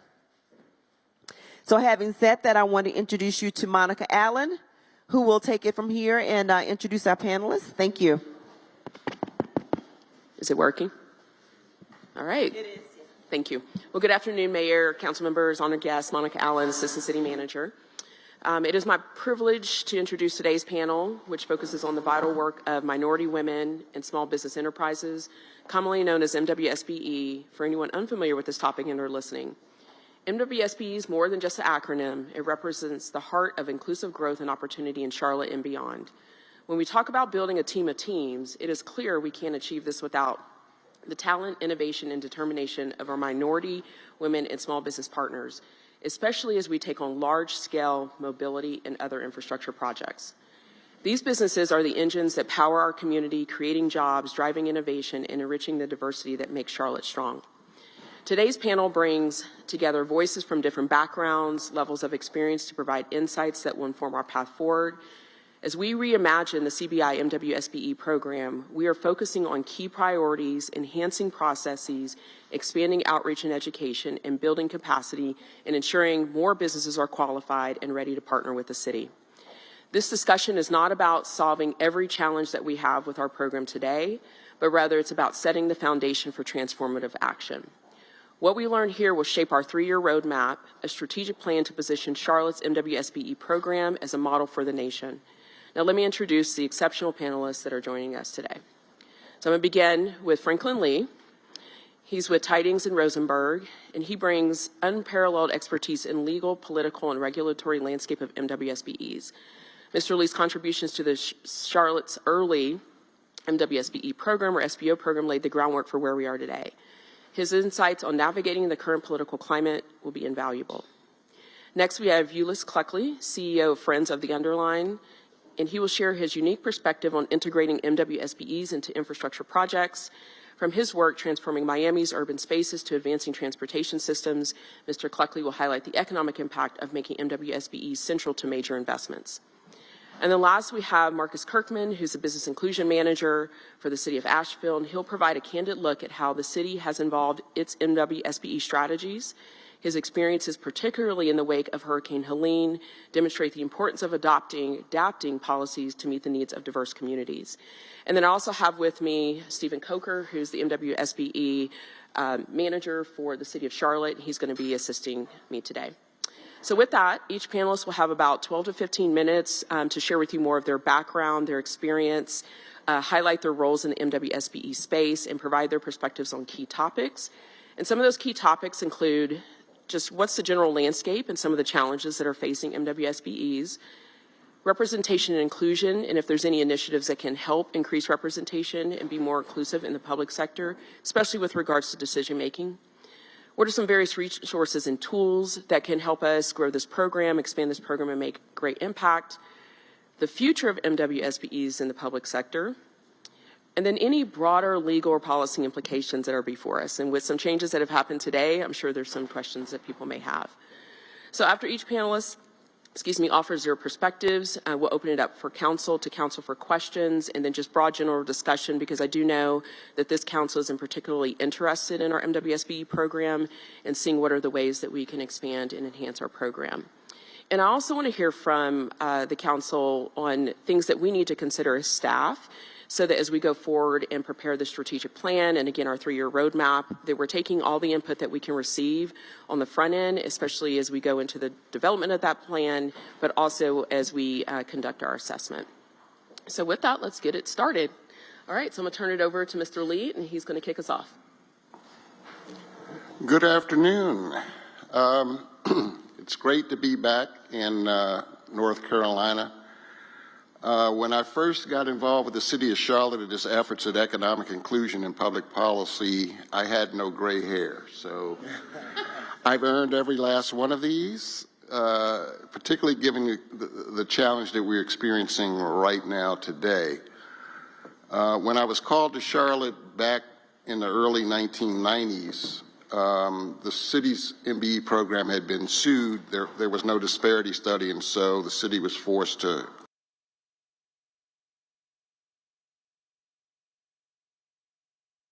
to convert into race and gender neutral type public policy.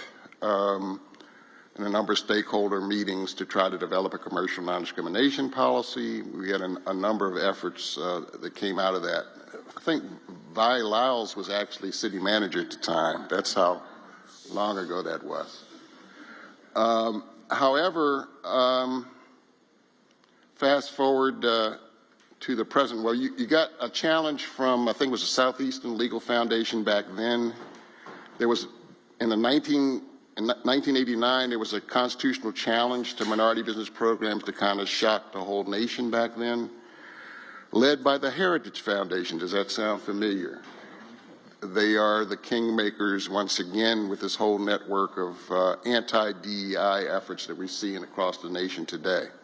So it's not terribly surprising, but this effort that we're dealing with right now in dismantling any efforts at diversity, equity, and inclusion is far worse. It's almost like it's on steroids. I can tell you that it's gone beyond what happened after the Croson case. Most of the challenges after Croson were involving state and local government MBE programs.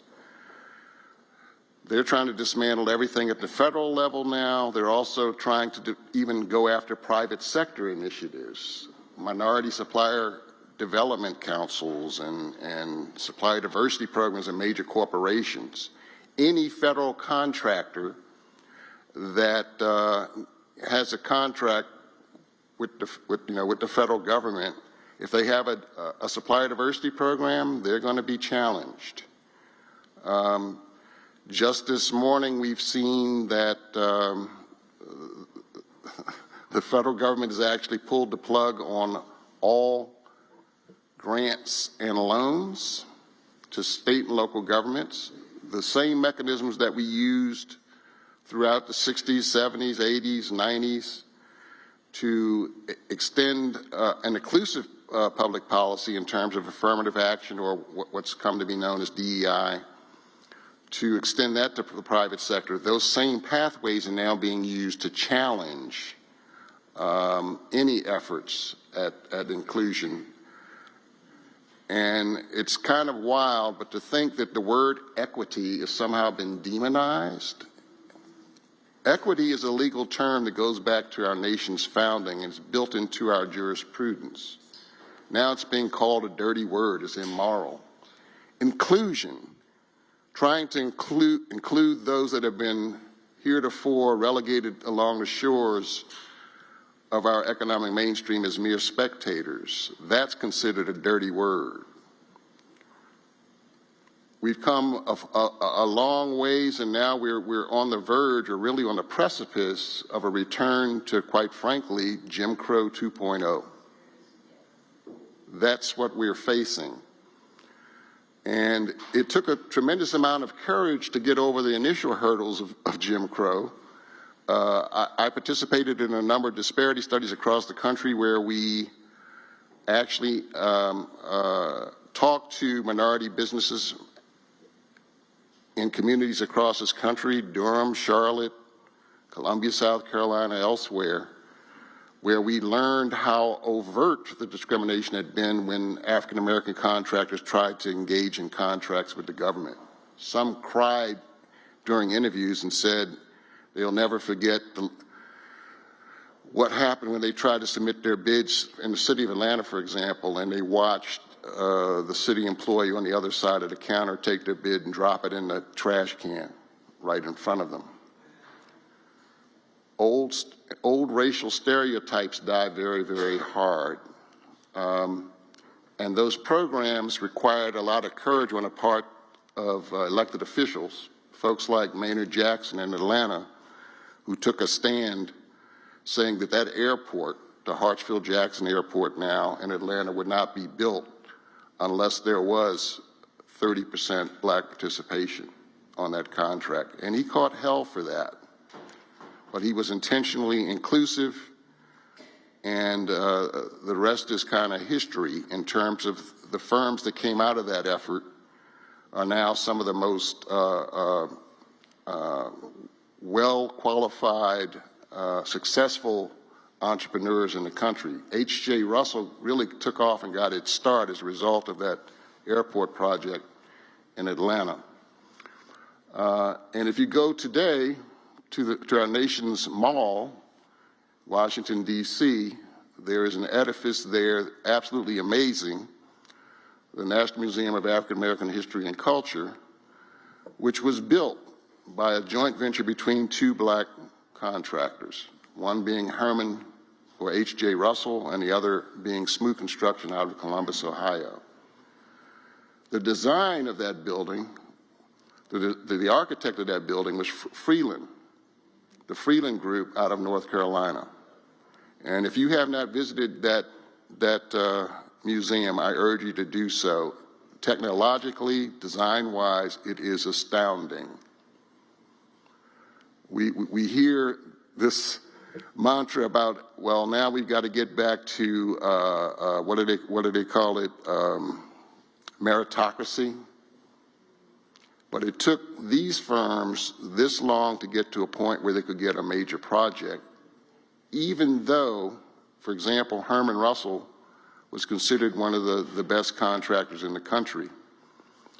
And still, he could not get access to capital that he should have been able to get. He could not get the bonding that he should have been able to get. Another example of courage, political will to make sure that there was inclusion came about in Atlanta in 1996 with the Olympics. Andy Young was able, because of his contacts with nations around the world, to bring the Olympics to Atlanta, multi-billion-dollar economic opportunity. There could be no law, there could be no rule that required any minority participation in those Olympics opportunities, but he did convene a meeting of all the players, all the major players in Atlanta, and said, I can bring this to Atlanta. I have one requirement, that everybody have a seat at the table, and that every segment of our business population has a chance to participate in this mainstream. Herman Russell was awarded the contract to build the Georgia Dome Stadium. However, because he could not get equal access to bonding, he had to joint venture with a large white contractor and give up 50% of the profit on that project. That is the 21st century cost that we have in discrimination and unequal access to capital. One other example of that I will give to you, and then I will allow others to speak. How many of you are aware of this thing called the internet? Well, contrary to some rumors, it was not created by Al Gore. But back in the early 1990s, DARPA, an agency of the Department of Defense, actually developed the internet. They created the internet, and realized that it had tremendous application in commerce, and they saw the need to privatize it. Through the Department of Defense's affirmative action efforts, they were able to position an African-American-owned firm to be the first firm to actually assign internet protocols for websites. The name of that company was Network Solutions. It was owned by an African-American named Emmett McHenry. He had a monopoly on assigning domain names for websites. That was a huge economic opportunity. And as the internet finally began to catch on, there wasn't a business in the country that could really be competitive if it didn't have a website. And you had to go through Network Solutions in order to get that domain name and an IP address assigned. But when the internet finally took off, the demand became so great that Network Solutions needed additional capital in order to expand its operations to meet the demand. They could not get any additional capital, either investment or debt capital, to do so. And as a result, that $10 million operation had to be sold. The company that purchased Network Solutions, purchased that opportunity, became a $1 billion outfit. That too is a 21st century cost of marketplace discrimination. So is that equitable? Is that fair? No, but it is critically important in this day and age that we have fairness not only in workforce, which is very, very important, but the truth is every time we go through one of these inflationary periods, wage earners, workers fall further behind with each generation. I've seen it in my lifetime. The minimum wage when I came out of high school, got my first job, was $3.50 an hour. Fast forward to 2025, the federal minimum wage is $7.50 an hour. It's doubled. Meanwhile, the two-bedroom apartment that I had when I was in law school was $285 a month in Mount Vernon in Baltimore. That same apartment is about $2,500. It's gone up tenfold. The cost of gas has gone from 30 cents a gallon to over $3 a gallon. The price of eggs, I just learned before I came here, went from 30 cents a dozen. It's like $6 in my hometown and $8 out in California for a dozen eggs. What happened? Did the chickens form a union and demand higher wages? The only way you can ever keep up with inflation and actually accumulate wealth is if you own an appreciating capital asset in this economy. That's either real estate or business. And home ownership among African Americans in this country is considerably lower than the rest of the country. And here's another troubling statistic as to where we are today. The Census Bureau has issued estimates that the average black family of four in America today has a net worth that is only 1/10 that of a white family of four in 2025. If that is the case, and as this country gets browner and browner, as we have more and more immigrants, more and more, the country becomes browner, and that wage gap gets bigger and bigger, and the standard of living goes down and down and down for working class, being able to afford things that we used to be able to afford when I was in college. If we do not address this differential, this gap also in terms of ownership of business and ownership of real estate, this nation is in huge financial trouble. It's actually a matter of national security in my view. So that's the bad news, folks, that we're in a tough spot. There are definitely opponents to DEI that are seeking to dismantle not only with the federal government but with state and local government too. They're going to try to attack any local government that seeks to be intentionally inclusive and to promote supplier diversity and hold their federal funding hostage. So you're going to be in a very difficult spot, but there are ways around this, and I'm looking forward to sharing some of those ideas with you this afternoon. There are things that we can do to follow the Nike motto, which is just do it. How many of you remember Halliburton?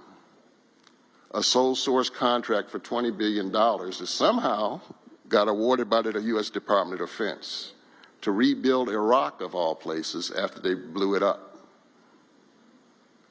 Throughout history, we've had examples of these sorts of things. And when we have a disaster like we've had here in Asheville, and there's a need to rebuild infrastructure, there's a need to rebuild housing and communities, you have to be inclusive, intentionally inclusive, to rebuild those communities and make sure that the residents of those communities can participate and thrive. Otherwise, the communities will not survive. So there are models that we can look at. I've got examples going all the way back to 1918 with a day labor program in a water sewer district outside of D.C., where in law the government set up a set-aside for contractors in the area to learn how to build modern-day water and sewer systems using ductile iron pipe with heavy construction methods that didn't exist prior to that.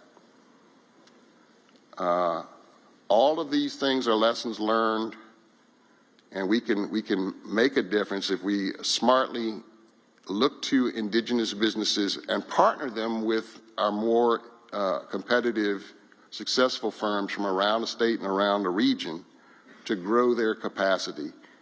And we redirect the flow of commerce, we redirect capital to make investments where they need to be made to have a truly inclusive economy. Without that, we're in deep trouble. Thank you, Mr. Lee. Mr. Cleckley? Thank you, Mr. Lee. I appreciate that history lesson. And thank you for all your service in the small minority business space. So I'm Mules Cleckley. What's listed here on the title slide is that I'm the CEO of the Friends of the Underline. It's a new role that I've assumed over the past month or so. How many folks have heard about the Beltline in Atlanta? And how many have heard about the High Line in New York? So we're building the same thing in Miami. And I've been tasked to help lead that effort to build out 10 miles and 120 acres of a destination essentially for Miami that supports business, entertainment, recreation, art, culture, and the like. And so exciting opportunity for me. But before that, I was actually the director and CEO of the Department of Transportation and Public Works for Miami-Dade County. Had over 4,000 employees, was responsible for all things transportation with respect to transit as well as public works, transportation infrastructure and the like. So in Miami-Dade, 2.8 million people that we had to figure out ways to move around from a mobility standpoint. And we really focused on making sure that we leveraged what you all are doing now, which is to identify a sustainable funding source for transportation and mobility projects to actually deliver and expand transit, to make sure that you're keeping up with the demands of your general populace as well as the growth in business and residents that you're going to experience over the next 2 decades.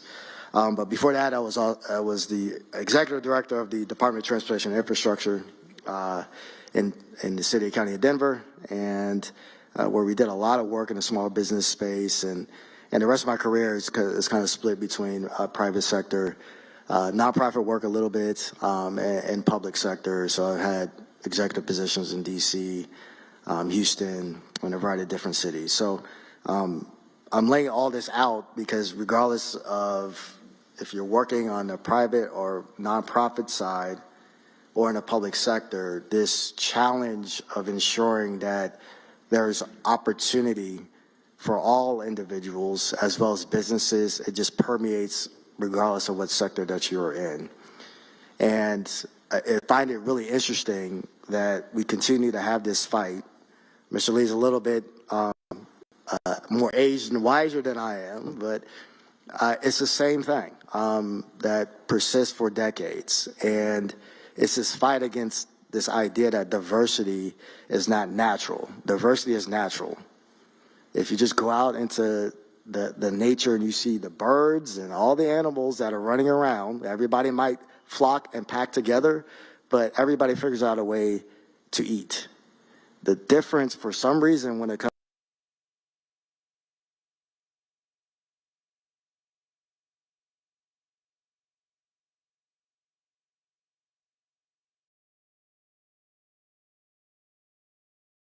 comes to the human having something that can be a benefit to all of your residents and businesses throughout the city of Charlotte. And so in my previous experience as a public servant, one of the aspects we wanted to make sure that was clear to all the staff, because when you have a large organization or a large department, you can have the leadership at the governmental level but even the leadership within the executive level of department that can set goals around small business and minority business inclusion.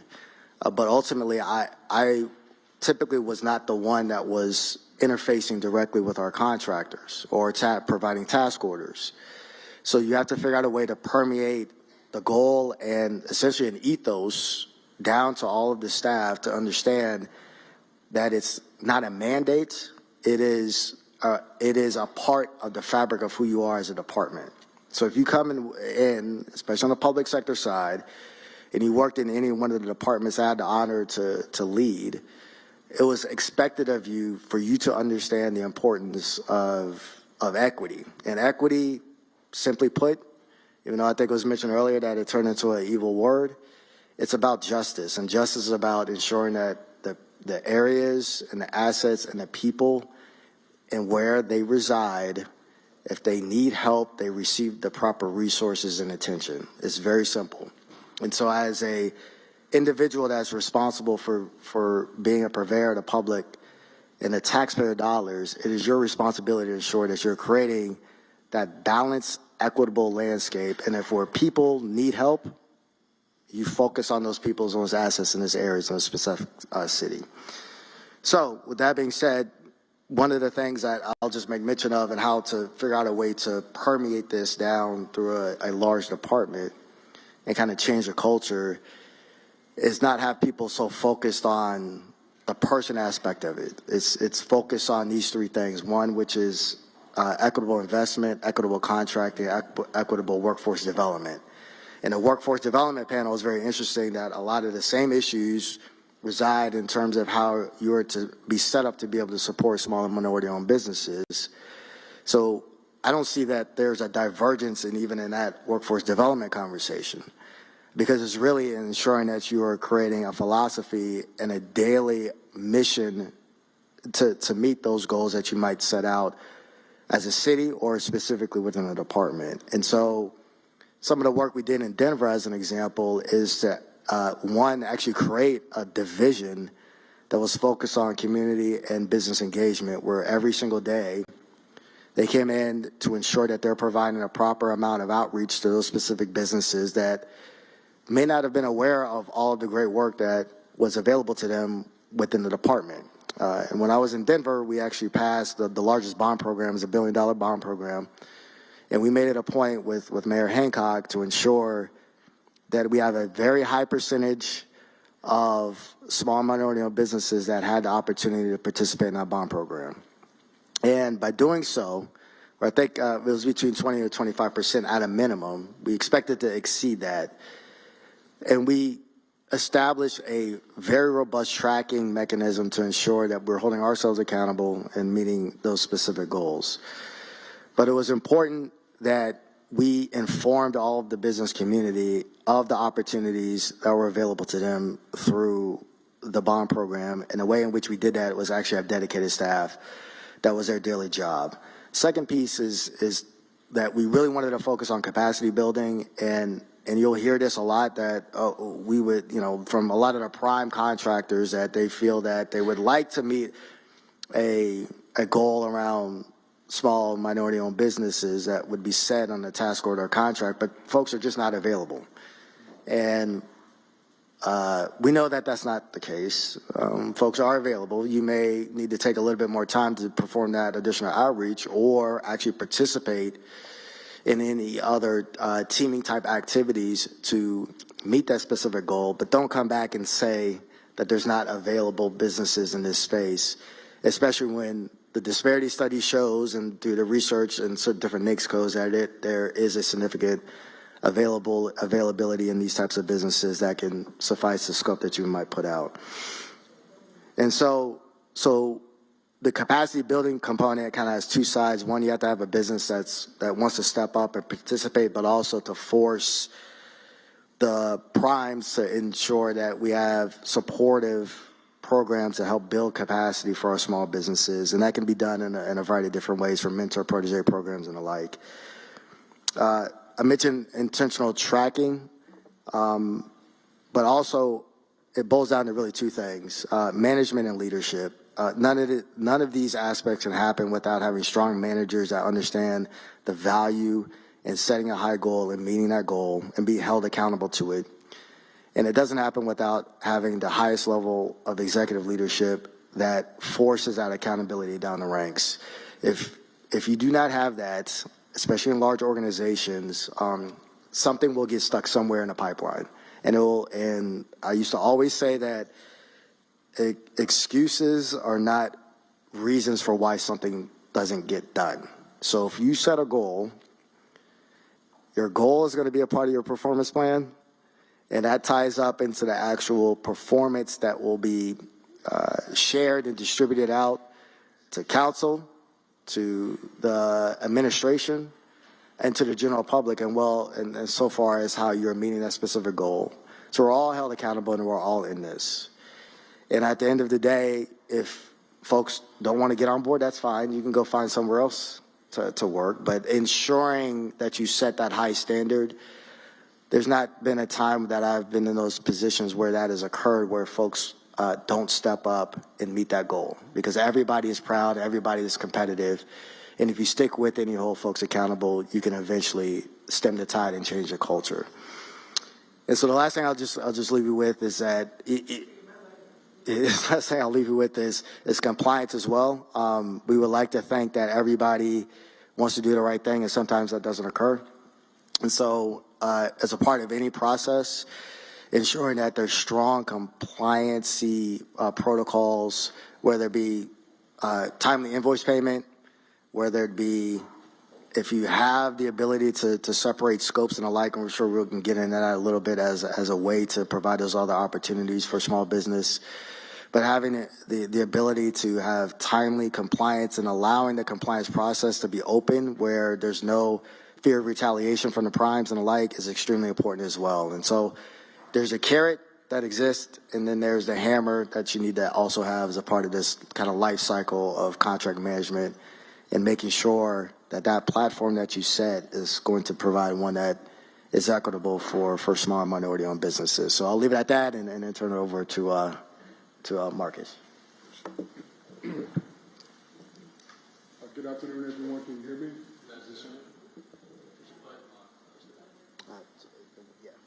What about now? Okay, there we go. Sound like we're in church now. All right. On behalf of our city manager and also our mayor, I want to say thank you all for being here with us today. Marcus Kirkman, I serve as the business inclusion manager for the city of Asheville, and I thoroughly enjoy what I do. You may have seen my very short bio.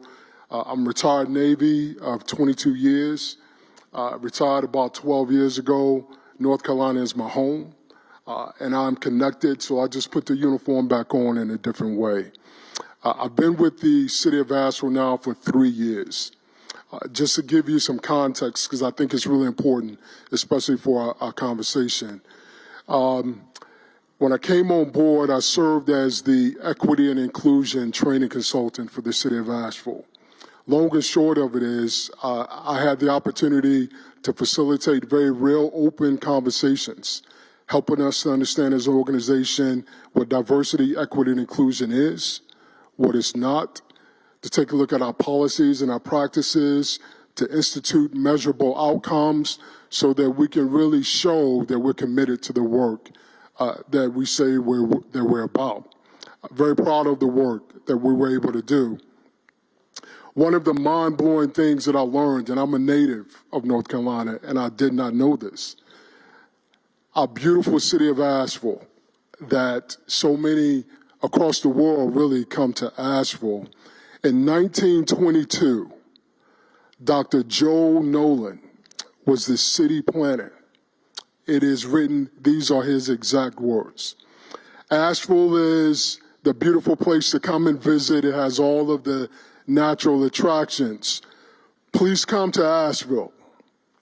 This is in 1922. Please come to Asheville. But when you come, we have a separate place for the Negroes, and then we have a separate place for our white population. That was in 1922. At that time, the population of the black community and African American community in Asheville was 33%. 33%. 103 years later, what do you think that percentage is now? It's about 7.5% to 9%. In 103 years, that plan that was put into place, we're living that out as we speak. So when we have a catastrophe like Helene hit, that only magnifies the challenges that were here. And we've got some incredible work to do. So what, what my office does is we work directly with minority women-owned businesses and small businesses and taking a look at and saying, where are these very clear disparities that are in our procurement and contracting? Like many other jurisdictions, especially across North Carolina, we conducted our most recent disparity study in 2023. It was very clear where those opportunities were. We can put a lot of words to everything that we do. I am a firm believer, especially when we talk about community. Community is really about defining who belongs and who doesn't belong. That's what community really boils down to. And it's built on authentic relationships, how we relate to people. This is how this has played out so far to this point with Helene hitting our beautiful city. So when I stepped into the role in community economic development last year, I had already served in equity and inclusion. I learned the community. I learned the pain points of our community. I learned the challenges. I learned those areas and organizations who were doing really great belonging work that we call community work, creating a sense of belonging for all people and develop really great partnerships. When I stepped into the office, one of the first things I did was I created what I call the Inspire list. Inspire stands for being an inclusive North Star with strategic procurement and contracting policies that inform and repower our community through economic development. It was a list of minority women-owned businesses, small businesses in our Asheville community. No one knew the storm was coming, but 2 to 3 times a week, I would send out emails about different opportunities. There were learning opportunities, there were training opportunities, there were partnership opportunities with other jurisdictions, and we built this very, really, really close relationship. In September, Helene hits. And we're all taken off guard by that, by the magnitude of it. I was really fortunate to get a chance to serve on our emergency operation planning team with the fire department. So I had really strong relationships with the fire department. The storm hits, we're about 3 weeks into it, and then we start talking about debris removal contracts. You can only imagine that we had made national news, so you have people from across the country coming in saying, I want to be a part of that action. But we cannot forget that in 1922, the plan was already put into place. That for our community that was already here, you were probably going to be left behind. So when these large contractors came in, we sat down and had some very open conversation. And I shared with them, our community that's here, it is vitally important that they are engaged in these rebuilding opportunities. Let's have a real open conversation what that can look like. And we did that. We established the language to develop the contracts where our minority and women-owned businesses can be a part of rebuilding their own community, to have a sense of belonging. Because if you can't repair your own community in a storm, when can you repair it? And that is a large part of the work that we are going through. Our disparity study in 2023, working with a great consulting firm, they provided us with 14 recommendations.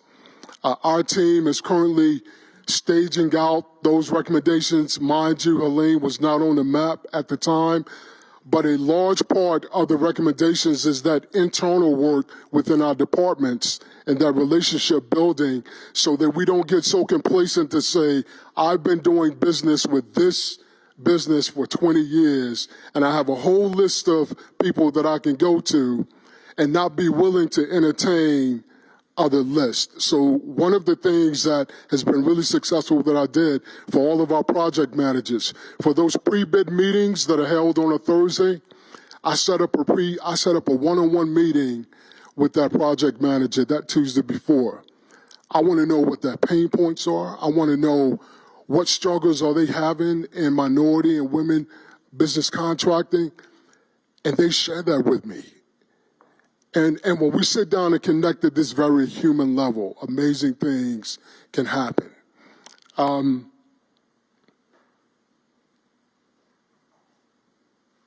going to pause for 1 second to make sure I don't miss it. I just want to share one major success story before we open it up.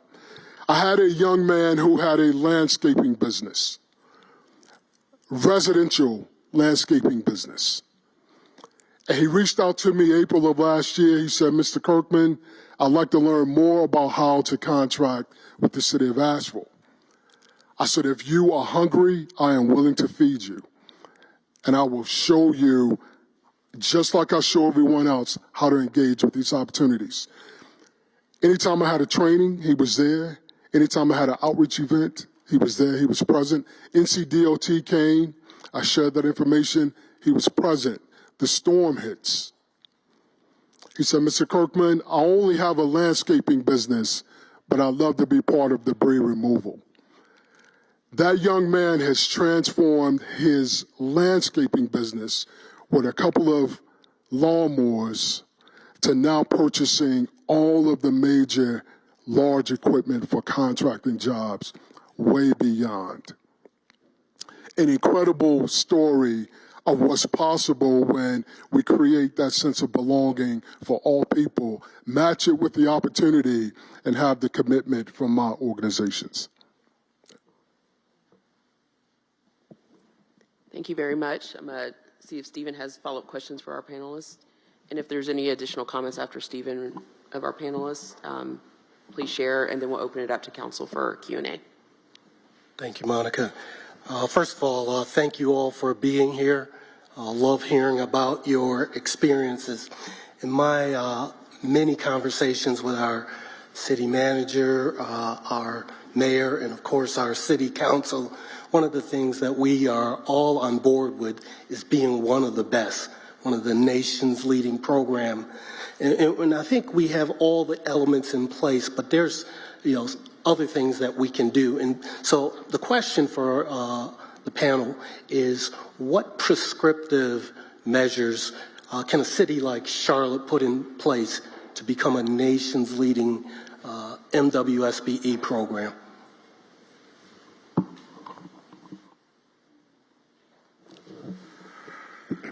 Yeah, there's I guess 3 different types of models that I would recommend you consider. Keep in mind that this whole economic inclusion movement is about irrigating economic deserts wherever they are.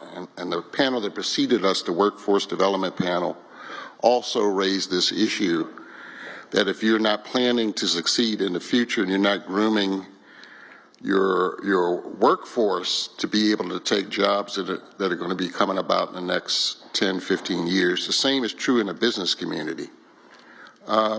So one approach, one thing that I think is worth taking a look at is looking at the future business opportunities that are coming down the pike, particularly in emerging new technologies, whether that is hardening your supply grid, your power grid, using renewable energy sources, perhaps installing community solar gardens that maybe your low-income residents can actually have ownership interests in, creating a stream of revenue. And at the same time, those communities can be trained, those workforces can be trained for very sustainable jobs, livable wage sustainable jobs, and installing solar panels and new battery technology for creating microgrids as they're starting to do in Texas now. That's the least, or I guess the lowest barriers that you would have to entry is new industry segments that are just emerging. And that way, you're not taking away anybody's slice of pie by being intentionally inclusive. You're actually growing the size of the pie. And that's important because when you do your economic impact analysis, and I'm also urging every jurisdiction, including the City of Charlotte, to amend the scope of your disparity studies to include economic impact analysis that looks at the return on your investment through these programs. What we've seen in those economic impact analyses that have been done elsewhere is that these programs tend to pay for themselves tenfold over time, because every business that is grown, has its capacity grown and becomes competitively viable in your marketplace, becomes a positive source of revenue for the government, for one thing. Tax revenues from its employees, tax revenues from its sales. Those things can drive and irrigate those economic deserts. And when you start to do that, you reverse that negative cycle of disinvestment and make it a positive cash flow in your community. Everyone wins. It's a win-win scenario. So focus on those emerging new technologies that are beneficial and maybe necessary to rebuilding your infrastructure in a 21st century way. Make sure you position your local indigenous businesses, be they small, minority, or women-owned, to be mainstream participants in those new industry segments. And then also press to network those firms regionally, if not even nationally, with firms that have deeper pockets, that also have technical expertise, that also can help transition and diversify those businesses into these new market segments.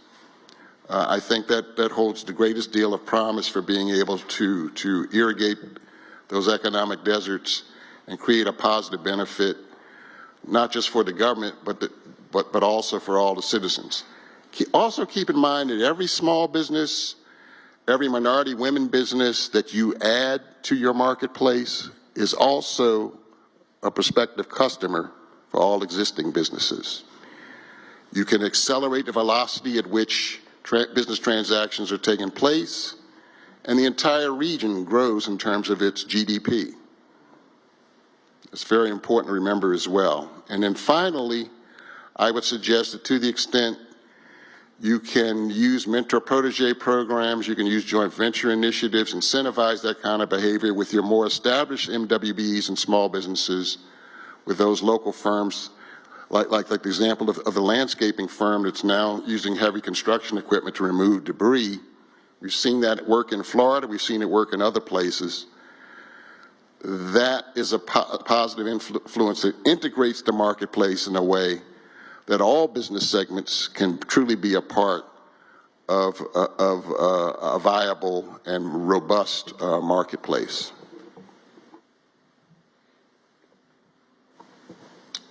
I think those are all fantastic. I'll just piggyback on a couple of ways that you can be the best.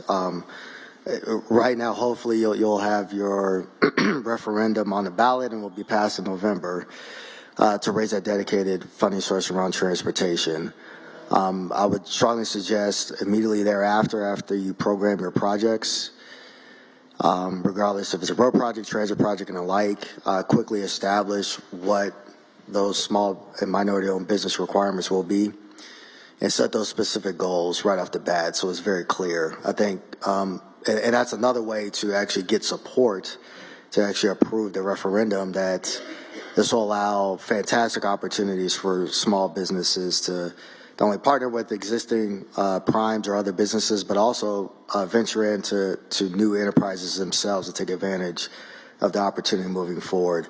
And the reason why I'm mentioning that is that in Miami, I've lived in Miami for 4 years, and I've come to learn that there's a difference between South Florida and Florida. Did you know that? Like, Miami-Dade County is not Florida. So even in a state where they're at a certain level, there may not be as much support for these types of programs. That doesn't mean that you cannot set goals and still achieve them. And in Miami-Dade County, we have a similar type of initiative called the SMART programs, the Transit Expansion Program. It's about $10 billion worth of funds to expand about 6 corridors in Miami-Dade County. And the first corridor that was being built, and some of you had the opportunity to actually come down and visit Miami and tour our bus rapid transit project, which was the longest all battery electric bus operated BRT systems, I say, in the world. And that project had a goal that was set. It's a mixture of state, local, and federal dollars. Our goal was set about 18% to go to small minority-owned businesses. I just checked with the staff there. We exceeded that goal. And it's about $66 million out of that project. It's about $385 million project that went to small minority-owned businesses. The only reason why that happened is because we were intentional. We got together to focus and make sure that we tracked the success of, at that time, which is a design-build project. They were lagging. They were lagging behind, and I give the design builder credit when we pressed them on ensuring that they were to meet their goal by any means necessary. They stepped up and they figured out a way to meet it, and they did one step further because they want more business from the county where they exceeded it. And so again, it goes back to setting those high expectations and driving that competitive value, and then ultimately the industry is going to catch up, right? And so I would encourage everybody to focus in on that as you move forward, and then also to figure out ways to be innovative on how you let projects the terminology let versus actually release RFPs for projects. There are opportunities from a very, I would say, technical and nuanced way to allow smaller type projects to go to pooled vendors and contractors so they can build their own capacity. One of the things that we always heard about is that if you let a $20 million project, a new burgeoning business may not be as capable to be able to go after those RFPs. So then they're either relegated to not competing for it or getting on a team that might not support them. So figure out innovative ways to break out those smaller contracts, create an established pool where you have more opportunities for individuals that can still meet the scope and the schedule of what you want in a specific project, but allows just more bites of the apple and builds that capacity over time. And you have the opportunity as you develop a very robust, multi-year capital expansion program to really be innovative in how you let those specific contracts out. So I encourage you to do that as well. And the last thing is mentor and protege programs are vital to the long-term sustainability. Both in my time in Denver as well as even in Miami, some of the best small minority business contractors that we have actually came out of a mentor protege program. They graduated and they ended up becoming primes on major efforts of work. And even out of that, they expanded their reach to other markets throughout the country. There's Tri-Unity that's in Denver that before I left, I think Adam, we had them actually be the program manager over the bond program. So $1 billion bond program actually was run and managed by what used to be a small business. That same business also had work in Boston as well as LA. And they continue to expand and do great work. We have something similar in Miami called BCC Engineering. Again, they came through that program, graduated out, and they are one of our most valued small businesses that we have that does a lot of program management work and design work in that space, which you always hear that there's not enough capacity in the A&E or professional services side of the house. So I would encourage you to really invest in that, figure out ways to partner with different institutions, provide those wraparound services. A lot of the successful protege programs actually, the larger primes actually provided back office support, whether it be legal or financial systems and the like. The way in which you encourage that, again, allows some of the bigger firms to get on board, and they will adapt. But you have to set it up for the outset, and if you do that over time, you'll be successful. So, Mr. Kirkman, if you could just take a couple minutes to respond to Stephen's question, then we'll punt to council for questions. Absolutely. Thank you. I'll be really brief. I just want to echo the possibilities with active mentorship. The young man with the landscaping business that I described, he's under a mentorship program. He reached out to me 3 weeks ago. He said, Mr. Kirkman, he said, I just want to let you know that I had to hire 3 crews for this work. And I said, can we just pause for a moment and understand the significance of what you just said? Because we are going through economic recovery here in Asheville, and your business is now an active part of that economic recovery, and you're creating economy for other small businesses, providing opportunity. So I just want to echo that.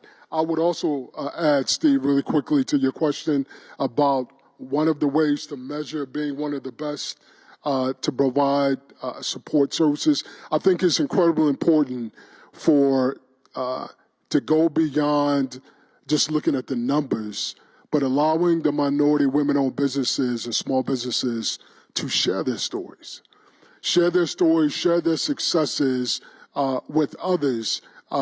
Whenever we hold a training, I encourage all of the businesses who attend, send me an email, because I'm going to send out what you learned to everybody else. It becomes real to other businesses when they say it's not just attending, but I actually can learn something. So sharing the stories and being intentional about that. Thank you very much. Turn it over to you. Thank you so much. Please give our panelists a round of applause. Thank you so much for sharing such great information and insights for us. And I think our first question is from Councilmember Mayfield and then Johnson. Thank you. Thank you. Mr. Cleckley, this question really is for you, but any of you can answer it. When you were speaking about being very focused in the partnerships with the primes, how have you all been able to maneuver around those good faith efforts? So, of course, the city of Charlotte, we've had a number of large contracts that have come through, and we have had some challenges with individuals saying that they can't find the businesses, but yet it goes through our CBI program first. CBI has identified an 8%. At some point, we'll get to 20 and 30.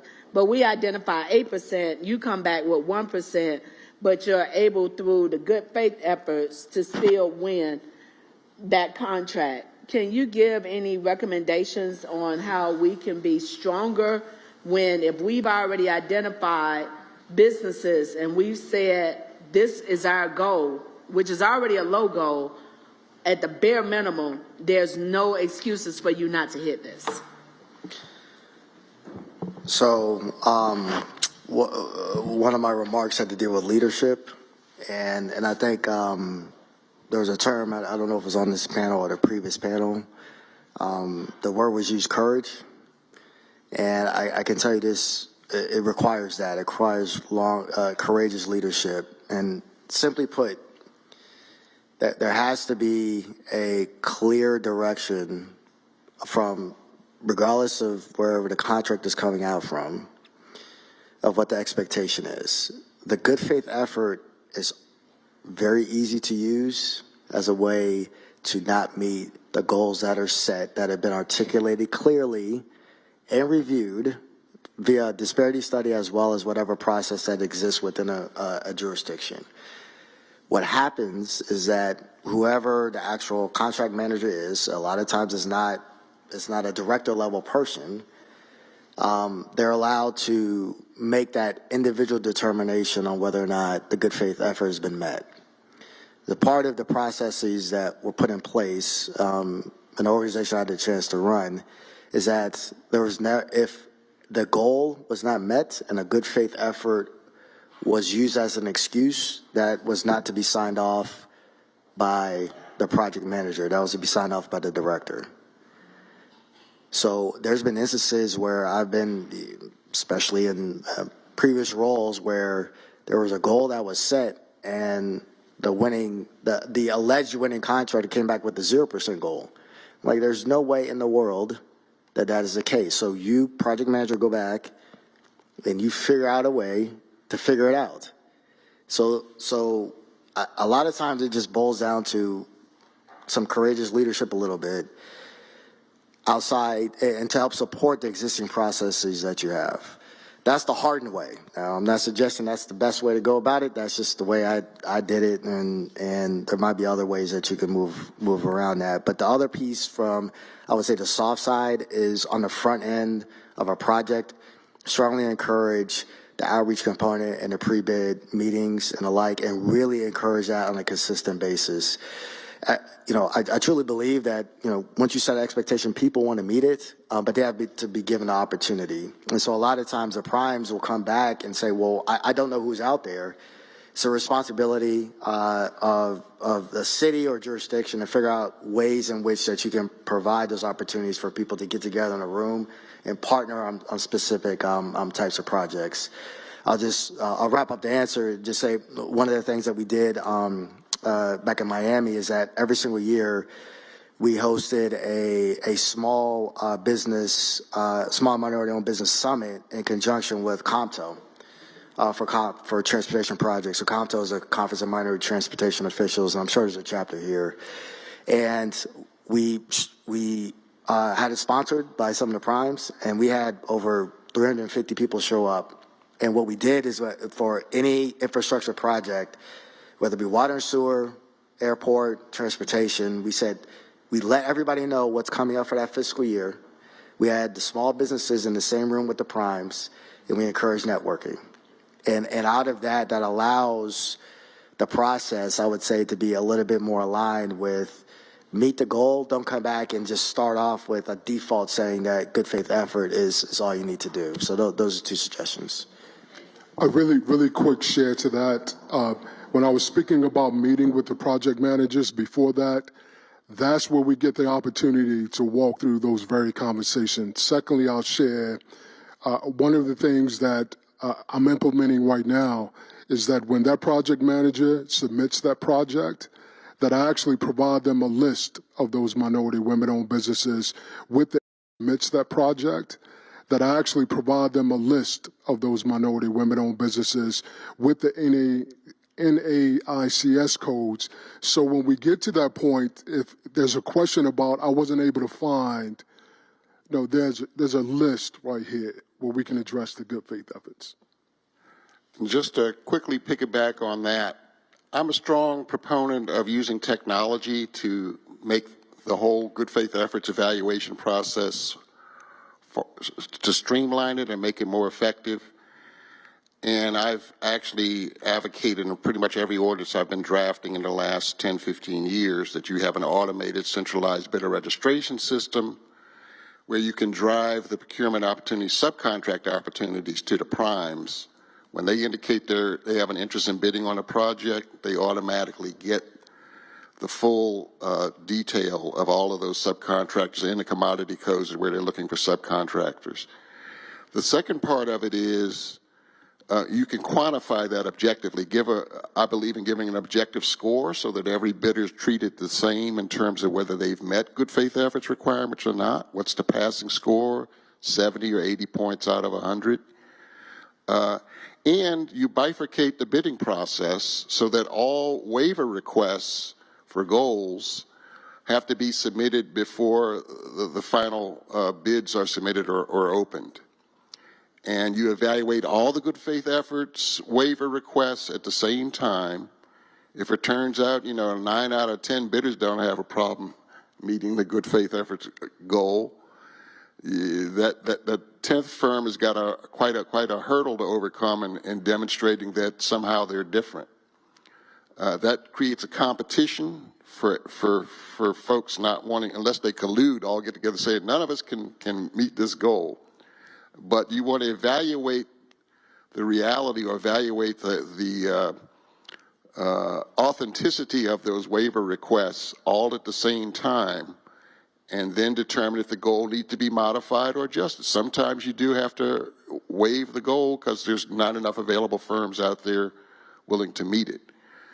But there's a whole lot of details that go into coming up with a goal that's weighted based on your relative availability for each commodity code that's in the overall prime contract, and whether you've got relative availability to meet it. Thank you. Councilmember Johnson.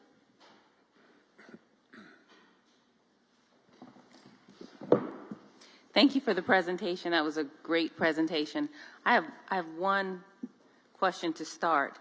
Is there a healthy industry utilization standard that we should be striving to achieve? Did I ask it the right way? Is there a healthy percentage that should be a minimum expectation for cities as large as ours? Well, the best practice in terms of the legality of these programs is that each goal is set on a contract-specific basis. And you want to have maybe a goal-setting committee that analyzes each upcoming contract to look at what the relative availability of your small minority women-owned firms is for the types of goods and services required for that contract, and then set a goal accordingly. You also have a waiver process where folks can seek to get a waiver if for whatever reason the goal still can't be met.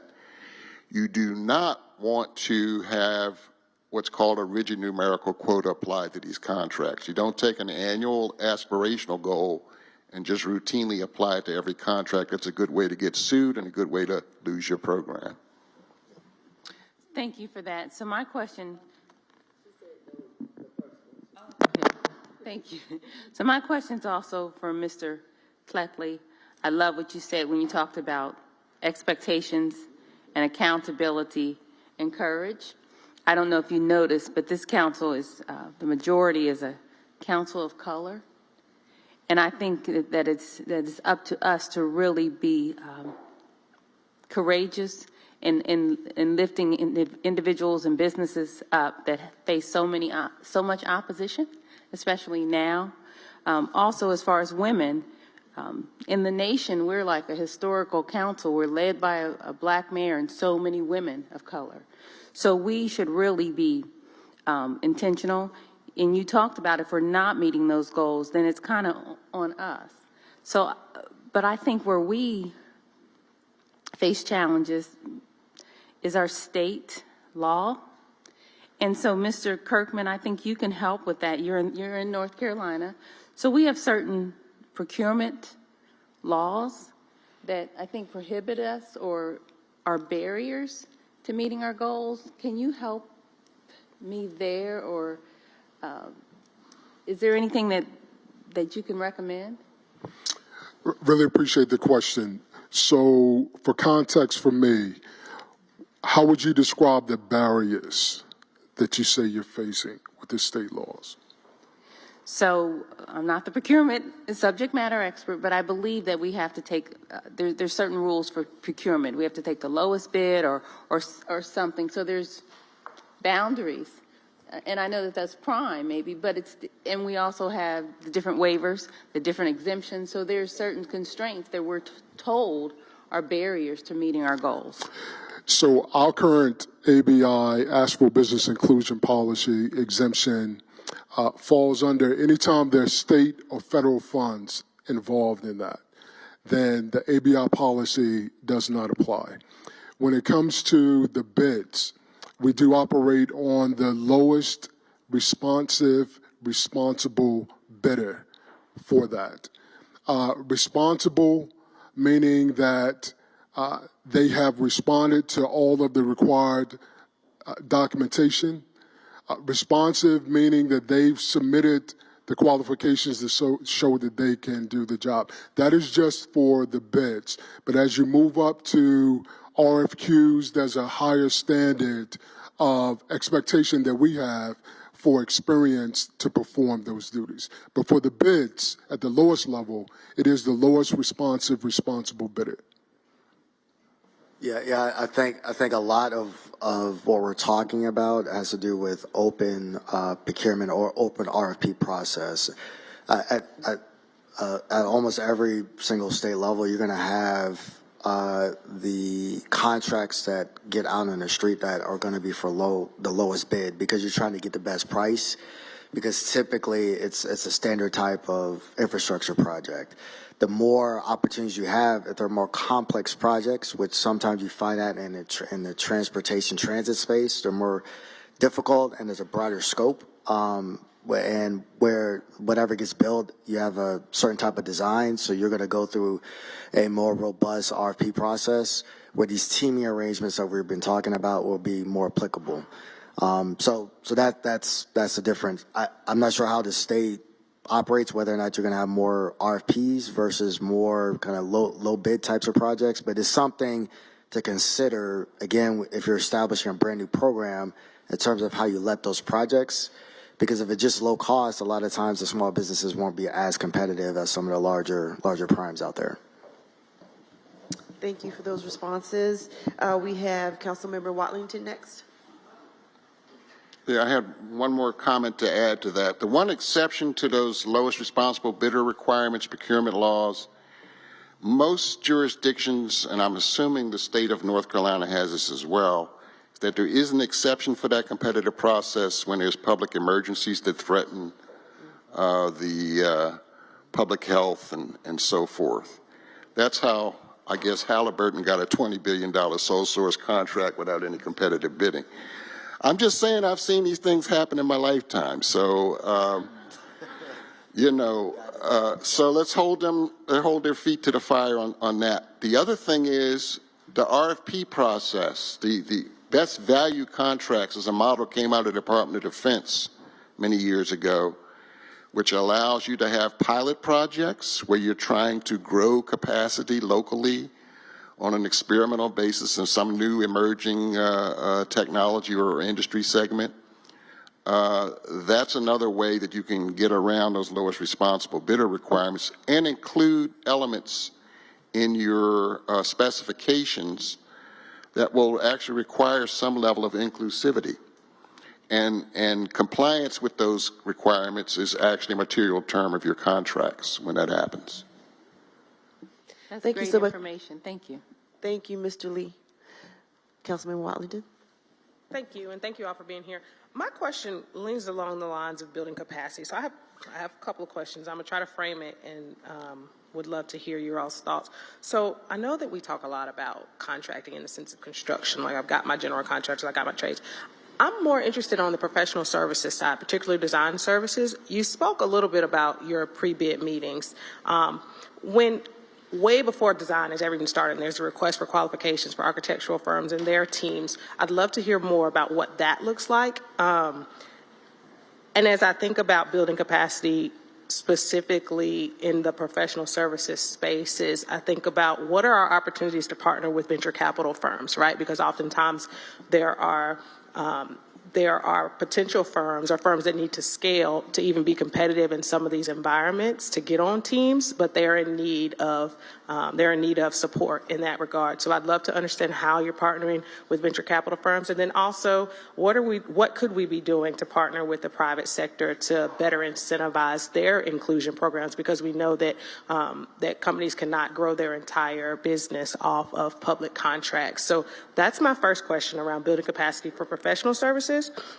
And then my second question is, as it relates to payments for subcontractors, particularly for professional design, we can control our service, our payment terms, whether it's net 30 or we have our quick pay system that I've learned is coming out as well. But what can we do as the client on the public side to influence what that downstream payment schedule looks like? Because obviously that's extremely important to the small businesses. And then my last question will be particularly for Stephen, and I want to know specifically as it relates to this year's planning what you need from us. So, first question is about building capacity for professional services. I'll start really quick and then pass it to my colleagues. So, and we'll stay on the professional services. So for the city of Asheville, professional services include construction managers at risk, surveyors, and architectural engineers. Those are the three services. So here locally in Asheville, we don't have a lot of minority women-owned businesses who are performing that work, and we have even fewer who are interested, because sometimes just the terms alone can be really scary. But this is what happens. I offer once a quarter what I call an ABI outreach. I ask them to come in. We do a business assessment to see where your business is. Are you looking to grow? Are you looking for other interests? Or these are the opportunities that are out there. Maybe it's time to transition to a business model that is in professional services because you're working kind of close to it. So really knowing what the businesses, what the community, what the minority women-owned businesses needs and wants and pain points are is a really key point to being able to build capacity. Then having a clear picture what organizations are in the community that can provide that type of support to help edify and build up those businesses if they want to engage in that work or transition into that work. That's key. I would just add that disparity studies around the country have shown that issue of professional services problems being pretty commonplace. I was retained by Palm Beach County in Florida to address that issue. Their disparity study actually showed that there were 6 African-American pre-qualified engineering firms during their study period. And over the course of, I think it was 5 years, not a single one of those 5 engineering firms got a dime. So my approach to remedying that form of discrimination, quite frankly, the commissioners there said, we can't really explain that or justify that. They just keep using the same firms over and over again. I said, well, let's have, number one, a bidder rotation system where everybody that's pre-qualified gets a bite at the apple. They get an opportunity to perform and develop a track record so that people are comfortable using them in the future. The second thing we do is we give evaluation preference points to those firms that never had an opportunity before. And you can justify that as a narrowly tailored remedy, even if it's racial and gender conscious in that kind of situation. On the issue of venture capital, growing capacity, there's been a lot of effort at trying to figure out ways to facilitate more of that, because it's very necessary. If you're going to be competitively viable in this marketplace and you're just relying on debt capital, you're not going to be as competitive. There are some firms on Wall Street starting to recognize this. I think Goldman Sachs has had a program where they've tried to focus giving business investments in minority-owned businesses. But understand the world we're living in today. There was a case in Atlanta where there was a foundation just giving, I think, $50,000 grants to black female-owned startups. They got sued and that program has gone away. So we're going to have to be innovative in how we go about this, but I know that there's a way to do that. And the major corporations that are trying to grow their minority suppliers, for example, pharmaceutical companies that are looking for distributors or partners that they can use across the country, they need to get investment capital into those firms to grow their capacity. Again, if you have pilot project programs to demonstrate how that's done in an effective way, you can justify that from a business standpoint, business justification. The data is going to be very, very important to being able to defend that if you get challenged in court. Not on the basis of race, but on the basis of we need to strengthen our supply chain, because when the pandemic hit, we were caught with our pants down. We have to have a domestic sources of supply that we can rely upon. We have to have some redundancy in our supply chain. That's going to be the new strategy, I think, on that. And then finally, in terms of payments and prompt payment, we've done a lot of work in terms of developing policies to monitor and enforce prompt payment laws that flow down from when you pay the prime, and please pay your primes quickly. I've never understood why local governments take 30, 40 days or 60 days or 90 days to pay a prime. And then the sub that's at the end of that chain wait for his monies. They can't hold their breath that long. So accelerate the cash. If you're going to spend the money anyway, spend it quickly. I saw a program in Montgomery County Public Schools where they had construction managers on site for building their schools, and they were able to pay their invoices within 48 hours. In this day and age, when anytime you buy something from Amazon, it don't take you 30 days to pay them. Why is it taking 30% to pay your own businesses? If the primes are happy getting paid properly, the subs will be happy getting paid properly. You can enforce that by notifying the subcontractor every time you cut a check to the prime and track that through your systems. So, yeah, just real quick to add to that, everything that Mr. Lee is talking about is doable. And so going backwards a little bit for prompt pay, there's actually a process where regardless of whether or not the prime gets paid by the city, the county, or the state, once that invoice is submitted and approved by the prime pays all the other sub-tier contractors. And so that's one way to do it, and you bake that into the contracts with the county or with the city or the municipality. The other piece on the rotation of professional services and getting contracts, there's another program called Equitable Distribution Program. So basically you can set up a pool of vendors in that specific professional services category. And especially for large projects, you can have task orders to be issued.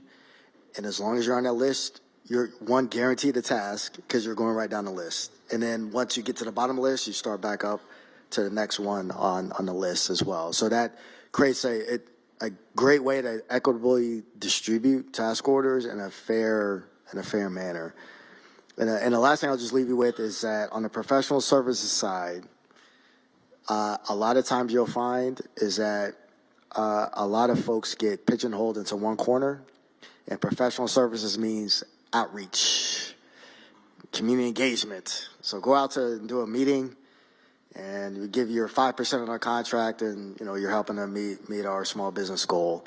I would encourage you to not allow that to be the baseline, because that's why the comment was made: the same people getting the same work. When you start getting out of kind of just outreach types of tasks and activities, you need to figure out a way to get other NAICSCOs involved and other categories such as A&E and the like. And there's a way to do it. And another example of how this worked, again, going back to Denver, when we first started, we got a disparity study. We were woefully behind. I think when we started, we had 11% for professional services. Our goal was around 17%. During that time I was there, we got a new disparity study. The goal came out as around 17 to 18%. And then within a year, we met this 18% because we were intentional with it, right? So I keep going back to the fact that all this stuff is doable. You just got to focus in on it, and there's tools out there. You just figure out which ones you want to package up and just hold everybody accountable to it. One last point on this prompt payment thing I forgot to mention. If you pay your primes quickly, you will save money to your taxpayers. The example that I was giving of this public school system they hired their own on-site project managers and could process invoices in 48 hours. They cut their construction school costs by 20%. Why? Because you don't have to pay the bank to finance the prime to do the job, and the subs also. They love you. They want to do work for you more, and they will sharpen their pencil to get more work from you. If you're going to spend the money anyway, spend it quickly and save money. Very good points. Thank you so much. Councilman Mitchell. Actually, I didn't get the rest of my questions. Charlotte Stephen. Stephen, sorry about that. No problem. Thank you. Dr. Watlington, appreciate the question. I'll simply say, just continue to keep your eyes on the ball, which you guys do. Continue to make us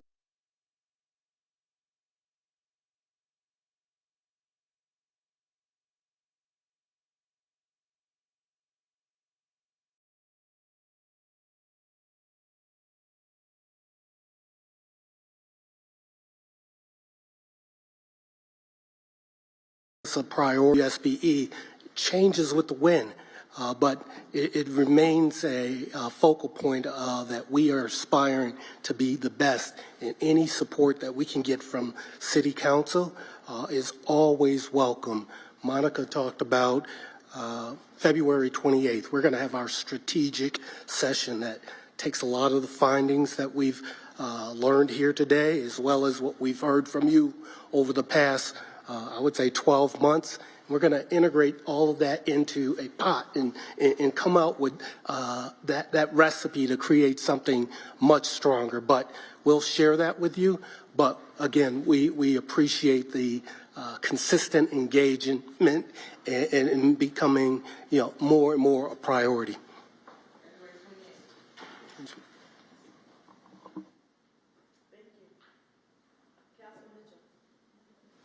First of all, let me say to the panel, thank you so much for your input and for sharing your knowledge and best practices with us. Secondly, Frank, I think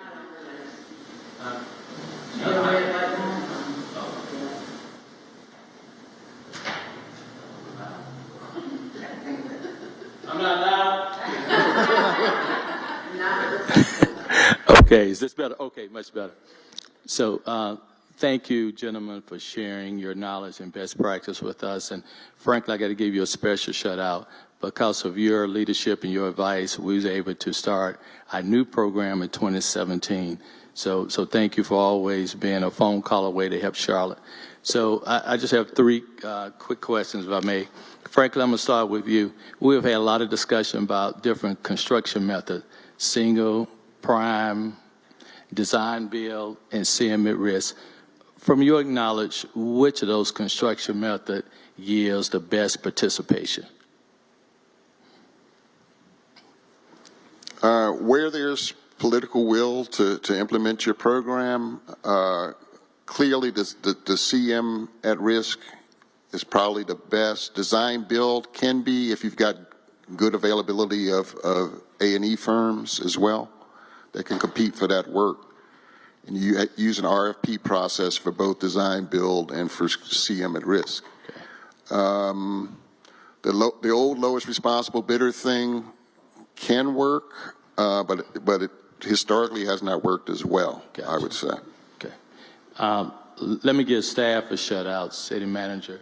Is Teresa Smith, Brent Cagle, or Stephen Coker? Stephen, I see you here. Is Brent here? Brent. Is Teresa here? Okay, she's in the very back. And so, Franklin, to your point, these three individuals created a quick payment program, a pilot program for the city of Charlotte. We realize cash flow is our problem for our minorities, and so we're doing a 15 quick pay pilot program. And I have to thank Teresa, our CFO, and Brent Cagle and Stephen Coker for putting our heads together and say, how can we do this? So can we give them a hand? Thank you, sir.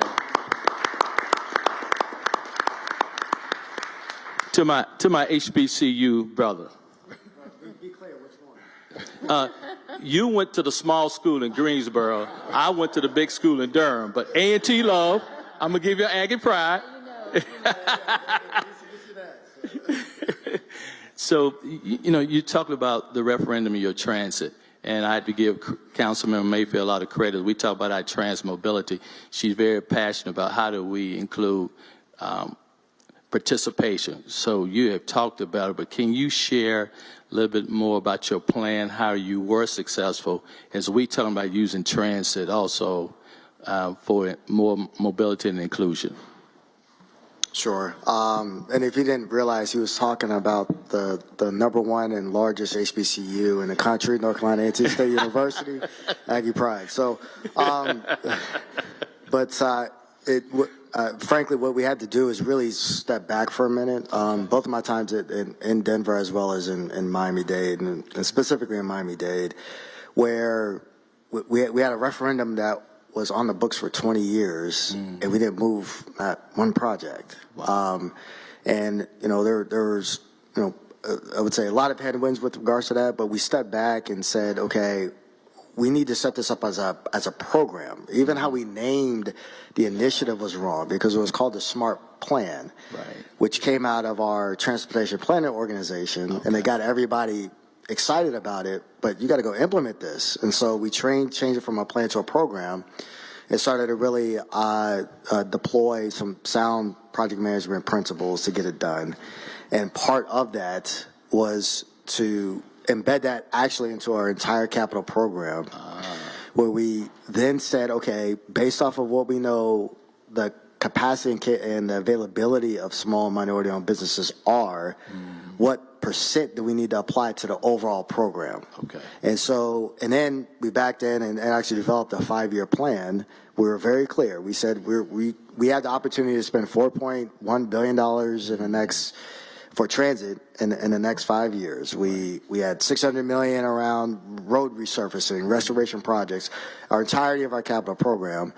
After the analysis, it came out and said, hey, we can get to 25% as a goal for this program over the next 5 years. Wow. And we set that, we organized ourselves, we documented it, and we started to engage the industry around that. Okay. And I can tell you, it goes a long way because certainty in the business world is extremely important. And so when you set that goal and you clearly articulate what projects you are planning to move forward with by fiscal year that are actually already programmed over multiple years, it makes it easier in the future for a lot of primes to be able to actually partner with subcontractors and the like, because they know what is coming out of the specific department. So I think, again, you have a fantastic opportunity to set that up correctly from the outset, set those metrics up, and then as you're setting it up, having those conversations with the business community. Okay. So you're setting that goal that's realistic. That's how we were able to do it in Miami, and hopefully it will stay there as we move forward. Thank you. Mr. Kirkland, I know City of Asheville, and I've been fortunate enough to attend some of your outreach meetings, so thank you for being totally transparent about upcoming projects in City of Asheville and encourage more participation. Frankly, I do have one legal question for you, though.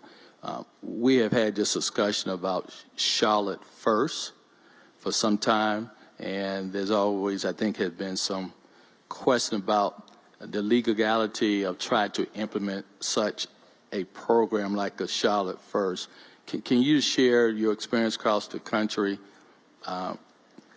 What have you have seen about a successful model of making sure your local minority firms are a priority? Yeah, and I preface my remarks in response to your question by saying these are strange times we're living in, and legal precedents are subject to change. Okay. But up until now, local preference programs have been upheld in every constitutional challenge against them. Okay. The key there is you can't interfere with commerce. The Commerce Clause is an issue. The dormant Commerce Clause is the issue. You cannot preclude people from competing in your market because they're not, from there. Right. But you can set up a situation where local firms have more of an opportunity to compete, perhaps than others. That seems to be the current status of the law. Now, there's some policy things you may want to consider as well. Separate and apart from the legal stuff, I caution you not to be too parochial and just making sure you take care of only your local firms. I would rather see you encouraging collaboration between your local firms and firms in Asheville, for example. Got it. Build capacity that way. Okay. Encourage those kind of linkages and partnership, because quite frankly, if everybody's playing in their own little sandbox, they're not going to grow very much. That's all. Because what's going to happen is the neighboring jurisdiction is going to do the same thing. Well, If my folks can't play in your sand lot, then your folks can't play in ours, and who does that help? So think about that in terms of policy. I would rather you, and I'm kind of a free competition, fair competition guy because I came out of the Federal Trade Commission doing antitrust work in my early years. And I've learned that competitive viability means you've got to be able to compete globally, not just locally. Okay. And that's what we need to keep our eyes on that prize. Okay. Thank you, sir. Thank you. Thank you. Councilman Graham. Thank you for this distinguished panel, and Franklin, thank you for your leadership on this issue. Franklin and I go back some when you had black hair. When I served as the executive director for the Carolinas Minority Supplier Development Council, and then subsequently vice president for minority business development for Bank of America. And so we've done a lot of work, and certainly we worked in the early 90s when the city was sued by the Southeastern Legal Foundation. You made a number of recommendations back then that I took to heart and implemented. So thank you for continuing to work with the city of Charlotte and providing the type of advice throughout the country for those who support the utilization of minority firms. I guess my question is a comment for Steve, and then I'll ask a question to Franklin. One is that I hope that when you have your planning meeting on the 28th, that you include legal there so we can make sure that we safeguard the program from current events that's surrounding it. And so I would really hope that our legal departments in those meetings as well to make sure that we're dotting I's and crossing T's and we're doing things the right way so that we are ever challenged, both from a federal perspective or an outside group, that we're prepared to face the challenge. And then secondly, frankly, is there any recommendations you can give us while we're on that topic in terms of how do we safeguard the program based on what we're seeing and hearing, both from within government and outside of government? Yeah, I think a lot of the pushback that we're seeing on DEI in general is just a blatant, pure power play, political power play in a lot of ways. And we know what the legal standards are, what you have to do to defend it. And quite frankly, Charlotte's been doing an excellent job at following that guidance. I'm happy to work for Charlotte because you're one of the clients that would listen to me. And we had to take a bitter pill. Yeah. Years ago. Yeah. So, so part of what you have to do to kind of protect this effort, this intentional effort at economic inclusion, is to tell the story in terms of economics. What's the business case for what you're doing in addition? Because when your citizens realize and the people that you serve realize that their marketplace is growing, that the tax burden on each one of your citizens is reduced because you have more businesses in your marketplace than you had before, their revenues are increasing, they're growing regionally, then your program will pay for itself. And you'll be able to actually justify not only in investing in administration of the program, making it more effective, because you can demonstrate you're including everyone, all segments of your population have economic opportunity and are participating. And you'll be able to demonstrate that you can't afford not to, quite frankly. A number of cities like my hometown of Baltimore, we've got structural budget deficits where you got a dwindling population, all the money's fleeing, going outside the city. The only way to reverse that negative cycle is to grow your local indigenous businesses.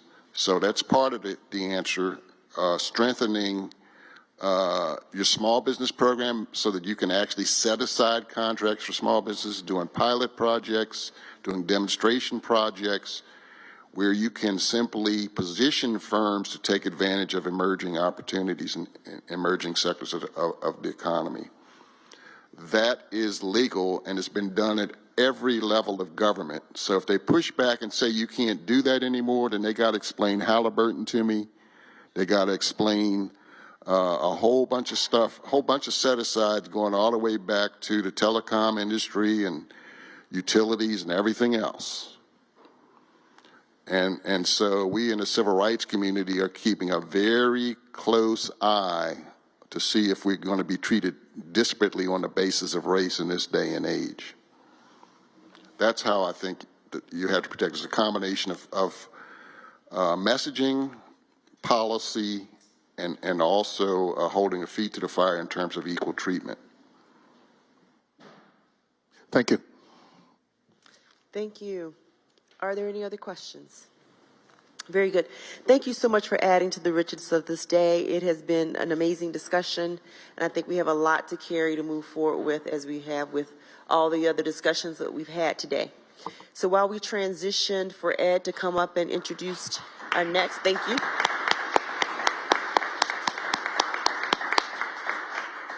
Very good.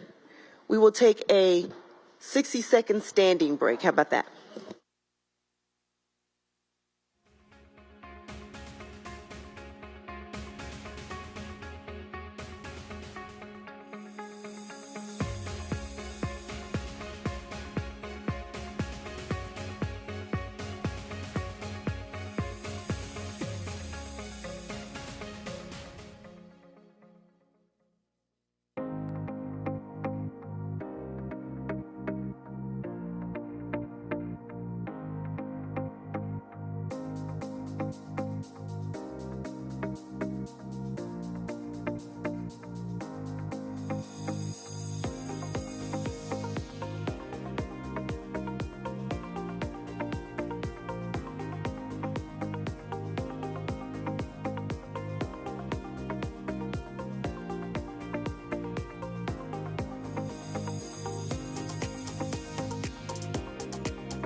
Yeah, get them done.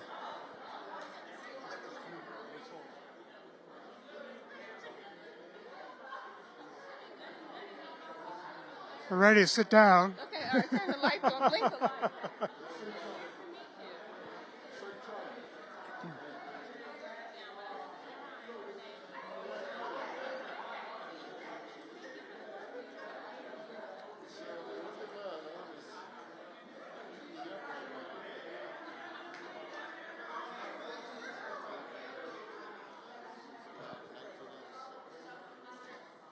So let's try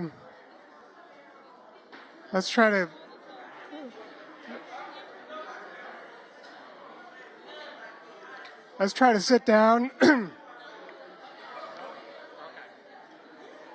going to try to reconvene. Can I get everybody's attention? The day's ending shortly. Okay, if you hear me, can you clap? What do I say about? Oh, if you can hear me, clap twice. Oh, okay. Well, thank you.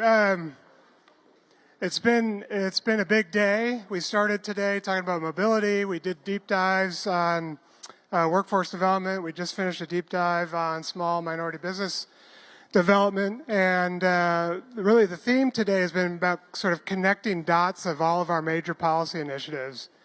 And I think Mr. Driggs kind of teed it up for us this morning with the question about how do we connect all of these things together? So not just the 3 topics we talked about this morning, but there are lots of other initiatives that we're working on.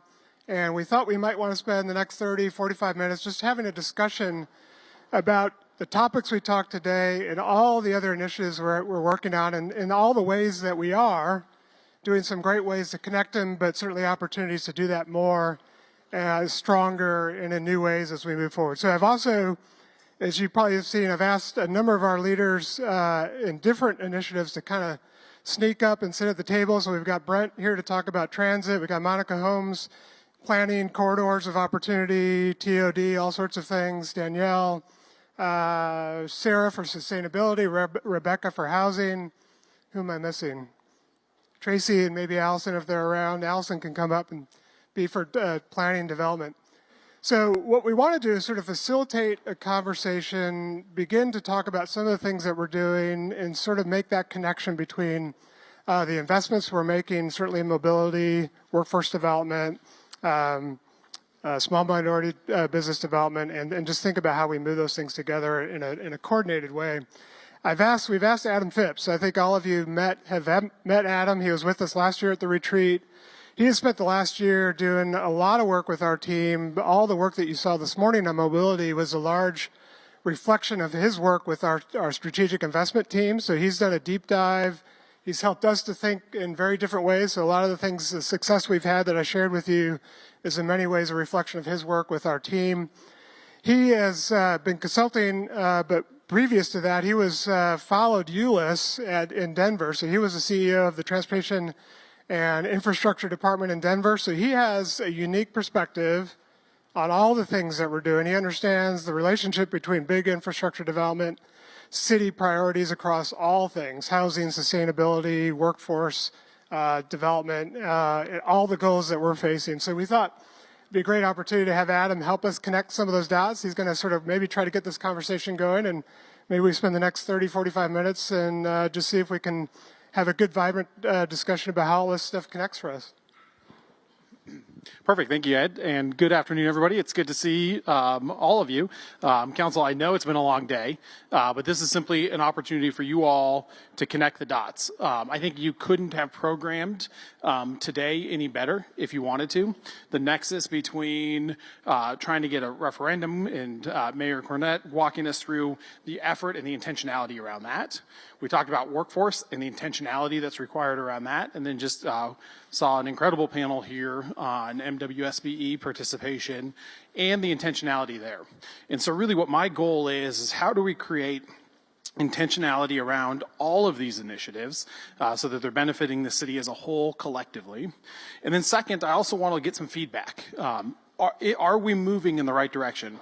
Are these Does the policy that you guys talked about wanting to take a deeper role in with the city of Charlotte align with these initiatives you heard about today? Are there gaps? Are there areas that we need to further explore? And I've got a few topics, but really this can go the direction you want it to. So I'm going to actually put Monica on the spot first.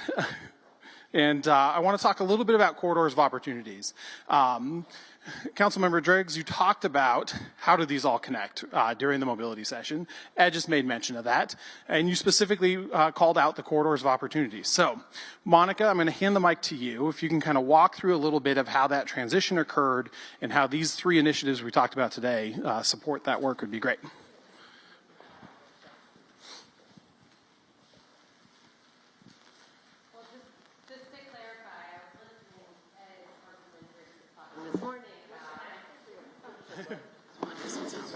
It's on. Oh, it's not on. Oops. Yeah, that one doesn't work. Okay. Anyways, I was listening this morning as you were talking about the strategic investment areas and how do we align housing and economic development and workforce development and jobs around our transportation investments. And as I was listening to you talk, I was like, I think that we have one of the things that really the pilot of corridors has taught us is how to cross-collaborate and align our investments in a specific geography so that we're leveraging both infrastructure investments and housing and programmatic things like opportunity hubs across the department so that we have staff that sit in economic development, housing, planning, and transportation, looking holistically at a community and at a place and how those all work together in a additive way. And so while corridors has not been citywide, I think it provides an amazing template for that team approach, looking into the future with SIAs and where they could go as to how we could expand that and use that model in other spaces, basically. So that was just something I picked up on and thought it really related to kind of where your comments were. Thank you, Monica. Any questions for Monica on that connection to corridors of opportunity? All right, let's keep moving. If you don't mind, a quick show of hands, who on council had the opportunity to go on the Munich trip? I might see a majority. I think I saw 6 hands. I'm going to assume there was a 7th that was shy. So council members, I want to put you a little bit on the spot here. In that trip to Munich, I know that there's a handful of things that you saw around land use, transit, affordability. I know workforce development was a topic there as well. Was there anything that you had the opportunity to see in Munich that you didn't see represented in either of the discussions or any of the 3 discussions today that you think is something we need to add to these city initiatives moving forward? Council member.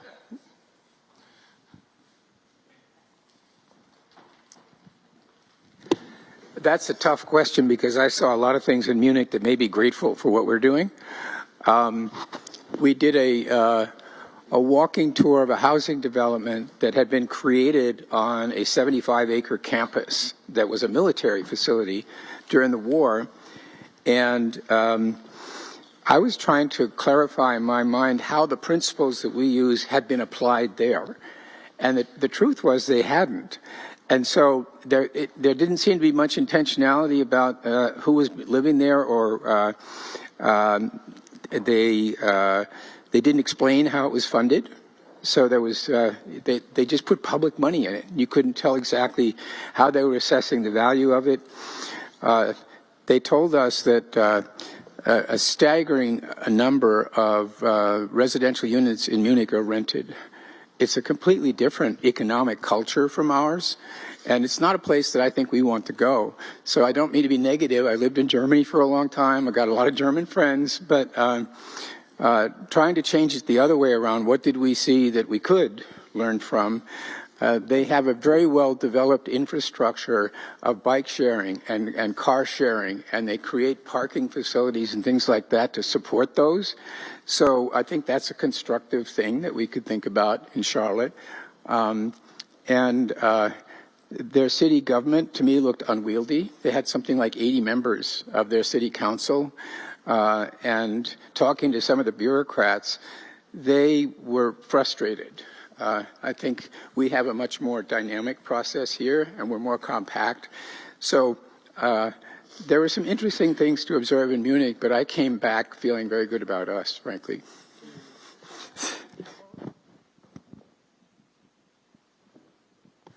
So Driggs actually took one of my comments that I was going to make around the transportation. That's okay.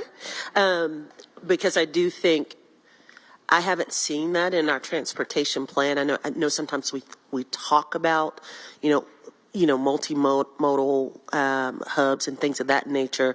But what we saw in Munich was, there's a subset of the population, a significant subset, that they don't own cars. And they don't desire necessarily to own cars. And so that creates some opportunity to do a couple of things: car sharing, bike sharing, small vehicle access around certain areas, and then carving out public parking spaces on the streets to encourage that, right? And then also the thoughtfulness around some of the housing that substantiates that. I could tell you last week I was out in NODA and was hearing from several business owners around the fact that we've approved 3 buildings in that community that don't have parking. Right? And they're quote unquote sustainable buildings. But the reality is these residents do have cars, and there's no real penalty for them not having cars. And so that bleeds out into the streets because there's literally no parking in these 3 buildings, and it has a ripple effect on the businesses. But the inverse, we saw the inverse in Munich, which was some of those developments that were purporting car shares and removing parking spaces from the actual development. They built in car sharing and other multimodal sharing within those sites or very near those sites, right? So it's just something to think about as some of our priorities compete. We want to be a sustainable city, of course. We want to have non-vehicular ways to move around the city and get to work. But how do we support that and undergird that with other things that we stand up? Yeah, I think that connection between kind of a regulatory environment as we look at parking minimums with housing redevelopment and affordable housing, that connection to mobility hubs, and I know Ed's in the room somewhere right there in the back, that's included in all of those 22 strategic investment areas that you saw in the presentation this morning. But I think some further development of that is certainly something that's warranted. So great comments, thank you. Councilmember? Thank you. So one of the locations we're talking about is Wagner's and their co-op. So we had an opportunity to go out the day before to do, I guess, a little deeper dive in it. I have a challenge with the idea of the parking minimums because the reality is the average home is 2.5 cars. Yet what they were able to do is when they built underground, when you went into that garage was both for that vehicle as well as for that bicycle. The way we look at bike racks is very different versus the stacking that they have, which is much more efficient, and you see them all over the city. And even when we think about the ride share program, it's the same with the bicycles. So for me, when we're looking at new development and we're looking at innovation around workforce housing, it makes more sense to me to put more energy around a much more sustainable biking system than for EV vehicles. Because there's a very specific person with a certain level of access financially that's going to purchase that EV vehicle. That's a cute idea to have an EV station, Yet, I would like for us to look at what we brought back. How can we better utilize wider streets when we are doing infield building? What you saw regarding that walkability, bikeability, was designated streets, but also the ability and very clear designation where the walker/rider had priority over that vehicle, and the way the lighting system was set up to give people the opportunity to move through. So versus this idea of infield and parking restrictions, being more realistic with who we are until we truly build out our public transportation system, so that you're not spending hours. If it takes me 15 minutes in my vehicle, but it's going to take me an hour and a half in public transportation, I'm going to hop in my vehicle and go where I need to go. But imagine, even if I did a ride share, or if I had the ability to bike or drive and bike, having a designated location for my bicycle to go versus what we use here with the little racks that can hold 3 or 4 bikes, looking at how we can utilize that. I don't know, I don't think necessarily we're ready for co-ops just yet. Here in Asheville, they already had co-ops. Unfortunately, Helene came through, and I was looking at that model probably back in 2019. But there are some benefits regarding how they respect the environment and how we can implement some of those. But those will be the two for me, even when we're looking at parking underground for housing, making sure that it is accessible both for cyclists as well as vehicles, and having designated parking sections for them. Thank you. Anything else to add? On reflection, I've got a couple more. They have 3 different rail systems. There's a streetcar, a surface rail, and a subway system. That they can do because their population density is about 4 times ours. So it's not directly comparable. Interesting to note, by the way, that one of the streetcars broke down while we were riding on it. And we had an accident in 2 taxis. The other thing I would mention is that large pedestrian area. So, and I'm curious to know what we're going to do about walkability in our planning, uptown walkability, but also the sidewalks. I mean, we have underinvested in sidewalks. And certainly as you get further out, like in my district, you can't walk without being on the same surface that is being traveled by cars. And that's not much of an incentive. Again, bikeability as well. Those are prominent features, but I'm looking forward to finding out more about where the investment will occur. And I guess the last thing I would mention is safety. So they were very proud of the fact you can walk around in Munich, in central Munich at night at any hour and not be nervous. And we're in a difficult spot there. How real it is, I don't know, but there's certainly a feeling, I think, that being in Charlotte uptown at night, can be risky. Great, thank you. Council members, anything else to add as we kind of reflect on the Munich trip relative to what we heard today?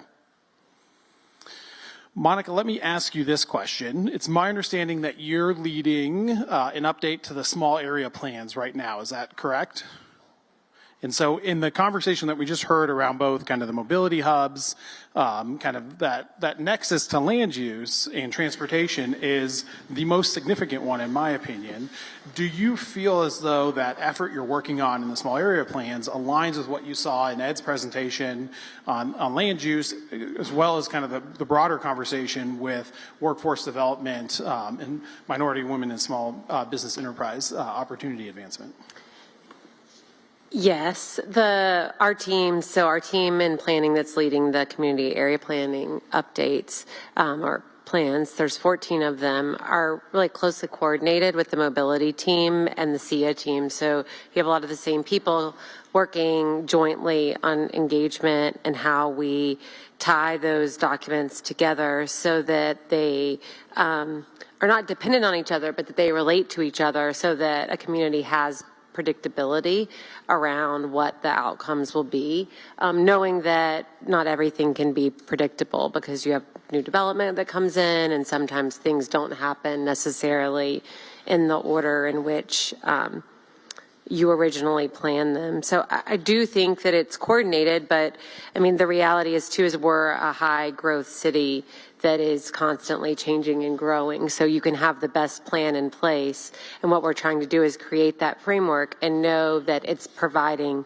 policy direction and guidance for us to be able to make decisions when something might come in the door that isn't outlined in that plan. And we know that that's happened time and time again. So I think that walking that fine line is really important between the predictability and then being nimble and giving enough guidance when something unexpected comes.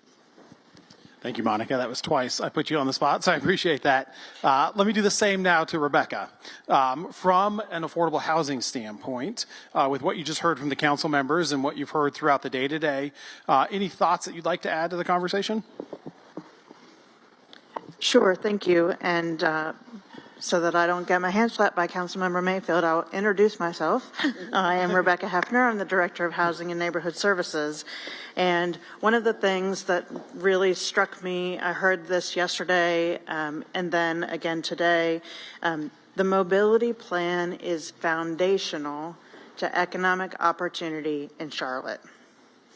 We're not just selling a mobility plan, we're selling economic opportunity, because it's not just even an affordable home and attainable job and a way to get around. We're also looking at affordable housing, attainable jobs, and the services and resources that our residents need to thrive, and how do you connect all of those parts and pieces. So our council, as part of their affordable housing funding policy last fall, created some priorities within that funding policy that do connect a lot of these dots, and one of them is the requirement to partner to provide resident services, so to create a closer connection between those housing and services. Location priorities are included, so access to transportation and access to good jobs are already included in your housing locational score. And then just think about all of the services that were mentioned, whether it's childcare or health care or access to jobs.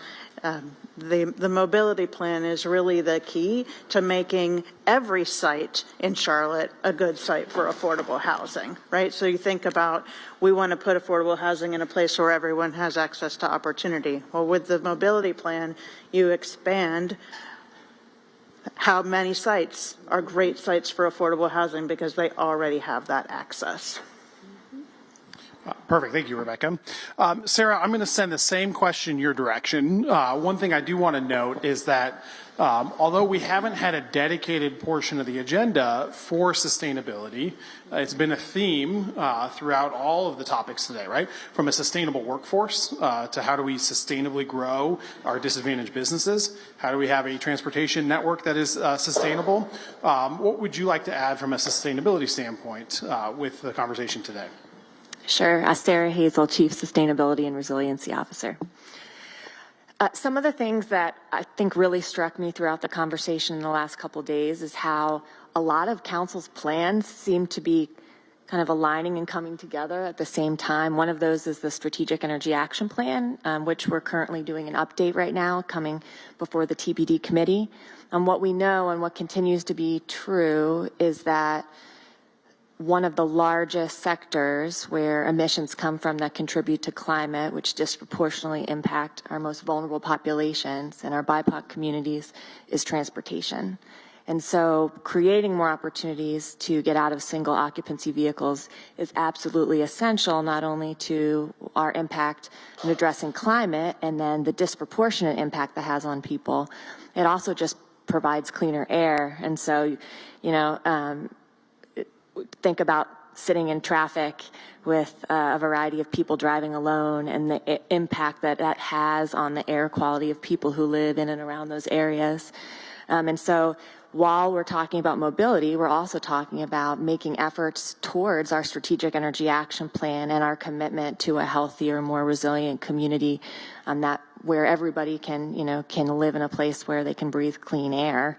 So that really struck me. And then I guess the other thing from sort of a alignment standpoint, I really liked what Ed described with sort of, it's not just a sidewalk, it's a sidewalk near a bus stop, and then the mayor talked about a bus shelter. Well, one of the things that's new in your Strategic Energy Action Plan update is a look at our risks, our climate risks, and the risk that most Charlotteans who participated in our survey and from the data and science is heat.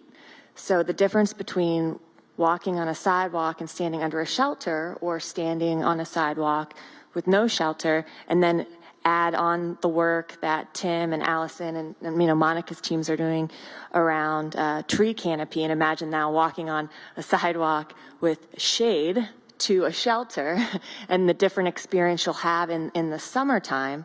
And so I see how all of these kind of pieces really do align. And while we didn't really talk about sustainability, that's all completely embedded in kind of the bigger picture. Thank you, Sarah. Council members, any thoughts or comments based on those responses? Council. Sorry, this is my committee, so I want to mention, while I think of it, by the way, I'm having a town hall on Saturday morning, and area planning and mobility are going to be a couple of topics. If you want to see how that plays to a live audience, maybe not the same as all of your audiences, but still, you're welcome to come. What goes through my mind when I think about this is the blue line. So we invested a couple of $2 billion and we put the blue line in. And I think it's really good for us to go back and ask ourselves, did we accomplish everything that we wanted with that? Clearly, it's been a major driver of investment and development. Has it offered the benefits to lower income people that we wanted, that we hoped for? Or did it turn out that it was really just a foundation for a whole bunch of South End development? If we think about that, what are the possibilities to do things differently? I mean, there is such a thing as a TIF, for example, which is basically an incremental tax on people benefiting from the line, because the way it worked the first time, there were huge gains realized by private sector people while the entire population was paying for the line. So can we align the benefits a little more closely with the costs?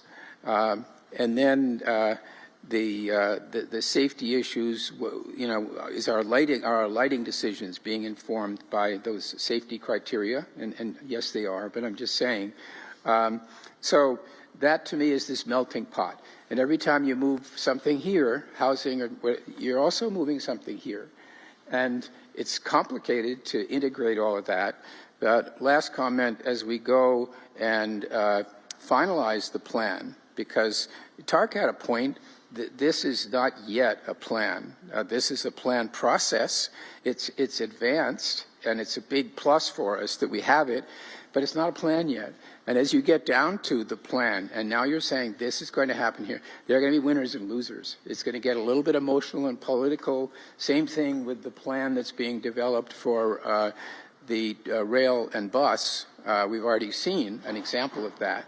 So I'm just interested how we are going to navigate and achieve the best overall outcome in the face of what are likely to be parochial interests. Councilmember, I appreciate that, because as we get into the more granular aspects of all of these initiatives we talked about today, not only is there an interrelationship, but in many cases there's interdependencies, right?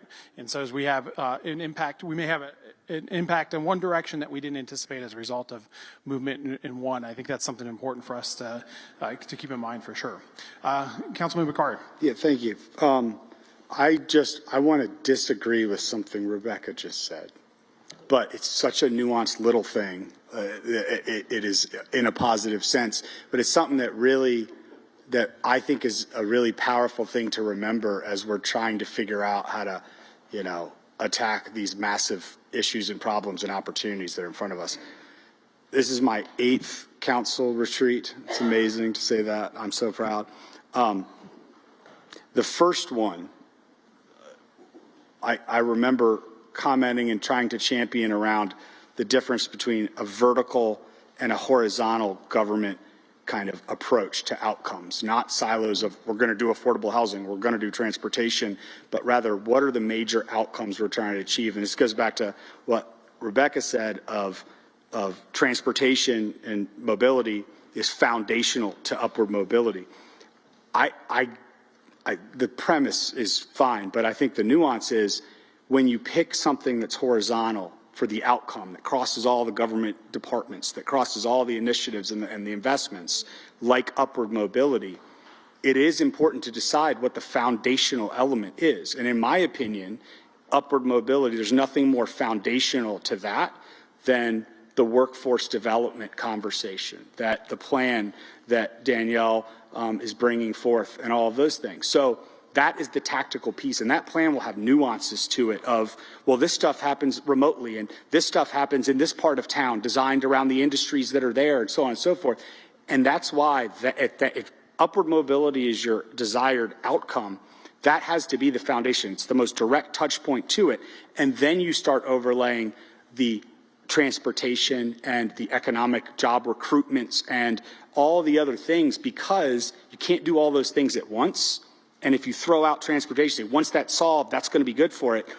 You didn't get to prioritize around the key initiatives of workforce development. So I'll bring us back to that first retreat's comments, which is the difference between vertical and horizontal, and falling into the trap that claiming, well, because we do this thing in a silo, it is the most important thing to it. It very well may end up being in the end, but we have to prioritize our actions. So I really encourage Mr. Manager, all of us to go back and decide what the stack of things we're going to do pointed at specific horizontal outcomes are, because it would change how we prioritize how we do them.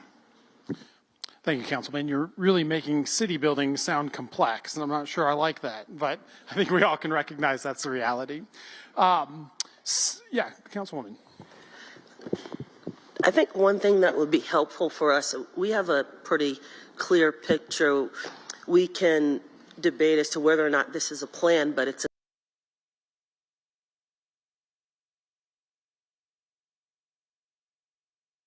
clear picture as it's, right? Conversely, for transportation, we also have, again, various snapshots where we can overlay a city map of where, new lines or new potential investment, bus line investment would go, right? And so that would give us, we could directionally have a good snapshot of how transportation would grow in the city. And I feel the same a little bit about our jobs, like our job centers. We know where they are. We also know where some of our job deserts are. We know the Far East is a job desert, and we know that's correlated to access to transportation, economic development, et cetera. One of the things that I think would help inform how to be more directive around workforce development and other things is having the same view of our housing stock, right? If we had a view of our housing, I'll just use District 1, for example. If we had a view of housing stock of District 1 with the work you're doing, Monica, around neighborhood characteristics, single family neighborhoods, multifamily, et cetera, I think that would give us at least from a district perspective, and then holistically, additively, a municipal perspective around where our largest communities are, what are the incomes tied to those communities, are there job deserts, is it really viable to create 10-minute neighborhoods and connecting that with public transportation. I think that's just one piece of the view. If you could, overlay, superimpose map by map our priorities around the city of Charlotte, I think that would give us a good picture of how we could be more directive. Great, thank you. And I saw Monica writing furiously, so I think it's on the action item list. Councilman? Yeah, I concur. And over the last couple of days, the things that I think that are really important to me, and I think is also important for the residents, is the topics that we've kind of talked about consistently over the last year. Workforce development, and we talked about that. And generally over the last years, we've been kind of not focused on, but the spotlight has been on some large economic development projects. And so hopefully this will give us the time to really drill down and talk about what I think are the blocking and tackling of economic development is workforce development, small business utilization, apprenticeships along these transit lines that we're trying to build. So I think that's really important. The mobility and transportation aspect of what we're doing is really all of it from my perspective. I throw in a transportation bucket, whether it's our airport, whether it's the roads that we're trying to construct and build, trains and buses. I mean, all that's really important. It has to kind of connect to the workforce, and then all our housing components, right? It's almost like a triangle as I see it, right? They all kind of connect there, and something that we didn't talk about, but I think covers all of that, is a lens of public safety that kind of touches each and every one of these, that triangle that I talked about. And so I hope that we would continue to have a clear picture of how we want to lay this out. I hope that there's a way for us to do it in a simplistic way, and we're dealing with very complicated topics, right? The devil is always in the details of what we're doing. So I support mobility. I support workforce development. I support housing, right? Certainly I support public safety. It's the details of that and making sure that as we try to build this thing, that we are focused on not only the big picture, the outcomes that we're looking at, but the steps along the way to ensure that we don't leave anybody behind, and that, as we said earlier, someone said that we're only as strong to say about the council, but it's also about our residents as well. We're only as strong as our weakest link, and the link that we build between housing, workforce, and mobility keeps us all together. And so as we do this, I hope we do it in a way where it's, it's the KISS principle, understanding that it's really, really complicated details that we're trying to put together, especially on the mobility side, right, where we will be giving up a lot of authority, right, in terms of how things are laid out, priorities, et cetera, that I think it's going to be really important. Thank you, Councilman.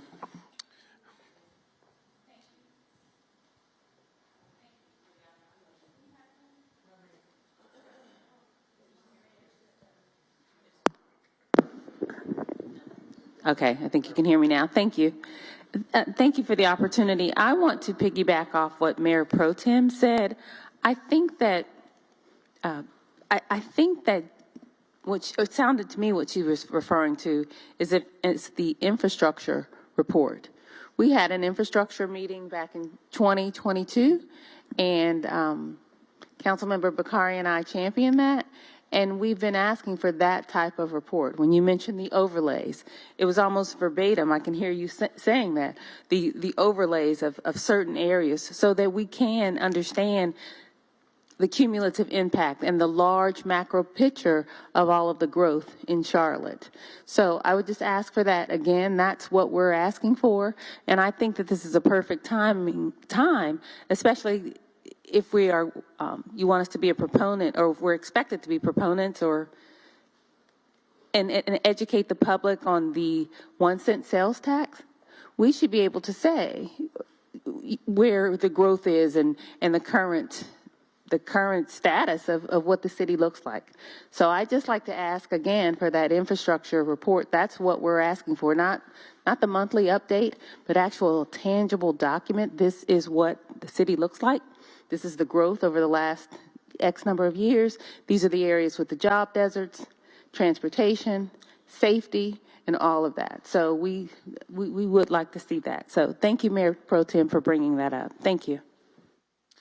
Thank you. Let me pivot here. I've got about 5 more minutes before they take the microphone out of my hand. And there's one thing I want to talk about that we haven't really had the chance to really dive deep into, which is Ed put up on the screen this morning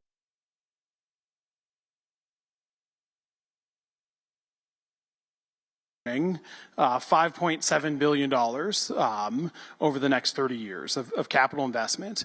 Councilman Driggs, you had mentioned as a reminder to everyone that is 40% of this potential referendum. And so there's going to be a lot of dollars in the market.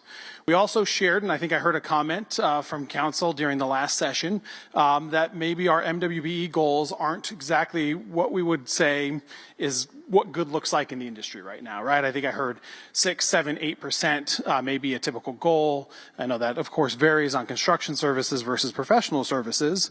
And I've heard some similar challenges in conversation with Danielle as it relates to workforce efforts. And I know that the strategic plan is something that's being initiative and something in process. What we're talking about here with this scale of an investment is not only an opportunity, right? We're increasing capital output as a letting agency by a factor of 3 to 4 on an annual basis, but it's going to also be a challenge, right? Because not only do we need to have accessibility, have availability within the contracting community, we need to make sure we're growing that in the right areas. And so one challenge that I've thought of throughout the day listening is how do we encourage our MWBEs and empower our MWBEs with the tools to also advance workforce development, right? And so contracting opportunities have a labor component. And if we know that we have either a disconnect in the labor market or a disconnect on the contracting side, we really have the opportunity to compound those issues as we grow this capital program. And so to council, I'd ask if anyone had any thoughts on that, any guidance that you'd like to provide or requests of Steve and Monica before they come in front of committee on the 28th? I think one of the things that we got to be cognizant of is that, and we had a tail end of the conversation about local versus regional, that we really have to have a broad perspective in terms of being able to meet the capacity. You talked about the building program that we may encounter, but you know, Atrium is building, the airport is expanding.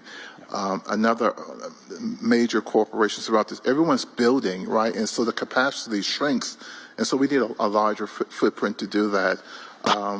And so I think we should. I think we also need to be cognizant that we need to identify the best and the brightest in the market. Everyone that has a business card is not in business, right? Our report demonstrates that who are registered with the city and or the state, it doesn't qualify quality. It only certifies that the company is actually owned, operated, and managed by a minority individual, 51% ownership.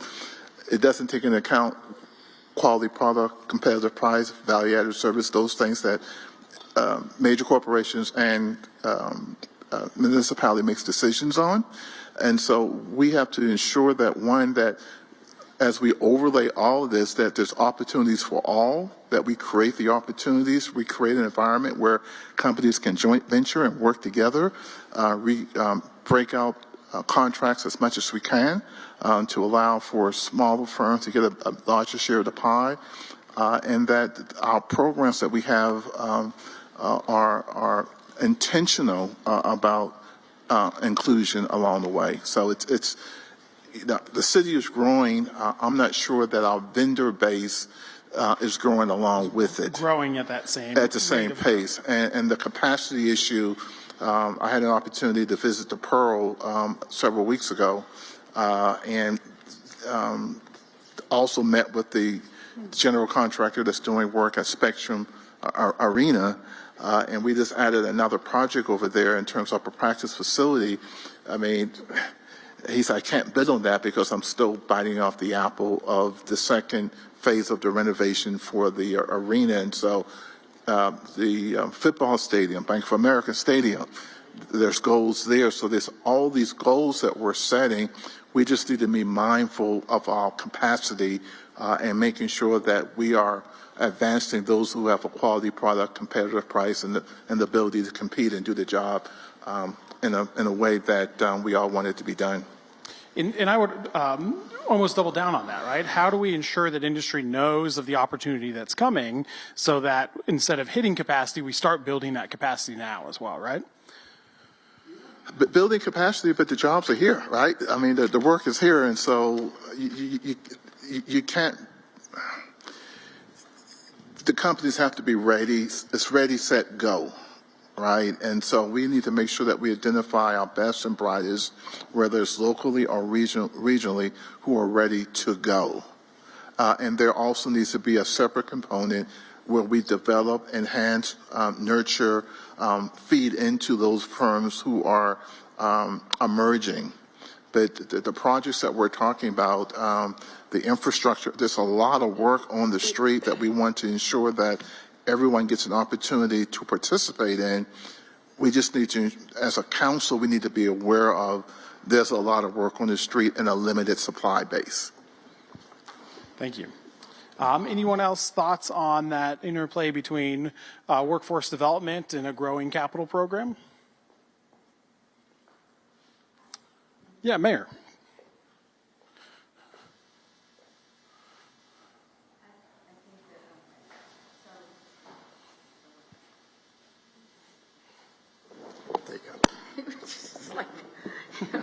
I'm not quite sure. Musical mics. I know it does.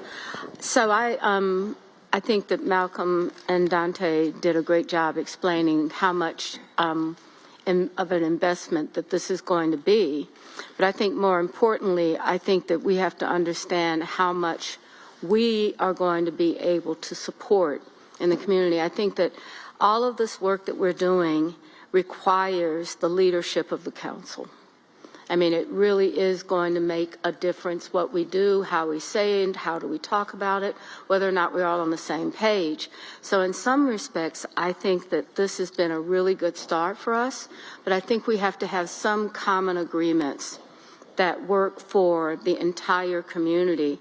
It could be infrastructure, it could be the way that we address the new projects that we're going to do in every part of the community, but I really would hope that the council carries the weight, because that's what people are going to look towards. You're the leaders. And so in order for, we can say, well, we want to do this and we want to do that, but I hope that we will in some ways learn what we care most about and have a role in it for everyone that's elected and an elected official for what we're trying to accomplish and do.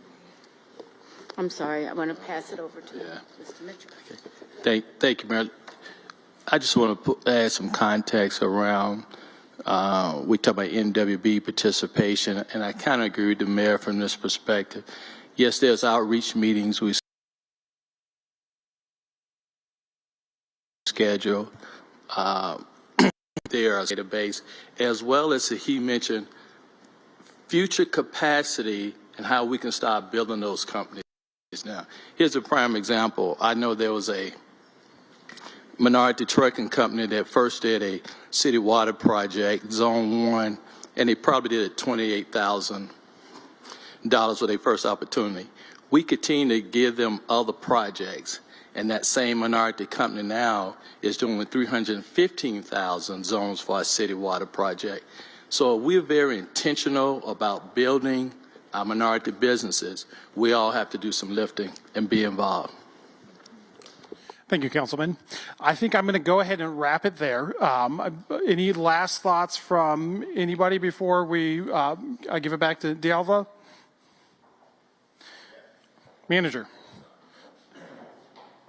So I'm going to take a chance and be James Mitchell for a second.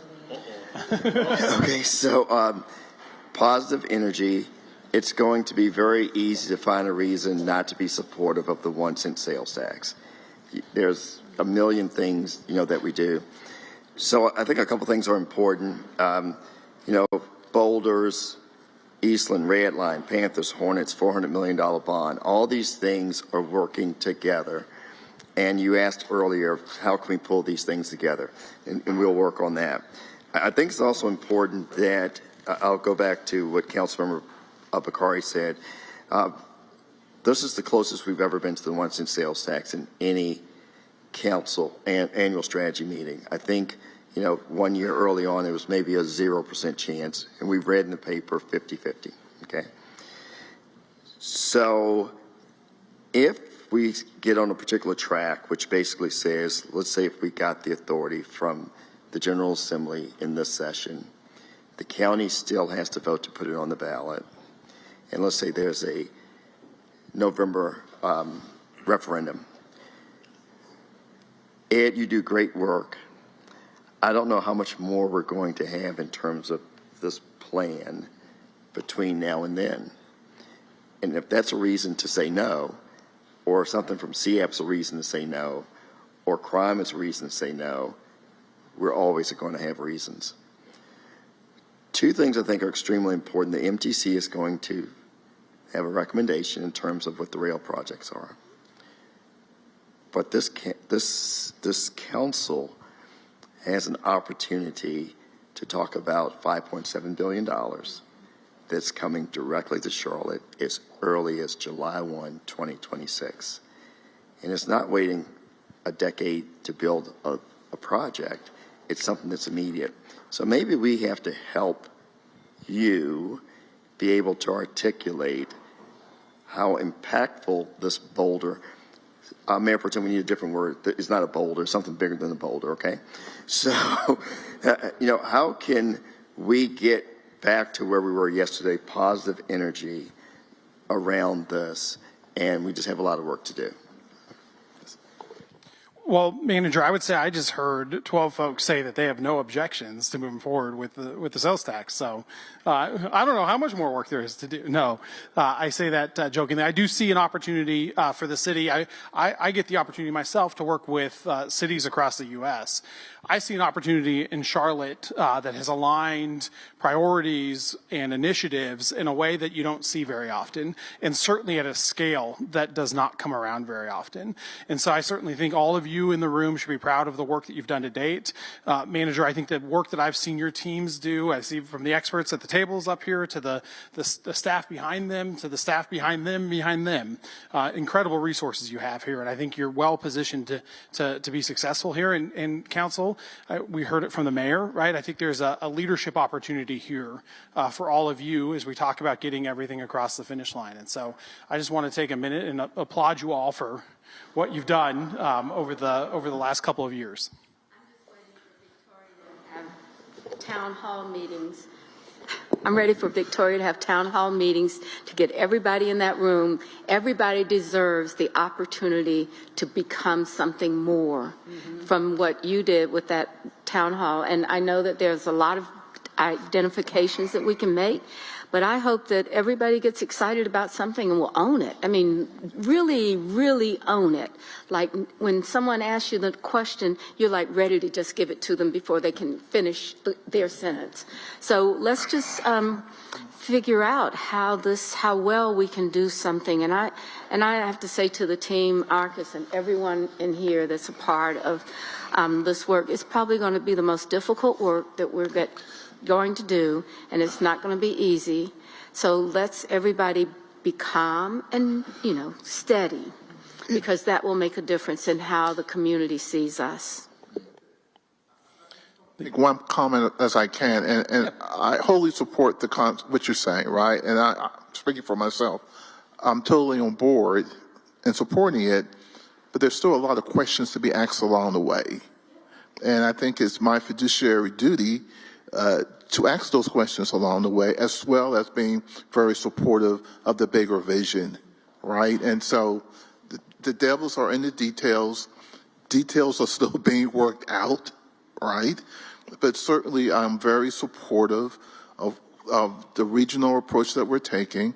I'm very supportive of working with the federal government to get the matching grant. I'm very supportive of what's happening in the General Assembly, but there's a lot of questions still needs to be asked. So I think you can do both, and not being perceived as not fully on board. I was speaking that it didn't mean or imply in any way that this wasn't going to be something that was going to really require a lot of work. And that's what I'm hoping that we're conveying, but I think it's a lot of work. But there is a group of us that really needs to work together and constantly be thinking about how this is going to go. So if that's, I would totally agree. It's going to be difficult, but it's worth it to get through this. All of those things that we've been talking about, from infrastructure 3 years ago, how long ago was it, Renee? 3 years ago?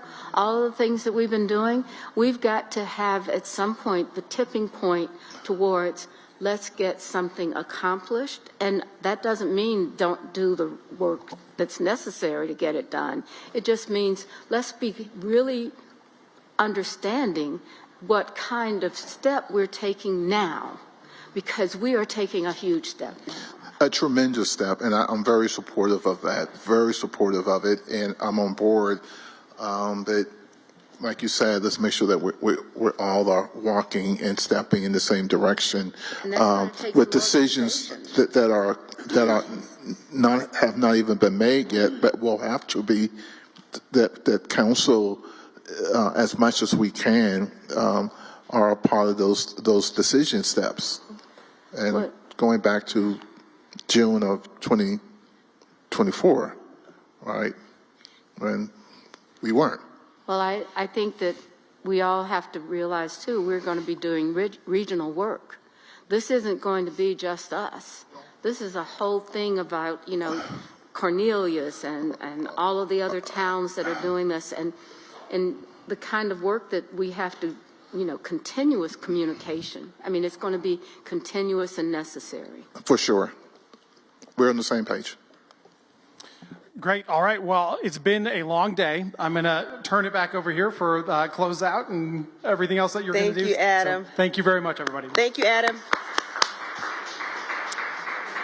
For all the reasons discussed, this is a really important discussion to really think about and think through all the connect points. Thank you, Adam, Ed, and team members who joined the council members at their tables. I want to thank council members for your engagement, for your feedback, for your insight, for your presence and everything that you gave over the last 2 days to get us to this point. I think the staff has really enjoyed hearing your voice about these things, hearing your perspective, and hearing what you would desire to see going forward, which is also the point of this retreat. So thank you for being here, leaning in and doing a lot of hard work over the last couple of days. I also want to thank staff and guests for being here. Thank you for bringing your insights and all of your expertise to the table. It's really been helpful to shape a number of really important initiatives and thoughts around those initiatives over the last 2 days. We won't have time to debrief today, but we will spend some time on doing that tomorrow. But as we think about planning for tomorrow, planning for some time together to reaffirm and confirm some strategic direction forward and strategic priorities for the staff to focus on this year, please think through what you've heard over the last 2 days and any insights you want to make sure that they carry forward, because tomorrow will be the time to really make that clear for the staff. We'll also make sure that we review the parking lot tomorrow to make sure administratively everything is covered there. And then I also want to ask you to go back to your team working agreement document that we started on yesterday. We'll find time to finalize that document and revisit the attributes of high-performing councils tomorrow and close out with that conversation as well. So we have a shorter day tomorrow, but certainly a jam-packed day as well, and we look forward to those conversations. I'll ask Marcus and then the mayor for any final comments. And again, thank you so much for a great day.